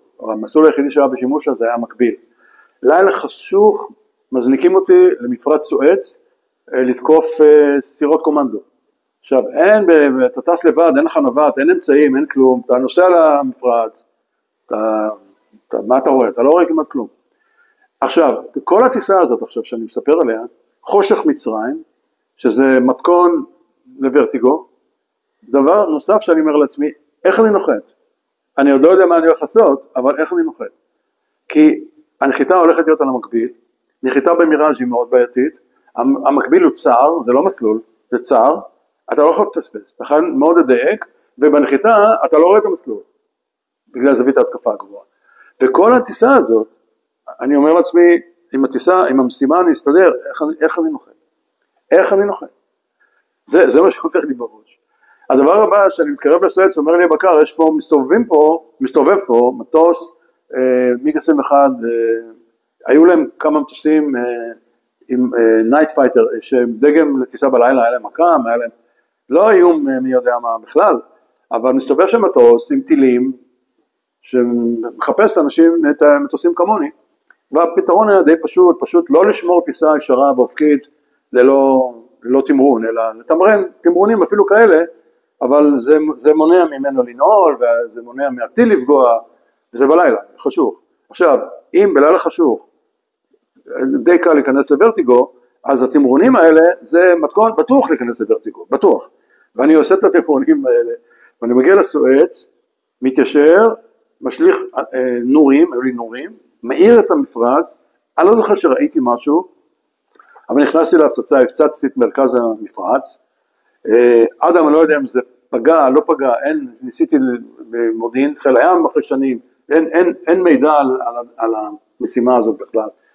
ועוד פעם אני מתמרן וחוצה קו חזרה, ובא לנחיתה ברפידים, שהכל ההפעלה, הכל חשוך, אין תאורה, איך אני מוצא את רפידים, איך אני נוחת ברפידים, זה סיפור. ואני אומר למגדל, תדליק את האורות מסלול, שאני אראה את המסלול, הוא אומר לי, אסור היה להם, זה הכל היה בהפעלה. ואני נכנסתי למשימה של למצוא את המסלול ולנחות, פשוט לנחות. וידעתי בערך איפה המסלול צריך למצא, איפה הרפידים, באתי גבוה, עשיתי פרטן כזה גבוה, ולקראת הסוף אמרתי, תדליק עכשיו את התאורה, הוא הדליק אותה לקראת הנחיתה, שרק אני אראה את המסלול. ובאמת, זה היה לפניי, ואז כל מה שהייתי צריך זה לתקן טיפה, נחתתי על המקביל, לא יודע עד עכשיו איך, נחתתי וחזרתי לנחיתה. הייתה משימה ברמת יכולת אישית מאוד מאוד בעייתית, הגיחה הזאת. אני רוצה מפה לקפוץ על 13 לחודש, סוריה. ככה, אני בכוננות, עירות, מחכה להזנקה, בעמדת עירות של הטייסת, 101, עם מספר 2 שלי. ועכשיו, בשלב מסוים עובר הזמן, ויש תחלופה, כי אתה לא יכול לשבת שעות במטוס, בלי לזוז, באיזשהו שלב, או שאתה מחליפים אותך, או שמזניקים אותך, או שהכוננות מסתיימת, אתה לא יכול לשבת שעות. והגיע הזמן שצריכים היו להחליף אותנו. ובאמת, הגיע הזוג להחליף אותנו. הזוג היה אבי לניר, ועם מספר 2 שלנו. הם באו להחליף אותנו. אוקיי, בסדר גמור.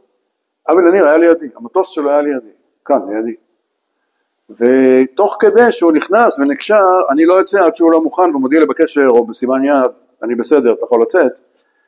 ואני מחכה, תוך כדי שהוא נכנס ונקשר וזה, סירנה זה הזנקה. ואז הוא אומר לי, אנחנו מזנקים. כלומר, הוא מזנק ואנחנו נמשיך עכשיו לשבת בכוננות. אוקיי? מפקד טייסת. אבל מה שקורה הוא לא מניע. המטוס שלו לא מניע, המנוע לא מניע. ואני רואה אותו משתולל, והמכונאים מחליפים בקבוק הנאה, ומסתובבים, וצריך להמריא. ואז הוא אומר לי, דגל אחד, או מיקי, זה על קשר פנים.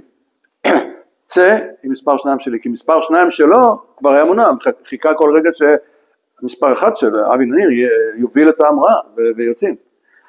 והוא מחכה שמישהו יוביל אותו.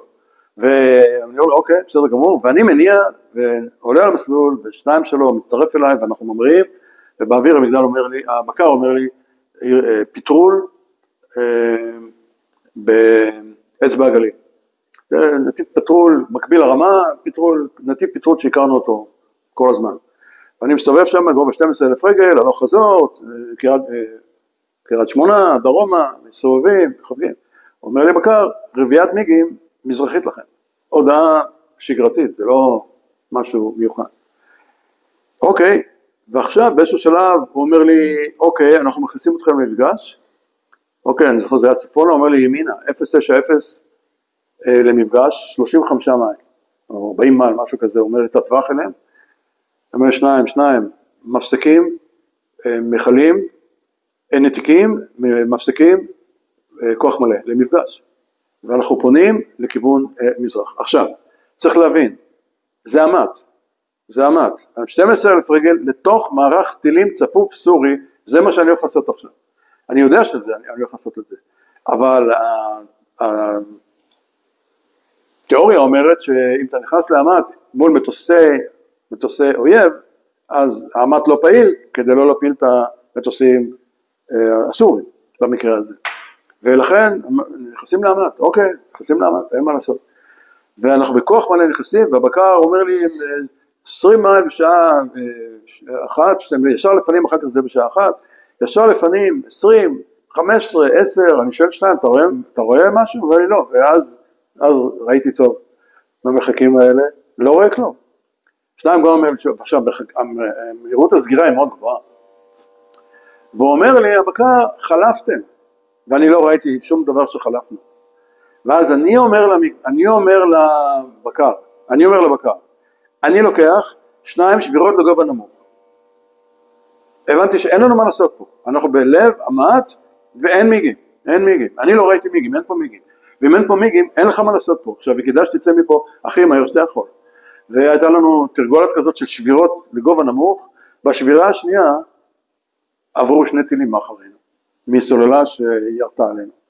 הגענו לגובה נמוך, וטסתי אז, אני זוכר עד היום, 060 לאורך למדרונות החרמון הסורי, לתוך סוריה, כדי להקיף את החרמון הסורי, ולחזור דרך לבנון, למטולה ולאצבע הגליל חזרה. ואני זוכר שהמטוסים שהם בגובה נמוך, יורים אלינו סטרלה זה טילי כתף, מלמעלה למטה. בדרך כלל יורים טיל למעלה, יורים לנו טילים מלמעלה, ככה אני זוכר, כמו גפורים קטנים כאלה, טק, לא פגעו.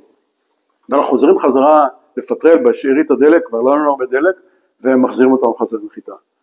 מה שהתברר אחר כך, זה שלא זמן רב לאחר מכן, הזניקו את אבי נניר, מספר 2 שהיה שלי, לאותו דבר. זה שלא הצליח להניע קודם. נכון, עכשיו הזניקו אותם, אנחנו כבר היינו בדרך חזרה, או לקראת הנחיתה, וזה, אני לא ידעתי לאן מזניקים אותם, לא הייתי בקשר איתם, אבל מה שאני יודע זה שהזניקו אותם לאותו מקום, פטרול, עוד פעם, למפגש, 12,000 רגל, מיגים, אין מיגים, ומה שאבי עשה, הוא נכנס לפנייה לחפש את המיגים. פשוט פנייה ב-12,000 רגל לחפש את המיגים, סוללות טילים ירו, המטוס שלו נפגע, והוא נטש בחיים, וניסו לחלץ אותו, ולא הצליחו, היו כוחות שלנו, והסורים לקחו אותו לכלא, והמשך ידוע, פשוט הרגו אותו בהמשך בחקירות. מספר 2 יצא מהאירוע הזה פגוע מאוד, בכל הבית אפשרי, ולמעשה היו לו הרבה טענות וביקורות על כל מה שקרה סביב האירוע הזה, הוא היה צעיר מאוד ולא נחשף כל כך ללחימה ולמצבי לחימה, ופתאום לידך מטוס נפגע ומטוס נוטש ומישהו לא חוזר ומישהו, היה גדול עליו, האירוע היה גדול עליו מאוד והוא לקח אותו קשה מאוד. זה 13 לחודש. ומפה אני רוצה לעבור לגיחה נוספת שתסכם את נושא של מלחמת יום כיפור נראה לי, וזה 20 לחודש, 20 לאוקטובר, ככה, כוחותינו כבר בתוך מצרים, אבל באור אחרון, לקראת ככה סוף אחר הצהריים, מטוסי תקיפה מצריים, תוקפים את כוחותינו בצד המצרי. ועד שמזניקים את המטוסים שלנו, הם לא מגיעים אליהם ולא מצליחים להפיל אותם.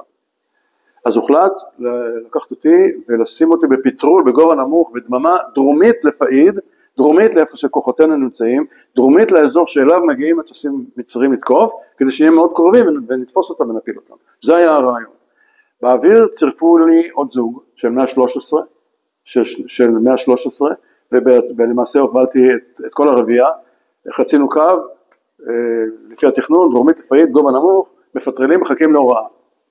ובשלב מסוים, הבקר אומר לי, אוקיי, רביעה, בדרך התקיפה, כיוון 330 למפגש, אוקיי, מפסיקים, כוח מלא, נתיקים, זה מחלי הכנפיים, עדיין בידון גחון אלכוהולי אפשר להשאיר אותו, ואנחנו מאיצים, במהירות, אנחנו כבר ב-540 קשר, ואנחנו מחפשים, ואז אני שומע כמה פיצוצים, טט, כאלה כמו קולות מתכת כאלה, ובבת אחת המטוס נעצר, כאילו שהוצאתי את מעצורי האוויר, והמנוע מסתובב, והבנתי שהתפוצץ לי המנוע ונפגעתי מנ"מ.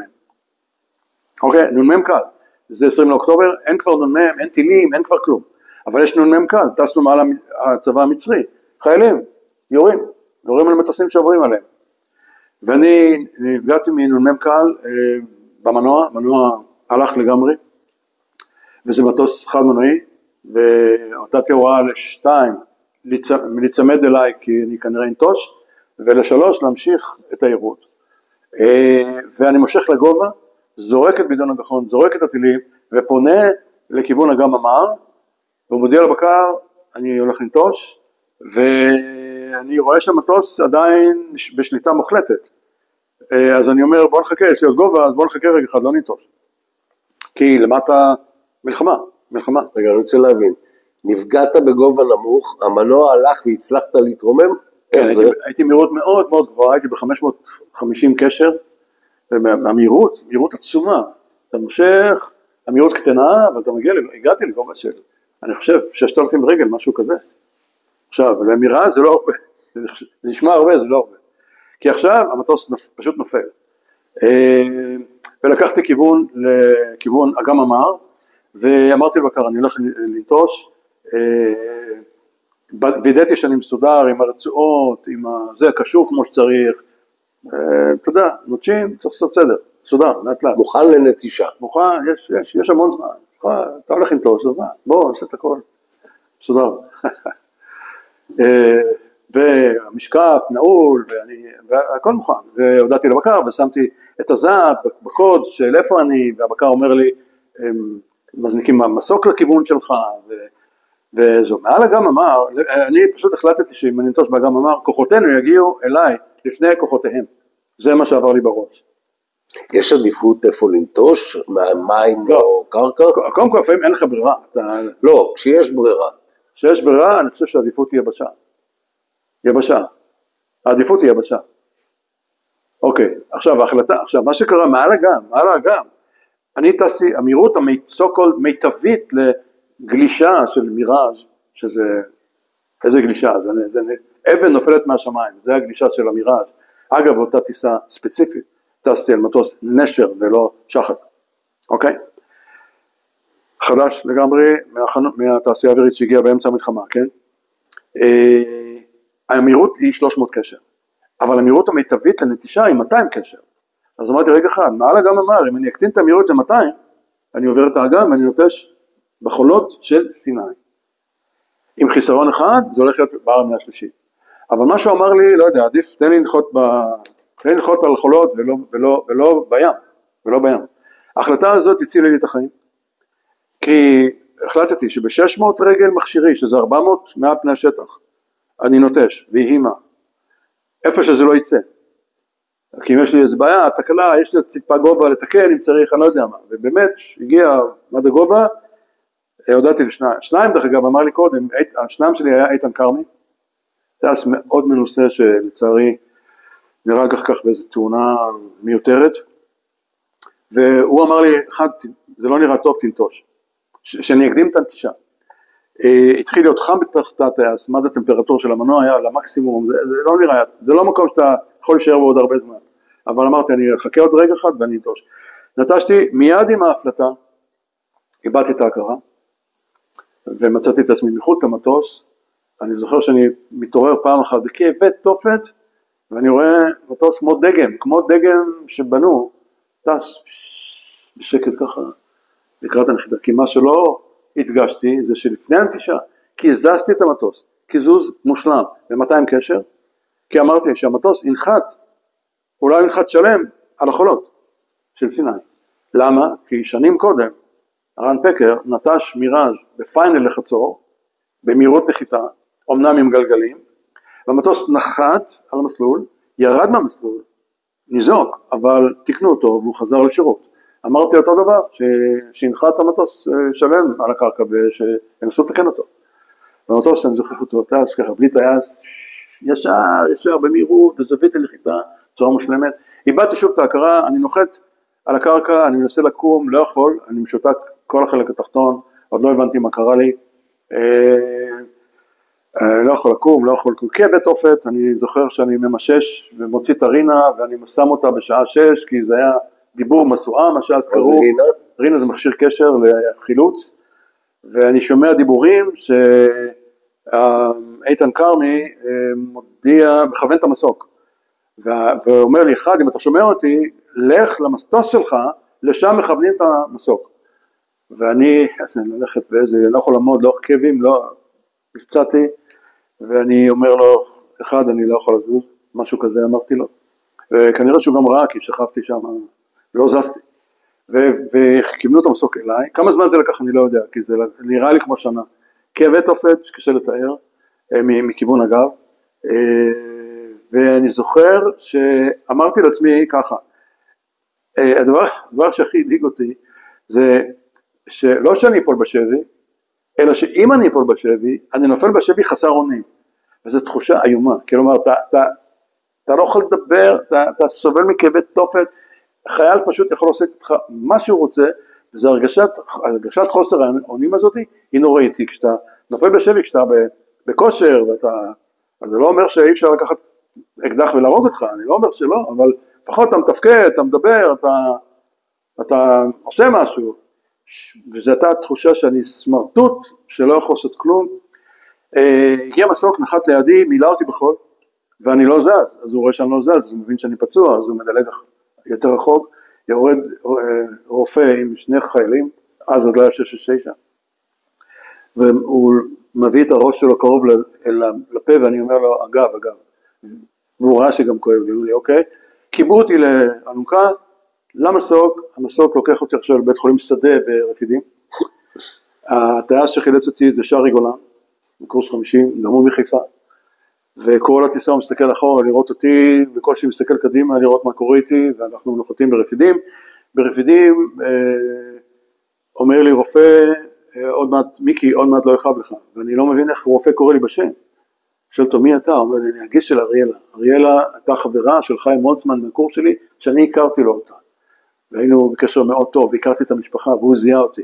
זה היה כאילו פתאום נופל עליך מישהו שקורא לך בשם, והדבר הבא שקורה זה חיילת לוקחת מספריים וגוזרת לי את הסרבל ואת הג'יסות, ולפני שאני מספיק לצעוק עליה תעצרי, היא כבר גזרה לי את הג'יסות, כי אומרת לי, אנחנו לוקחים אותך לצילום, אמרתי, אז מה את גוזרת לי את הזה? אומרת, חייבים לגזור. עכשיו, תבין, ג'יסות זה חלק מהגוף שלך, זה שלך אישית, זה במידה שלך, אתה טס עם זה, אתה ישן עם זה, אתה אוכל עם זה, אתה, כאילו, זה להוריד לי יד, זה לא עוד בגד או עוד סרבל שאפשר לקחת אותו באפסנאות, זה פשוט מצחיק, אבל זה, אני הייתי בשוק, חותכת אותו. וצילמו ואמרו לי, אוקיי, יש לך בעיה בגב, שברת כמה חוליות, ואתה מפונה לצפונה, לתל השומר, נתנו לי 2 זריקות שהרגיעו אותי לגמרי מבחינת הכאבים, מטוס ארקיע, שפינה פצועים, פינה אותי, הטייס ירד למטה, להגיד לי שלום, שמו רגב, הכרתי אותו מחיל אוויר, ומי שעוד הספיק לבוא ולהגיד לי שלום, זה היה מפקד הבסיס, חסון, הוא היה מפקד רפידים באותם ימים, הוא גם בא לראות שאני בסדר, ואני מגיע בלילה כבר, לתל השומר. אתה נפצעת בעצם מעצם ההפלטה? כן. אני נפצעתי... יכול לתאר לי את ה... כן. מה אתה מרגיש שאתה נפלט? אוקיי, בגדול היו אז 2 סוגים של כיסאות מפלט, כיסא פירוטכני, שזה מנגנון פירוטכני, שבעצם יורה את הכיסא כמו פגז, אבל בגלל שהירי הוא בעוצמה בלתי רגילה, אז הירי מחולק ל3 שלבים נפרדים. 1, 2, 3, בהפרשים מאוד קצרים של זמן. אוקיי, זה כיסא תוצרת מרטין בייקר, זה כיסא שהציל המון טייסים, ואתה חוטף מכה, אבל זה לא דרמה. מה שקרה אצלי, זה אמרו לי אחרי המלחמה, זה אמרו לי אחר כך, שהכיסא של, המטוס היה חדש ולא היה כיסא מפלט בתעשייה האווירית, והלכו למחסן והיה שם איזה כיסא זרוק שהיה כתוב לו עליו לא נבדק, לא היה כתוב לא שמיש אלא לא נבדק, והביאו אותו והתקינו אותו, והוא מה שקרה שם זה ששלושת השלבים אצלי פעלו ביחד, ונחשפתי למשהו בסדר גודל של 32G בשבריר שנייה, וריסקתי 3 חוליות בגב. אני הייתי משודרג בכל החלק התחתון של הגוף. זה מה שקרה בכיסא מפלט. דגם נוסף שהיה כבר אז, והוא קיים עד היום, זה מנגנון רקטי, בעצם ניצתת רקטה שמאיצה אותך אל מחוץ למטוס, זה הרבה יותר נוח, זה הרבה יותר ידידותי למשתמש, וגם זה כיסא שהציל כבר הרבה מאוד טייסים, ואין את המכה הזאת שהייתה במנגנון הפירוטכני. זהו, אני מתעורר, מקום נקי, יפה, סדין, לבן, נראה נחמד, וידי יושב מישהו, ואני שואל אותו מה השעה, הוא אומר לי, עזוב את השעה, אנחנו חייבים לקחת אותך לתת צ'טן, כי אנחנו חייבים לבדוק את האיברים הפנימיים שלך, כי אנחנו יודעים מה יש לך בגב, אבל אנחנו לא יודעים איברים. אמרתי לו מה השעה, צ'טן, מה השעה, 8, תביא טלפון, לא טלפון, צריך לקחת אותך לבדיקה, טלפון, בדיקה, הביא טלפון, תחייג מספר, חייגתי לשעות שהייתה אצל ההורים שלה במזור.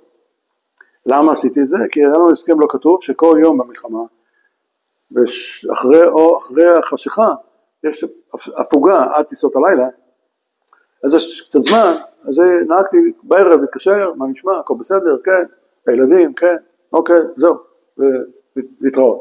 והשעה התאימה, אז אני מדבר, היי, מה נשמע? בסדר, מה קורה? בסדר, מה איתכם? בסדר, היא אומרת לי, איפה אתה? חוש של האישה. כן, חוש של האישה. עכשיו, שים לב לתשובה. אני בבדיקות שגרתיות בירפה בתל השומר. זאת אומרת, באמצע המלחמה, ב8 בערך, אני בבדיקות שגרה בתל השומר. עכשיו, הטייסים עוברים בדיקות שגרתיות בתל השומר, אוקיי, ואז היא ידעה שאני בתל השומר, ורק כנראה זה משהו אחר. אז היא אומרת, איפה אתה? אז אני אומר, לא יודע, והרופא שהיה לידי אמר לה, איפה אני? ומישהו מהמושב הביא אותה, והגיע כעבור זמן לא רע. היא לא קנתה את זה שזה בדיקות שגרתיות. לא, היא קנתה מיד. שזה שגרתי. לא, היא ישר שאלה אותי, זה כמו הבדיקות שאיתן עבר, איתן קרמי נטש כמה ימים קודם, וידע שאחרי נטישה עוברים בדיקות רפואיות. אחרי נטישה. אז אמרתי לה, בדיוק את הבדיקות האלה אני עובר. אז היא הבינה שזה... אבל היא שמעה אותך, אז היא הייתה רגועה. כן, אז היא אחרי כמה זמן הגיעה, וזהו. לבית החולים הגיעו, עכשיו היו מלא פצועים בחיל האוויר, בתל השומר, אני היחידי שלא יכולתי, הייתי ללא תנועה, לא יכולתי לזוז, לא כיסא גלגלים, לא כלום, כל השאר כיסא גלגלים, או צולעים, או גפיים, הסתובבו קצת, והגיעו אליי לבקר אותי, כעבור כמה ימים, הגיעו לבקר, בני פלד ועברי, שניהם, מפקד חיל האוויר וסגנו, באים לבקר את הפצועים, ובאים לבקר אותי, כי אני לא יכול לזוז, באים אליי, שלום, מה נשמע, זה, דיברנו קצת, זה, בקיצור, זה בחיל האוויר, הטייס שחילץ אותי, והטייס שהביא אותי לנתב"ג, ובכל מקום יש מישהו שאתה יודע שידאג לך. מלבד טייסת 101 שפחות דאגה לי, תכף נגיע לזה יותר מאוחר. זהו, משם הגעתי, העבירו אותי לבית קיי בנהריה, שהיה מרכז שיקום לפצועי צה"ל, שם הביאו אותי עם אמבולנס עם אלונקה, ויצאתי משם כעבור 3 חודשים של פיזיותרפיה, כמו שאני היום, הולך, מתפקד, הכל רגיל לגמרי, בגלל פיזיותרפיה. למזלי, אני אומר, כי זה כנראה היה הטיפול הכי נכון במצב שהיה לי. אגב, צוות טכנאים בא לבקר אותי, וסיפרו לי שביקרו את המטוס שלם לחלוטין בחוץ, שלם לחלוטין מבחוץ, כולו שרוף בפנים. ולא היה שווה לקחת אותו ולא להנציל אותו ולא שום דבר, זה חבל.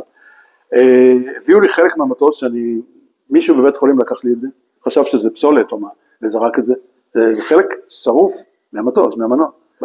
מזכרת, אין לי אותה, בבית חולים חשבו שזה, לא יודע, פסולת, וזרקו לי את זה, וזהו, עכשיו הייתי בבית קיי בנהריה, מי שתפס פיקוד על הביקורים של שוש והילדים שגרו בחצור, לבוא לבקר אותי בבית קיי בנהריה, לא הייתה טייס 101, שלא כל כך לקחה חלק במה שקרה איתי אחר כך, לצערי, האגף להב בתעשייה האווירית, הם תפסו פיקוד, הם שלחו רכב, נהג, שתמיד לקח אותה מתי שהיא רצה, לכמה זמן שהיא רוצה, כי הכרתי אותם בגלל הסיפור של פרויקט הנשרים, וכולם הכירו אותי ונטשתי נשר, והפלתי עם נשר, אז הייתי מאוד מחובר אליהם. זהו, חזרתי חזרה אחרי השיקום, ועכשיו אני בתקופת קרקוע, אני אקצר, בתקופת הקרקוע, אומרים לי תקשיב, במקום להיות מפקד טייסת בבית ספר, אנחנו מציעים לך תפקיד במטה של חיל האוויר, שזה אקוויוולנטי, זה לא בזבוז זמן, זה חילופי. אז אתה לא מבזבז זמן, תעשה תפקיד במטה, וזה יחשב לך בתוכנית הקידום. אמרתי, מתאים לי מאוד, כי במילא הייתי מקורקע זמנית. והגעתי למטה והציב אותי בתפקיד של ראש מדור מטוסי קרב באמל"ח. אחד התפקידים המרתקים ביותר שעשיתי, שזה לא יומן איזה אחריות נותנים לבחור צעיר כזה, בדרגה, הייתי הסרן, בפרויקטים שקשה לתאר. סיפור ארוך, התעסקתי שם בפרויקטים מאוד גדולים שמיד אחרי המלחמה, כמו למשל הסבת A לדגם N, לשדרג את הסקאוקים לדגם המשוכלל יותר, עבודה שאני עשיתי, והיא נעשתה אחר כך, או שדרוג הנשר לאוויר ולא לאוויר קרקע, שזה הכל רטרופיט, ליינים בתעשייה האווירית, שנותנו תעסוקה, זה תקציבי מיליונים, הכל, כמובן זה תהליך שלם של אישור, זה לא אני מחליט ועכשיו פותחים ליין בתעשייה האווירית, זה מגיע למפקד חיל האוויר לדיונים, ושם מחליטים על הדברים, וזה לא נגמר בזה שאני מחליט והוא ממליץ, כן? אבל זה מרתק, פשוט מרתק. ובאותה עת דיברו על התארגנות קבוצת הטייסים שתביא את מטוסי F-15, את הבזים, והשם שלי גם עלה כמי שמועמד להיות בקבוצה הזאת, ובשלב מסוים, אחרי כמה חודשים, בני פלד קורא לי אליו שיחה, ובשיחה הוא אומר לי, תשמע, אני רוצה להגיד לך משהו שאני רוצה להגיד לך, אבל אני לא רוצה שיגיד לך, שמישהו אחר יגיד לך. ירפה, יחידת הרפואה של חיל האוויר, קצין הרפואה החילי, החליטו לקרקע אותך למטוסי קרב. ואני מקבל את ההמלצה, ואתה מקורקע למטוסי קרב. למה? כי אני לא רואה שנטש ונפצע וחזר לטוס. אז הוא אומר לי, נכון, אבל אנחנו מאפשרים לחזור לאנשים שנפגעו בגפיים, כתף, רגל, יד, מכה, צליעה, לא יודע מה. אבל אצלך הערכה היא שנטישה נוספת אתה משותק לכל החיים, וזה משהו שאני לא מוכן לקחת על עצמי, ואני לא מוכן. ואז אמרתי לו, אוקיי, בסדר גמור, תודה רבה. נהניתי מכל רגע, אין לי שום טענה, הכל בסדר גמור, אני מבקש להשתחרר. אני לא ראיתי את עצמי בחיל האוויר, לא בתפקיד טייס קרב ולא במערך הקרב, לא ראיתי. אני גם החלטתי שאני לא נלחם עכשיו לחזור חזרה לטיסה קרבית, כי אם זה יקרה, מה אשתי והילדים שלי ידחוף אותי בכיסא גלגלים כל החיים. והוא נתן לי כמה שמות כדוגמה, אני לא רוצה אותך ככה, אני לא רוצה. ואז אמרתי, אוקיי, אני כבר טסתי וכבר מאוד מנוסה, אוקיי, אז אני את שלי עשיתי, בעל כורחי, אני מקורקע וזהו. ואז הוא אמר לי, אוקיי, תשמע, אני מציע לך, לימודים בארץ, לימודים בחו"ל, נספחות, עבודה, מה שאתה רוצה, רק אל תשתחרר. אמרתי, תשמע, מפקד, אם אני לא במערך הקרב, אני לא יודע איך אני, באמת, ואין לי טענות, הכל בסדר. אז הוא אומר לי, אוקיי, יש לי בקשה, אני מבקש שתעבור לקרנפים, לטייסת הקרנפים, ומשהו שם לא נראה לי, במערך הזה, ככה הוא אומר לי, ואני צריך אותך שם, שתגיד לי מה קורה שם, קרנפים זה? הרקולסים, מטוסי הרקולס, מה קורה שם?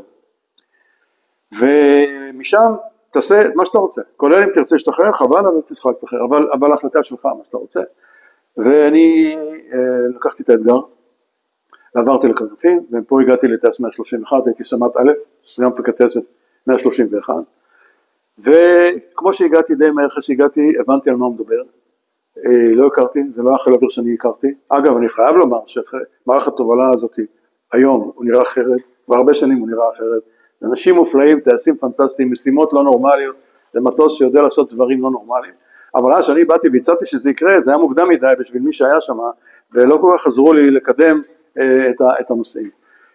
מצאתי טייסת עם מורל ירוד, חסר יוזמה, אני זוכר שבכל הטייסות שהייתי, הייתה יוזמה של הטייסות, להציע הצעות בתחום של פיתוח טכנולוגי, אמל"ח, שיטות תקיפה, עוד משימות, זה בא מלמטה, ופה, לא, עזוב, אנחנו טסים פה, הכל בסדר, והייתה משימה מאוד מבוקשת לחול, טסו הרבה לחול, שזה נהדר, אז נקטתי בכמה צעדים שאני רק אזכיר חלק מהם.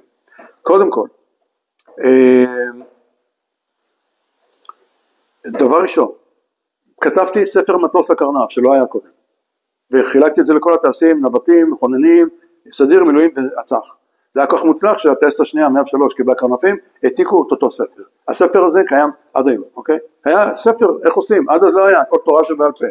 דבר ראשון. דבר שני, קבעתי שאחד הטייסים מנווט, כי עד אז הנווט ניווט, והטייסים סיפרו בדיחות. אמרתי, איך זה יכול להיות? ואם הנווט טועה, איך תדעו? לא, זה נווטים, זה המקצוע שלהם. אמרתי, מישהו חייב לנווט איתם, ולבקר את הניווט, ולדעת, כי אם לא תגיע למקום, יבואו אליך בטענות כקברניט הטיסה, לא יבואו בטענות הנווט. לא, ככה זה ככה, כאן זה ככה. אז כאן זה ככה, אני קבעתי טייס, אחד הטייסים, מנווט. וכשאני ניווטתי עם מפות, אמרו, הוא מתגעגע לתקופה שהוא היה טייס קרב, הוא לא יכול בלי זה, אז הוא מחזיק מפה. מחזיק מפה, סגן, באות יום מחזיק מפה, אז פה קברניט הרקולס עם אלפי שעות לא יכול להחזיק מפה, על מה אתם מדברים? ועשיתי עוד דבר אחד, קבעתי שכל טייס לוקח יום אחד חופשי, שביום החופשי הזה הוא עושה מה שהוא רוצה, מטפל באשתו החולה, סבתא שצריכה תרופות, הילד לא מרגיש טוב, כל התירוצים תביאו לאותו יום, ביום הזה זהו, כל שאר הימים אתם פה 24/7, פתאום אנשים התחילו לחייך, פתאום התחילו אנשים לראות שהטסט הולכת לקראתם, אז הם הלכו לקראת, חזרה, המורל עלה, הרמה עלתה, הבטיחות עלתה, הכל השתפר, הכל השתנה. בשלב מסוים הגיע מפקד בסיס חדש, עזרא דותן, שהיה טייס מיראז' מ-117, שהיה חולה וקורקע למטוסי קרב, והגיע לפקד את באח 27, הוא הודיע לה, אתה עוזב את הטייסת, תהיה פה ממלא מקום מפקד טייס תעופה, אני רוצה אותך לידי, אנחנו הולכים לעשות פה מהפכות. התאים לי, זה מה אני אוהב אתגרים, ועשיתי לו מבנה ארגוני חדש של כנף, של מה שנקרא כנף תובלה, הוא היה לו ג'וק, הוא רצה גנצ'יפ, הוא רצה הרקולס שיודע להפציץ מהאוויר ולירות מהאוויר, יהיה דגם כזה לאמריקאים, הוא רצה שיהיה לנו כזה דבר, שזה כלי מדהים שחבל שאין לנו אותו, ולא יהיה לנו אותו כנראה גם לצערי, והתחלנו ליישם את התוכנית הזאת, הייתה תוכנית מאוד גדולה, והבנו אחד את השני, שנינו באים מאותו מערך, ואנחנו הולכים לעשות פה מהפכות, שינו מבנה ארגוני, ומפקד כנף שיושב רק על המערך המבצעי, ומפקד בסיס שיושב על הבינוי, ועל התחבורה, ועל כל שאר הדברים שלא מעניינים את השאר, ועדיפויות נכונות, ואיוש מתאים, ומה שקרה זה שעזרא דותן, יום בערב אחד בלילה, נפטר מדום לב, והלך לעולמו, והחליף אותו מפקד בסיס אחר, מאוד נחמד, שבחפיפה אמרתי לו, זאת התוכנית, זה מה שחשבנו, זה מה שאנחנו רוצים, הנה התוכניות, הנה התיקים, הנה זה, ולקח את התיקים, אמר לי, נשמע מצוין, שם אותם במגירה, מתחת למגירה הכי תחתונה, וזה נגמר הסיפור של איך חשבנו שבאח 27 במערך הקרנפים צריך להיות.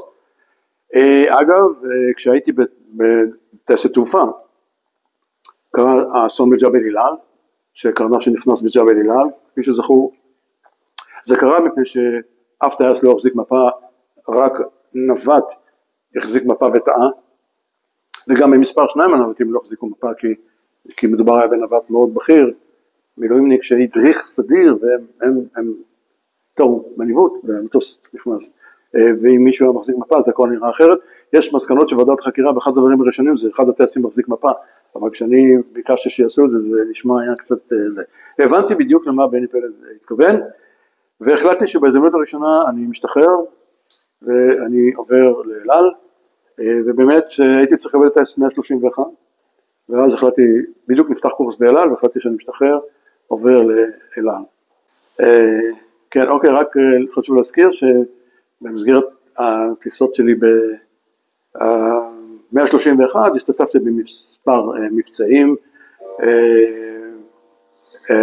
את מבצע אנטבה פספסתי, כי ביום שקיבלתי את התפקיד, מפקד טייסת אמר לי, שמע, תעשה סימולטור, זה באנגליה, תיפטר מזה, ואז תוכל לחזור חזרה ולהתחיל את התפקיד בלי שיהיה לך באמצע איזו הפסקה כזאת ארוכה בסימולטור באנגליה. אמרתי, רעיון טוב, וכשהבראתי לאנגליה, באותו יום נחטף מטוס, שנחטף הגיע לאנטבה, ואני יושב באנגליה, בלאנאם, רויאל איירפורס, במערבית ללונדון, וכל הטלוויזיה על חטופים באנטבה, ואני אומר לעצמי, המטוס היחידי שיכול להגיע לאנטבה, זה הרקולס, ואני מחליט לעזוב, אחרי כמה ימים, לעזוב ולחזור לארץ. אל על ביטלה טיסה ביום חמישי, אז טסו בשבת. הגעתי בשבת, על דעת עצמי, לנתב"ג, בנתב"ג, מישהו לוחש לי ליד המזוודות, מישהו בחיל האוויר שחיכה למישהו, אמר לי, החברים שלך המריאו עכשיו, הבנתי מה קרה, והמבצע יצא בלעדיי, מובן שאילו הייתי בטסט הייתי טס, וכך פספסתי מבצע אנטבה, אבל הפיצוי שקיבלתי היה להיות הטייס המוביל של המבנה מטוסי הרקולס שטסים בסרט מבצע יונתן של גלובוס, נכון? איך קראו לו? גולן גלובוס. את התפקיד שלי עשיתי בצורה יוצאת מהכלל, אפשר לראות את הסרט, רואים שם את הרקולס טס ועובר בכל מיני מקומות, ולאור ההצלחה שלי בתפקיד הייתי בטוח שאני אמשיך לקבל הצעות מהוליווד, ולא עד היום, אני מחכה לטלפונים, לא קרה כלום עם זה, ונשכחתי. שרת טייס ולא שחקן קולנוע. שרתי טייס ולא שחקן קולנוע, כן. אבל השתתפתי במבצעים אחרים, בין השאר מבצע משה, אני מזכיר, העלאת יהודי אתיופיה ממדבריות סודן, אחת המשימות המדהימות ביותר, שאפשר לעלות על הדעת בכלל, ואתה נוחת בלב מדבר, בלי שום אמצעים, ביות מיוחד, עם קוד שאתה מקבל אותו, ואתה יודע שאתה יכול לנחות, ואתה נוחת בלב מדבר, ובמדבר הזה מחכים לך 250 עולים אתיופים שבחשיכה, עולים על המטוס, אתה סוגר את הרמפה, ואתה ממריא, ואתה מביא אותם לארץ, וזה, אני חושב שהסיפור של מבצע משה, לא סופר עד היום, החלק של חיל האוויר, לא סופר עד הסוף, לדעתי עד היום, אחד המבצעים המדהימים ביותר, בגלל פטפטת של אנשים שלנו במדינת ישראל, המבצע התגלה והופסק, כי היו פה אנשים שרצו כותרות, וזה היה בדיוק בניגוד למה שסוכם, והמבצע הזה הופסק. ואני מגיע לאל על. זה מבצע עם כפר הנופש. נכון. כן, אז חלק, אוקיי, מבצע משה, או להעלאת יהודי אתיופיה ממדבריות סודן, התחלק להעברה שלהם לכפר הנופש בים סוף, שהיה בשליטה של כוחותינו כמובן, זה הופעל על ידי המוסד, וזאת עלייה שבוצעה דרך הים, וכמבצע מוסווה היטב, מבצע יוצא מהכלל, והועברו שם הרבה מאוד אנשים דרך הים, וחלק הוא עבר על ידי מטוסי הרקולס שנחתו במדבריות, והקבוצות האלה הגיעו אלינו למדבר, שבשעה מסוימת, בלילה מסוים, קבעו שהמטוס יוצא ולוקח אותם. זה קשה לתאר. אז זה קשור בהחלט כן, לחילוץ יהדות אתיופיה דרך סודן, או מחוף הים, מכפר נופש, או דרך המדבריות. ואני מגיע לאל על, אבל אני ממשיך לעשות מילואים בטייס 131, כאשר אחד התפקידים שהטילו עליי, היה ראש פרויקט האיגוף האנכי.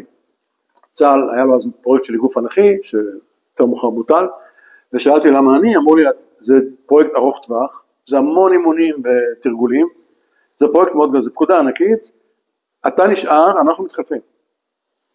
אז אתה נשאר ואתה תהיה ראש הפרויקט, פרויקט מאוד מאוד מעניין, אחד מתרגילים הגדולים שעשינו כהוכחת יכולת, היה ברמון, באמצע הלילה, בגלל שעשינו רעש, אז מישהו, סגן מפקד בסיס החליט שאנחנו רעשים, והוא בא, אמרתם, תפסיקו את התרגיל, אמרתם, תקשיב, פעם הבאה לפני שאתה אומר שטות כזאת, תקרא את הפקודה, כי יש לך חלק בפקודה, שאתה לא עשית את החלק שלך, ועכשיו אתה מפריע לי, אני מפריע לך, אני אעביר עכשיו מפקד הבסיס, תקרא את הפקודה ותביא את המפקד, אני מבקש שתביא את מפקד הבסיס, מי מפקד הבסיס? גיורא רום, ידידי מטייסת, 119, הוא מפקד הבסיס, הוא מגיע, ואני שם לו ראיית לילה, ואני מראה לו מה עושים, זה הוליווד, זאת אומרת, אם אתה תיקח 5 במאים בהוליווד, תגיד להם, תעשו משהו משוגע, הם לא היו מסוגלים לעשות את מה גיורא רום ראה באותו לילה, הוא אמר לי, הייתי כועס עליך אם לא היית קורא לי. ועוד מה שאני יכול לספר זה שבמהלך השירות שלי במילואים, פעמיים זכיתי במקום ראשון במה שנקרא אולימפיאדה. אולימפיאדה זה ריכוז של יומיים או שלושה שכל מערך הקרנף מתחרים, ממש מתחרים במשימות, דיוק וכאלה ואחרות, ובשניהם, שתי אולימפיאדות זכיתי במקום ראשון כמילואימניק, ובאולימפיאדה שלי, זה כל שנתיים משהו כזה, ובאולימפיאדה שלישי ביקשו ממני לא השתתף, אז לא השתתפתי מאז. יש לך מספיק גביעים בבית. אי אפשר שתזכה כל פעם במקום ראשון. אוקיי, בסדר גמור. והדבר הבא שקורה באל על זה שבתור קצין ראשון, אבנר סלפק, מנהל הצי, קורא לי, אומר לי, אתה הולך לעשות קורס מדריכים בוחנים 75767. עכשיו צריך להבין, זה יוצא דופן חריג, כי באל על הולכים לפי סניורטי, לפי ותק. אז מטבע הדברים קברניטים הם מדריכים בוחנים. אתה לא לוקח קצין ראשון ועושה אותו מדריך בוחן של מדריכים וקברניטים. זה לא עובד. זה עובד בחברות אחרות. זה לא עובד באל על. ואמרת, תגיד לי, אם אתה רציני, אומר לי, זה בעיות שלי, זה בעיות שלי, עזוב, לא עניינך. והייתי קצין ראשון, מדריך בוחן, זו תקופה מרתקת. מהר מאוד הוא קרא לי גם להנהלה לעשות תפקיד ניהולי באגף מבצעי אוויר, ושם התעסקתי, אני אציין שני פרויקטים מדהימים. אחד, הרחבת רשת הקווים של אל על למזרח, אירופה, ולאסיה ולמזרח. ברגע שהתחילה העלייה מרוסיה, היה צריך לבדוק כל מיני יעדים, להביא את היהודים משם, זה היה פרויקט שלי, שפתיחת הקווים למוסקבה, ללנינגרד, היום זה סנט פטרסבורג, אז זה היה לנינגרד, לריגה, לקייב. דרך אגב, לפני זה היה בודפשט, פראג וורשה, תחנות מעבר של היהודים. אחר כך זה היה טשקנט וסיקטיבקה, ואחר כך קיבלנו כמה טיסות ליפן, אז טסתי לחברובסק, ובכל המקומות האלה שאני מספר זה פרויקט, לבוא לראות, לבדוק ולהכין את הקווים, זה מרתק, זה ספר, מה שעכשיו אמרתי, זה ספר, ודבר נוסף שהתעסקתי איתו זה עם אפיון וקליטת מטוסי ה-757 לאל על, זה קשר עם בואינג, זה עבודה מאוד מעניינת, שאגב אני אעשה אותה גם היום, במטוס העתידי של בואינג, אולי תכף נגיע לזה.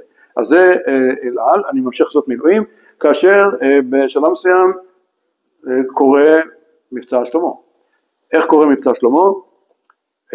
ממשלת ישראל החליטה לעלות את אתיופיה, תכנון המבצע היה מסווג לחלוטין, איש לא ידע שמתבשל כזה דבר, וזה היה בהתאם לדרישות של השלטונות המקומיים, והיו להם כמה דרישות, שזה מבצע בעל צביון אזרחי לחלוטין, תחת הכותרת של איחוד משפחות, מבצע הומניטרי, תקראו לזה איך שאתם רוצים, אין צבא, אין חיל אוויר, אין כלום. אז מטבע הדברים זה נפל על אל על, כי רק אל על יש יכולת לעשות רכבת אווירית של אלפי יהודים. באל על רפי הרלב הטיל עליי, לקחת את התיק הזה של הכנת אל על למבצע שלמה, מרתק, הכנתי את הרכבת האווירית, את הנתיב, את הכל.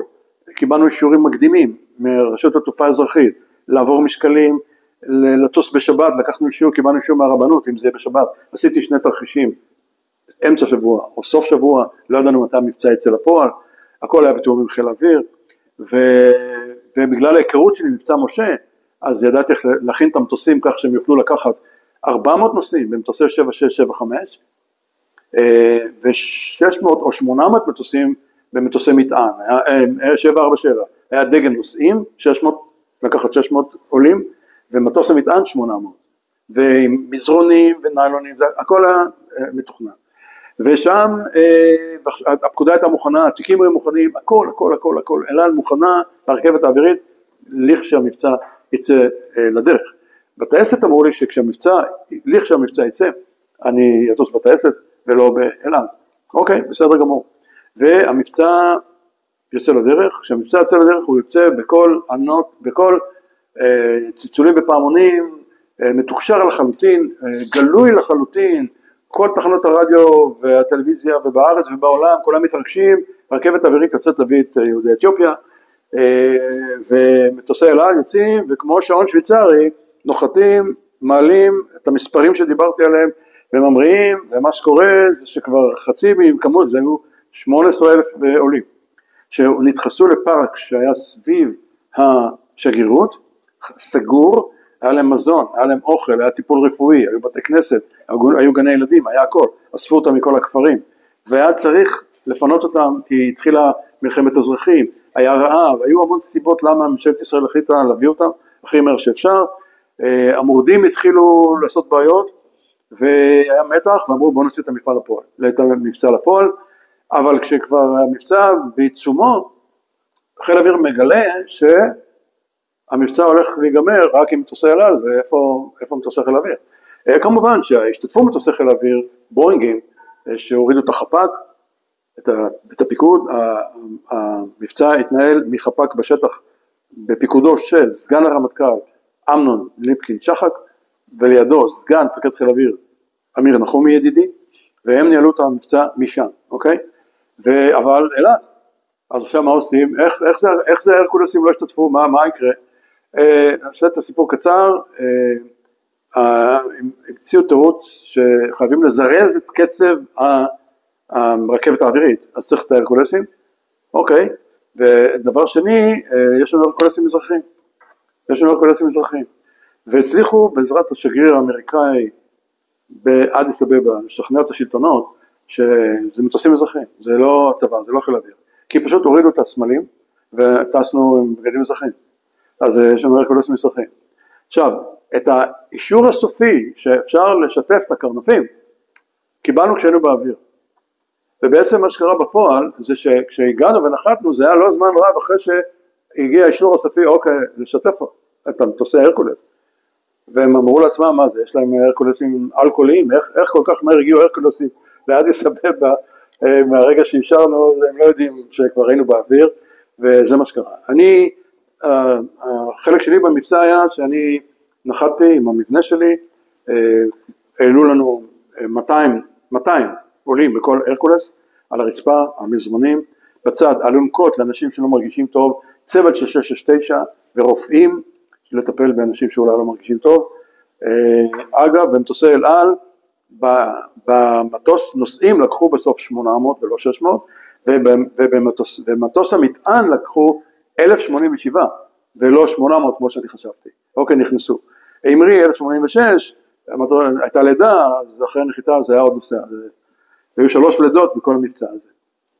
על כל פנים, אני מוכן להמראה כבר עם 3 המטוסים, זה אתה זמן קצר על הקרקע, מעלים לך 200 איש, סוגרים את הרמפה ואתה יוצא להמראה.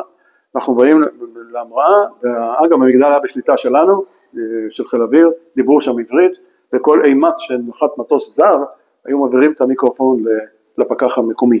גם הפקחים, גם הטכנאים, גם חברת האוטובוסים של אדיס אבבה, שירתו את המבצע, בזה שהם קיבלו תגמול נאות מאוד, שהיה כדאי להם להשתתף במבצע, והם מייחלים לעצמם עוד הרבה מבצעים כאלה, כמה כסף שהם קיבלו. אז ככה זה גם היה במגדל הפיקוח. אנחנו ממריאים, ואני ממריא ראשון, אני ממריא, ובהמראה אני מקבל אזהרת אש במנוע מספר 1. צריך להפסיק את ההמראה, אני מפסיק את ההמראה, מפנה את המסלול, 2 ו3 ממריאים, אנחנו מורדים את ה-200 איש שלנו, ומעלים אותם על הרקולס אחר, היו שם רכבת אווירית של הרקולס, היא מתחילה, כן? והורדנו את כולם מלבד, משפחה אחת של זוג הורים עם 2 תאומות קטנות שיושבות אחורה בשקט על המזרונים, ואמרנו מה נטרטר אותם, תכף נראה מה קורה איתנו, ואז נעביר אותם, הם ישנו בדיוק התינוקות או משהו, אמרנו לא נטרטר אותם, אוקיי, אבל אמרתי בתנאי אחד, אני רוצה פה רופא שלא זז מהם, ובאמת הבאתי רופא, דוקטור גרסרו, שהוא מנהל מחלקה היום בחילו, היה אז רופא צעיר, ודני גרסרו לא עזב אותם, והיה איתם כל הזמן. עכשיו התחיל ניסיון, אני נקצר, התחיל ניסיון לתקן את התקלה, ללא שום אפשרות, המטוס, הייתה שם תקלה שאי אפשר לתקן אותה, ובעצם המבצע ממשיך, ועומד להסתיים, ואי אפשר לתקן את התקלה, ואני נותן הוראה לצוות שלי לבדוק האפשרות של המראה עם 3 מנועים. והתברר שאנחנו יכולים להמריא עם 3 מנועים על הגבול, אבל בתוך מעטפת הביצוע, בתוך מעטפת הביצוע. צריך לזכור, שדה גבוה, 7,600 רגל, היה יום חם, מטוס כבד, זה תנאים קיצוניים להמראה עם 3 מנועים, וצריך להבין שהמראה עם 3 מנועים לא עושים כל יום, אלא רק למטרות מאוד ספציפיות, כמו להעביר מטוס עם תקלה לשדה קרוב לתקן אותו, לא טסים עם 3 מנועים ולא ממריאים עם 3 מנועים. אבל זה מה שעשינו, והדבר הבא שקורה, המבצע עומד להסתיים, אין יותר רוקנות העולים, ויש הודעות שהמורדים בדרך השדה. והתחיל קצת לחץ, ואז ניגש אליי נחומי יחד עם אמנון ליפקין שחט, באו אלינו למטוס, ושואל, תגיד לי, מה יקרה אם תצטרך לחלץ את המטוס מפה? אמרתי, אנחנו אומרים 3 מנועים. אוקיי, בסדר גמור. זהו, והם הולכים. הדבר הבא שקורה, זה עכשיו דברים קורים נורא מהר, בעבירה שונה לחלוטין. מעבירה של פסטיבל, של צלמים שמצלמים, ומראיינים, וכולם באים, ומספרים איזה מבצע, ומביאים את אחינו מאתיופיה, ובארץ כולם מתרגשים, ושם הכל בתאום, והכל פסטיבל, פשוט פסטיבל. בבת אחת עברנו לתרחיש של מלחמה, תרחיש מלחמתי, מבצעי לחלוטין. כי המורדים, עוד רגע מגיעים לשדה, קיפלו את החפ"ק, העלו אותו על 767 שעמד שמה, ורץ אליי מישהו ואמר לי, תקשיב, עזוב הכל, קח את המטוס, לא יודע, קח אותו מפה. הביאו לי ארגז של סיגריות אמריקאיות וארגז של כסף,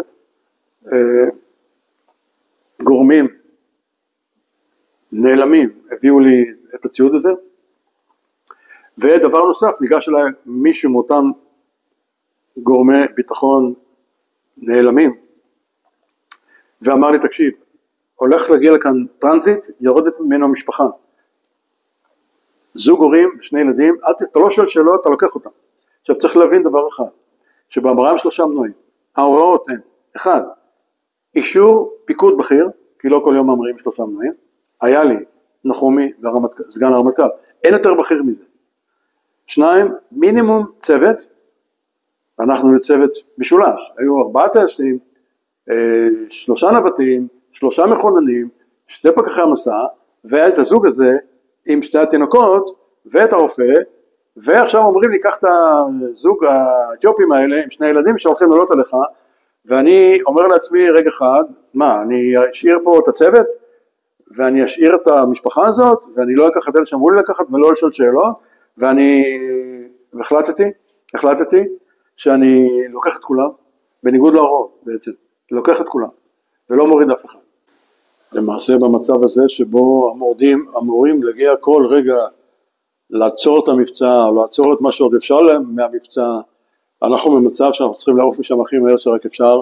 אני רץ לטכנאים שעוד עובדים על המנוע, אומרת, תעיפו את הסולם, רוצו ל-767, אחרוני האנשים שעוד נמצאים שם עולים על ה-767 שעוד היה שם, והוא למעשה, המטוס מתקפל ואומר לנו בהצלחה, ואנחנו שם לבד, אחרונים במבצע.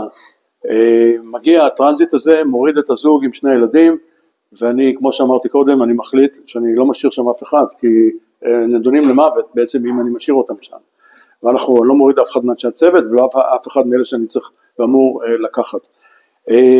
אני מבקש מהצוות שיתחילו להניע, אני בודק שהכל מוכן, אני נכנס למטוס, ואני מבקש אנחנו מבקשים מהמגדל הסעה, אומר, אתם לא יכולים להסיע, hold your position, אומר, עצרו במקום. המגדל כבר לא בשליטה שלנו, מזמן כבר לא, זה רק בשליטה של האתיופים, ואני לא שואל את המגדל, ובתכנון ההמראה עם 3 מנועים, אנחנו ישבנו קודם ותכננתי עם הנווטים, איך אנחנו יוצאים מאדיס אבבה, שדה שמוקף בערים, 7,600 רגל גובה, מטוס עם 3 מנועים כבד, בקושי מטפס, אתה לא יכול לטפס, ולכן מה שראינו זה שאם נמריא, המסלול בשימוש היה 2.5, שאם אתה ממריא עליו אתה ישר מול הערים, ואם אתה ממריא על 0.7, פני השטח יותר שטוחים, ורק אז אנחנו נוכל להמריא ולא לפגוש שום הר. כשמחכה לנו ההר הראשון, אנחנו תכננו לפנות דרומה, כי דרומה פני השטח נשארים די מישוריים, ושם נוכל לטפס לאט מעל גובה הערים, ובגובה מספיק לחזור צפונה, לצרם נתיב הטיסה, חזרה לבסיס. עכשיו, אני אומר המגדל, אתם לא יכולים, hold your position, ואנחנו מסיעים נגד הכיוון, למסלול שהוא הפוך מכיוון ההמראה באותו זמן, 0.7. אנחנו רואים שאין אף מטוס שמפריע לנו, ואני בעמדת המראה, ועכשיו אנחנו צריכים להמריא נגד הכיוון. תחשוב, אם מטוסים באים לנחיתה, הם נוחתים ככה, ואנחנו הולכים להמריא מולם. אז הקשבנו לערוצי הבקרה, ערוץ המגדל, ועל ערוץ הבקרה המרחבית, לראות אם מישהו מתקרב, אם מישהו נמצא באזור. לא שמענו אף אחד בקשר, אמרתי אנחנו ממריאים. התיישרתי על המסלול בלי אישור, ופשוט התחלנו בריצת ההמראה. ההמראה עם 3 מנועים זה מחייב גם קואורדינציה, גם עבודת צוות טובה, גם יכולת שלא, לא סתם, לא כל אחד מורשה לבצע המראה עם 3 מנועים. ואתם אומרים, 2 המנועים המרכזיים, כוח מלא, ועכשיו אתה מוסיף כוח לאט לאט במנוע השלישי, עד גבול האסימטריה. יש שם סיפור שמחייב יכולת די גבוהה.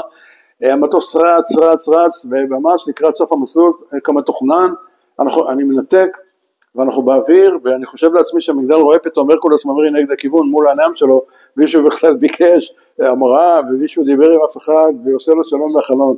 היה קטע די מצחיק, אבל לנו בתוך התא הטייס זה לא היה כל כך מצחיק, כי זה חייב ריכוז גבוה, ועכשיו מקפלים את הגלגלים, ואני טס, והמטוס מאיץ לאט לאט, וקיפול המדפים קורה נורא לאט, ובתיאום יוצא מהכלל עם הטייס משנה שהיה לי שם בהמראה הזאת, יגאל כץ, מעלה את המדפים לאט לאט, ואנחנו מאיצים לאט, ופונים דרומה, לא צפונה, ומתחילים לטפס לאט לאט, מגיעים ל-12,500 רגל, דרומית השדה, נותנים הודעה לבקר שאנחנו באיזושהי נקודה, שאילו היינו צפונית, היינו צריכים לדווח עליה, ומבחינת הזמן, כביכול אנחנו היינו צריכים להיות שם, הודענו את ההודעה כאילו שאנחנו שם, במגדל, אומר לנו, אוקיי, תעברו לבקר המרחבי, מה שנקרא, אוקיי, תעברו ליחידת הבקרה הבאה, אוקיי, תודה רבה, ברגע הזה סגרנו את כל המכשירים הם בבקרה, לא דיברנו יותר עם אף אחד, לא דיווחנו לאף אחד יותר שום דבר, וטסנו צפונה, ופה לקחתי עוד החלטה.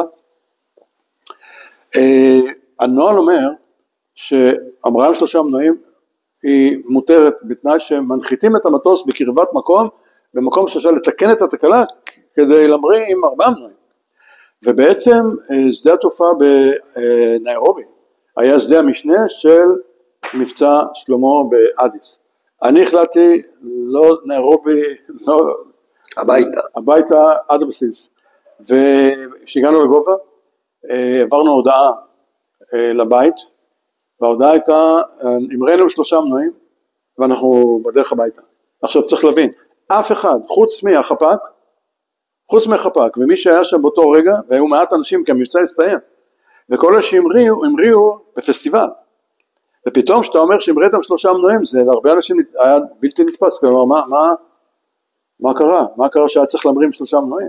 הרי זה פסטיבל, אז אם צריך לתקן את המנוע, אז מתקנים אותו, שולחים צוות מהארץ, ומנוע ספר, והולכים למלון, ומחכים שם שבוע באדיס, וממשכים בפסטיבל, ולך תסביר לאנשים שלא היו שם, שעמדו לעצור אותנו כל רגע, כוחות מורדים שנכנסים לשדה, נקודה, התרחיש השתנה לחלוטין, אני מדגיש את זה, כי לצערי הרב, לא מעט אנשים לא רצו לקבל את זה, לא הבינו, היחידים שהבינו היטב, זה החפ"ק, אמנון, סגן הרמטכ"ל בסך הכל, וסגן מפקד חיל האוויר בסך הכל, ועוד מישהו ממחלקת מבצעים בסך הכל, שנתנו את ההוראה לצאת עם 3 מנועים ואישרו את זה. רק הם ידעו מה קרה שם, לקח זמן להרבה אנשים לקלוט את מה שקרה שם. ועכשיו אנחנו, וזה שמעביר, לא שמעו אותנו בבית, וזה שמעביר את ההודעה בשמנו, מיקי מדווח, שהוא אחרי המראה, והוא עכשיו ממשיך עם 3 מנועים. ואני מתקן אותו, אומר, לא, המראנו עם 3 מנועים, ואנחנו ממשיכים עם 3 מנועים, והתשובה הייתה, מה? אני זוכר את זה עד היום. מה? אבל לא, כן, המראנו עם 3 מנועים. אוקיי, נחתנו בבסיס, וזהו. פה התחיל איזשהו סיפור שמישהו החליט, איך לא מפקד הבסיס, החליט, איך לא התייעצו איתי, איך לא דיברו איתי בתהליך לקיחת ההחלטה, להמריא עם 3 מנועים. אמרתי לו, תקשיב, זה לא יושבים במשרד עם ניאון ומיזוג אוויר ומטוס החברים 3 מנועים מתל-נוף לבחר 27 או מחצור לתל-נוף, לא, מלחמה, עוד רגע יורים עלינו, לוקחים את המטוס וממריאים איתו, והיה אישור של דרג בכיר, סגן מפקד חיל האוויר, סגן הרמטכ"ל, זהו, אני ממריא. לקח קצת זמן עד שאנשים לצערי קלטו את העניין, או שלא רצו לקלוט את העניין. בכל מקרה, זה היה מבצע שלמה, תחקיר עשינו אצלי בבית, עם כל הצוות, היה לי צוות יוצא מהכלל, ומפגש נוסף עשינו 30 שנה אחרי האירוע. 30 שנה אחרי האירוע עשינו מפגש נוסף אצלי בבית עם כל הצוות, אבל הפעם הזמנו גם את נחומי שיספר את הצד שלו, והכנתי מזכרת לכל אנשי הצוות, צילום שלנו מתחת הכנף של המטוס בזמן המבצע, וצילום שלנו בגילנו המופלג 30 שנה אחרי, שאנחנו מסודרים גם באותה צורה, פה באירוע שהיה אצלנו בבית, היה אירוע מאוד מרגש, וככה, מיד אחרי האירוע, כמה ימים אחריו, קיבלתי מנחומי מכתב מאוד יפה, מאוד קצר, מאוד יפה, מכתב מאוד מרגש, שהוא מסיים במשפט, הצלת את כבוד חיל האוויר במדינת ישראל או משהו כזה, בלקיחת ההחלטה של להמרים 3 מנועים, ועם כל ההסתכלות שיש בדבר הזה, וההחלטה להמשיך לארץ וכו'. באותו מפגש 30 שנה אחרי, אמרנו רגע אחד, מה קורה עם המשפחה הזאת שהבאנו? ואז מי שלקח על עצמו את המשימה, זה ארז אבידור, שהיה אחד הטייסים בצוות שלי, ולקח על עצמו לאתר אותם. לקח זמן, בסוף איתר אותם, וקבענו להיפגש איתם. הם משפחת ונדימו, שגרים בצפון, נסענו לחיפה, לפגוש אותם, כל הצוות, וסיפרנו להם, סיפרתי להם את הסיפור של החילוץ של המטוס עם 3 מנועים כשהם במטוס. הם עכשיו ככה, הם משפחה נהדרת, שתי התאומות, הם היו אז בנות 30 כשנפגשנו, חמודות, נאות, מטופחות, יוצאות מהכלל, נקלטו יפה בארץ, נקלטו בצורה יוצאת מהכלל בארץ, וישבו פה אות פה, זאת אומרת, הם פעם ראשונה שמעו את הסיפור, הם לא היו ערות לחלוטין לדרמה שהסתובבה, שקרתה סביבן, כשאני מספר, הם לא היו ערים בכלל, לא היו ערות בכלל, למה קרה מסביב, איזה דרמה התחוללה סביב כל הסיפור הזה של הטיסה, פעם ראשונה שהם שמעו, שהם מורדים, וכמעט, והיה צריך בעצם להוריד אותם, ואני מחליט לא להוריד אותם, ו3 מנועים, והם ישבו בהלם, וכל אחד קיבלה ממני מזכרת, אותה מזכרת, את הצילום היפה הזה, שהם קיבלו, וזה קרה 30 שנה אחרי. בגיל 56, פרשתי מטיסה במילואים, בחיל האוויר, פשוט ירדו כמה משימות ודרישות מבצעיות בטייסת, ובבת אחת היה צריך לצמצם, לא חיכיתי שמפקד טייסת תקרא לי ויגיד לי, שמע מיקי, אמרתי לו, שמע, הכל בסדר, בגיל 56, מילואים כטייס מבצעי מלא, גיל יוצא דופן, אין הרבה בחיל האוויר שהגיעו לגיל כזה, כטייסים מבצעיים, בקשירות מלאה, זאת אומרת, לא תפקיד בבספר לטיסה או במטה באיזשהו תפקיד, שאלה תפקידים מאוד חשובים, אלא בתפקיד טיסתי מבצעי עד גיל 56. שסיימתי, זכיתי לאירוע יוצא מהכלל של פרידה מטייס 131, משפחה, מבנה של 12 קרנפים בשמי הארץ, לא נפרדו רק ממני, היה אירוע מאוד גדול ויפה. אבל האירוע המרגש ביותר שקרה, היה אירוע שבו טייסת 101, שמצאה, גילתה שלא נפרדו ממני כשעזבתי את 101 אחרי מלחמת יום כיפור. מי שאז היה בטייסת לא מצא לנכון לחשוב שאולי צריך להיפרד כאן ממישהו, ובעצם טייס 101, ברגע שסיימתי את המילואים שלי בחיל האוויר, הזמינו אותי לקחת חלק בטיסת פרידה מ3 טייסים אחרים שעזבו את הטייסת, הרבה יותר צעירים ממני כמובן, וקראו לי כטייס רביעי לאירוע פרידה שממילא היה מתוכנן באותה עת בטייסת 101. זה אירוע שאני, אחד הכי מרגשים שעברתי בחיל האוויר. בעצם אני ב-101, אותו סמל, אותה טייסת, אז זה היה אותו בסיס, הכל אותו דבר, אותו סמל, הכל אותו דבר. דבר שעברו כל כך הרבה שנים מאז. עברו 30 שנה. והכל אותו דבר, חוץ מדבר אחד, מטוס F-16D ברק ולא מיראז'. זה כל ההבדל. ואז התנסיתי ניסיון קצר על F-16D, על ברק, שזו טיסה שאני לא אשכח אותה כל החיים. זה אי אפשר יותר, איזה מטוס זה, וכל מה שאלתי את עצמי, איך טסנו פעם, עם כזה מטוס משוכלל, באמת, איך ניווטנו פעם, איך הגענו למטרה בזמן פעם, איך, והמטוסים האלה זה מכונות משוכללות ומדהימות, שמה שהטייסים שלנו עושים עם המטוסים האלה זה קשה לתאר, גם עם הברק, גם עם הסופה, גם עם הבזים, זה דור אחר, מטוסים אחרים, אבל החוויה שלי הייתה לסגור את המעגל, לטוס מתקופה שטסתי על מיראז', מטוס אנלוגי של שנות ה-60, לטוס בחוד החנית של מטוסי חיל האוויר. הייתה חוויה בלתי רגילה הטיסה הזאת. בטיסה הזאת שוש נתנה לי את האישור לנחיתה האחרונה בקשר, היא דיברה איתי בקשר, אמרה ראשי הנחיתה האחרונה, משהו סימבולי כזה, ונחתנו.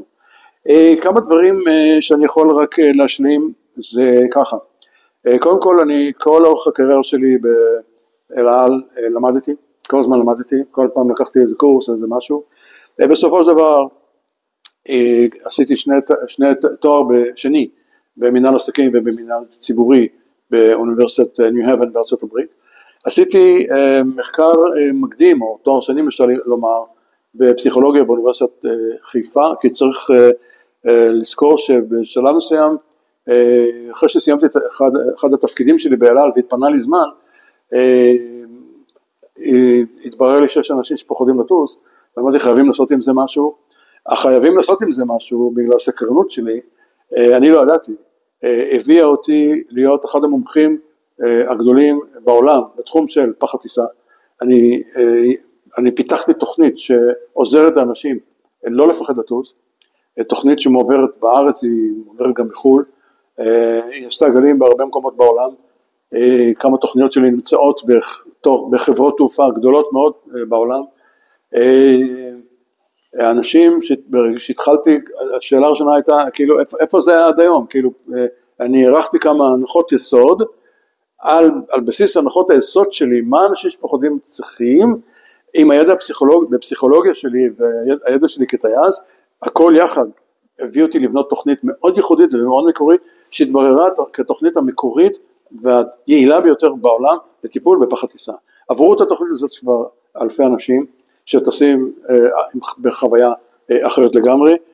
יותר מאוחר המנחים שלי הציעו לעשות דוקטורט, והמשכתי לימודי דוקטורט בפסיכולוגיה בתחום של הפרעות חרדה, עם התמקדות בנושא של פחד טיסה, ובעצם בתחום הזה של פחד טיסה, בתוך עולם הפסיכולוגיה, אני בין המובילים, החוקרים המובילים, אפשר לומר, בשורה שלא ארוכה של חוקרים שנכנסו לתחום הזה, הספציפי של פחד טיסה, כי צריך להבין שזה הפוביה הכי מודרנית שקיימת, כי היא נודעה רק כשהתחילו לטוס. עד שהתחילו לטוס במספרים כל כך גדולים, לא ידעו שיש דבר כזה פחד טיסה. ולא ידעתי, כשהתחלתי עם זה, לא ידעתי לאן אני אגיע עם זה, והתוכנית הזאת נחשבת מאוד מוצלחת, היא רצה עד היום, בהצלחה מאוד מאוד גדולה. בדצמבר 2014, אחרי שגם אל על מילאתי מספר תפקידים בהנהלה, חוץ מזה שהייתי טייס, אחד התפקידים שלי למשל היה עוזר מנכ"ל בעת הפרטת אל על, שאל על הופרטה. המנכ"ל לקח אותי כעוזר אישי שלו, מדוע? מפני שמסגרת תואר שני במנהל ציבורי, עשיתי עבודה על הפרטת חברות תעופה בעולם. והעבודה הזאת נמסרה על ידי המנחה שלי לכל משרדי הממשלה והתחבורה והאוצר והנהלת אל על והדירקטוריון ולמי שרק רוצים, וכשהפרטה יצאה לפועל, פשוט פעלו על פי פחות או יותר, הסעיפים שהיו מונחים שם בעבודה הזאת. אמר לי, אתה מלווה אותי, זה היה כמו צ'קליסט, הוא התייחס לזה כמו צ'קליסט, אחרת להפריד חברת תעופה זה איפה מתחילים, ופתאום היה לו גיידליין מסודר, איך מפרטים חברת תעופה, זה היה אחד התפקידים שעשיתי בחברת אל על, שלא קשור לתחום של טיסה, עשיתי עבודה על שינוי מבנה ארגוני של אל על, עשיתי כמה דברים שלא קשורים לטיסה. בדצמבר 2014 פרשתי מאל על בגיל 67, אחרי תקופה יוצאת מהכלל, ושבוע אחרי שפרשתי קיבלתי פנייה מפתיעה מחברת התעופה קטאי פסיפיק שבסיסה בהונג קונג, לא חיפשתי עבודה, בטח לא בתחום התעופה, וקיבלתי פנייה נורא פשוטה, אנחנו יודעים עליך הכל, אל תספר לנו כלום, אנחנו פשוט מציעים לך לבוא לעבוד אצלנו, זאת חברת תעופה שנחשבת לחברת התעופה הטובה בעולם, היא לא צריכה עזרה, יש שם טייסים מערביים, יוצאים מהכלל, שהיו בחילות אוויר אחרים, לא בחיל האוויר הישראלי, הם היו בחיל האוויר האמריקאי, והקנדי, והאוסטרלי, והדרום אפריקאי, והבלגי, והצרפתי, והם לא צריכים עזרה, אבל הם עושים דבר מאוד חכם, הם לוקחים אנשים מאוד מנוסים בכל מיני מקומות בעולם, ומביאים אותם אליהם, כדי, הם אומרים, לא רק לשמר את המקום הגבוה, אלא אולי אפילו להרים את הרף עוד יותר, וזה מה שקורה שם. אני הישראלי היחידי שם בחברה של, סליחה, לא אמרתי לא לחברה הכי טובה בעולם, ושוש ואני עברנו להונג קונג, אני ישראלי יחידי בחברה שאז הייתה עם 36,000 עובדים, היום עם 30,000 עובדים, חברה ענקית עם מאות מטוסים, אלפי טייסים, ובעצם הם גייסו אותי כמדריך בוחן לטייסים שלהם. שנה לאחר מכן, נתבקשתי למלא תפקיד בהנהלה, שמו אותי בתקן של סגן טייס ראשי, ואמרו לי תעשה מה שאתה רוצה, פשוט תעשה מה שאתה רוצה. ועשיתי שם כמה פרויקטים מאוד מאוד מאוד גדולים, שעסקו בתחום של בטיחות, הדרכה וחיסכון, בעלויות, אני חסכתי שם מיליונים, ושיפרתי כמה מודלים שקשורים להדרכת הטייסים והמבחן שלהם, ועשיתי בכמה נושאים בטיחותיים שקשורים לא רק לקטאי פסיפיק, אלא לכמה נקודות תורפה שמצאתי שטיפלו בהם בבואינג, בשביל כל חברות התעופה בעולם, לא רק קטאי פסיפיק, ואחד הדברים האחרונים שהם מינו אותי זה להיות חבר בצוות של האפיון והקליטה של המטוס העתידי של בואינג, שנקרא 777X, היום הוא נקרא 777-9 או 10, זה המטוס הבא של בואינג, וקטאי פסיפיק מתוכננת לקלוט את המטוס הזה, נבחרו 6 טייסים ואני ביניהם, אם היית אומר לי לפני 20 ו-30 שנה שאני אתעסק עם המטוס העתידי של בואינג, בבואינג, הייתי חושב שאתה קצת חולם, אבל זה קורה. בשנים האחרונות אני החלטתי דווקא להוריד את היקף המשרה, כדי שזה יאפשר לי להיות יותר בארץ. שוש ואני יש 3 ילדים, דרור, עמית ודנה. דרור היה קצין ביחידה מובחרת, עמית היה לוחם ביחידה ב-669, דנה הייתה בשחד, עשתה סרטי הדרכה בחיל האוויר, ויש לנו 6 נכדים ונכדה, ואני רוצה להיות איתם כמה שיותר, אז אני משתדל להגיע כמה שיותר לארץ, אז שיניתי קצת את מבנה המשרה שלי, כך שאני הרבה בארץ מהונג קונג, וכמובן שבמסגרת הלימודים אני סיימתי דוקטורט,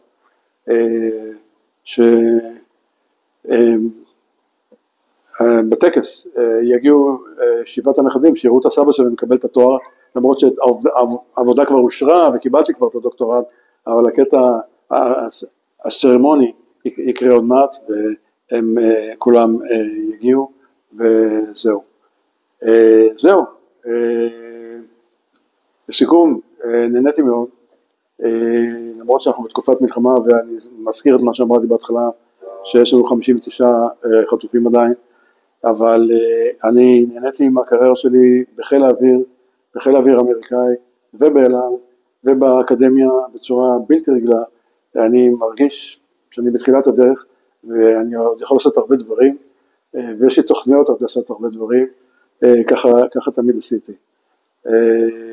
אני משתדל במילואים, לא מילואים בעצם, בזמני הפנוי, לעשות הרבה דברים, כמו למשל, שפרצה המלחמה, התנדבתי להכין לנשק, והייתי אחראי על הלוגיסטיקה, במשך 6-7 חודשים, במרכז הלוגיסטי שהיה בגני התערוכה בתל אביב, מדובר על אופרציה ענקית של אספקה ליחידות צבא ולאזרחים מפונים, בצפון ובדרום, ואני מרצה הרצאות של מורשת קרב על יום כיפור, על מבצע שלמה, ביחידות שונות בצה"ל, חיל אוויר, ובמקומות אחרים, וזהו, תודה רבה. אתה מודה לי, אבל אני רוצה להודות לך על הרעיון הנפלא הזה. עברת פרק חיים מעניין לדעתי, ותודה ששיתפת את כל הצופים בפרויקט דור כיפור, וגם סיפרת קצת על החיים האזרחיים שלך. אז מה שאני יכול לאחל לך זה הרבה בריאות ונחת מהמשפחה. תודה רבה, תודה רבה.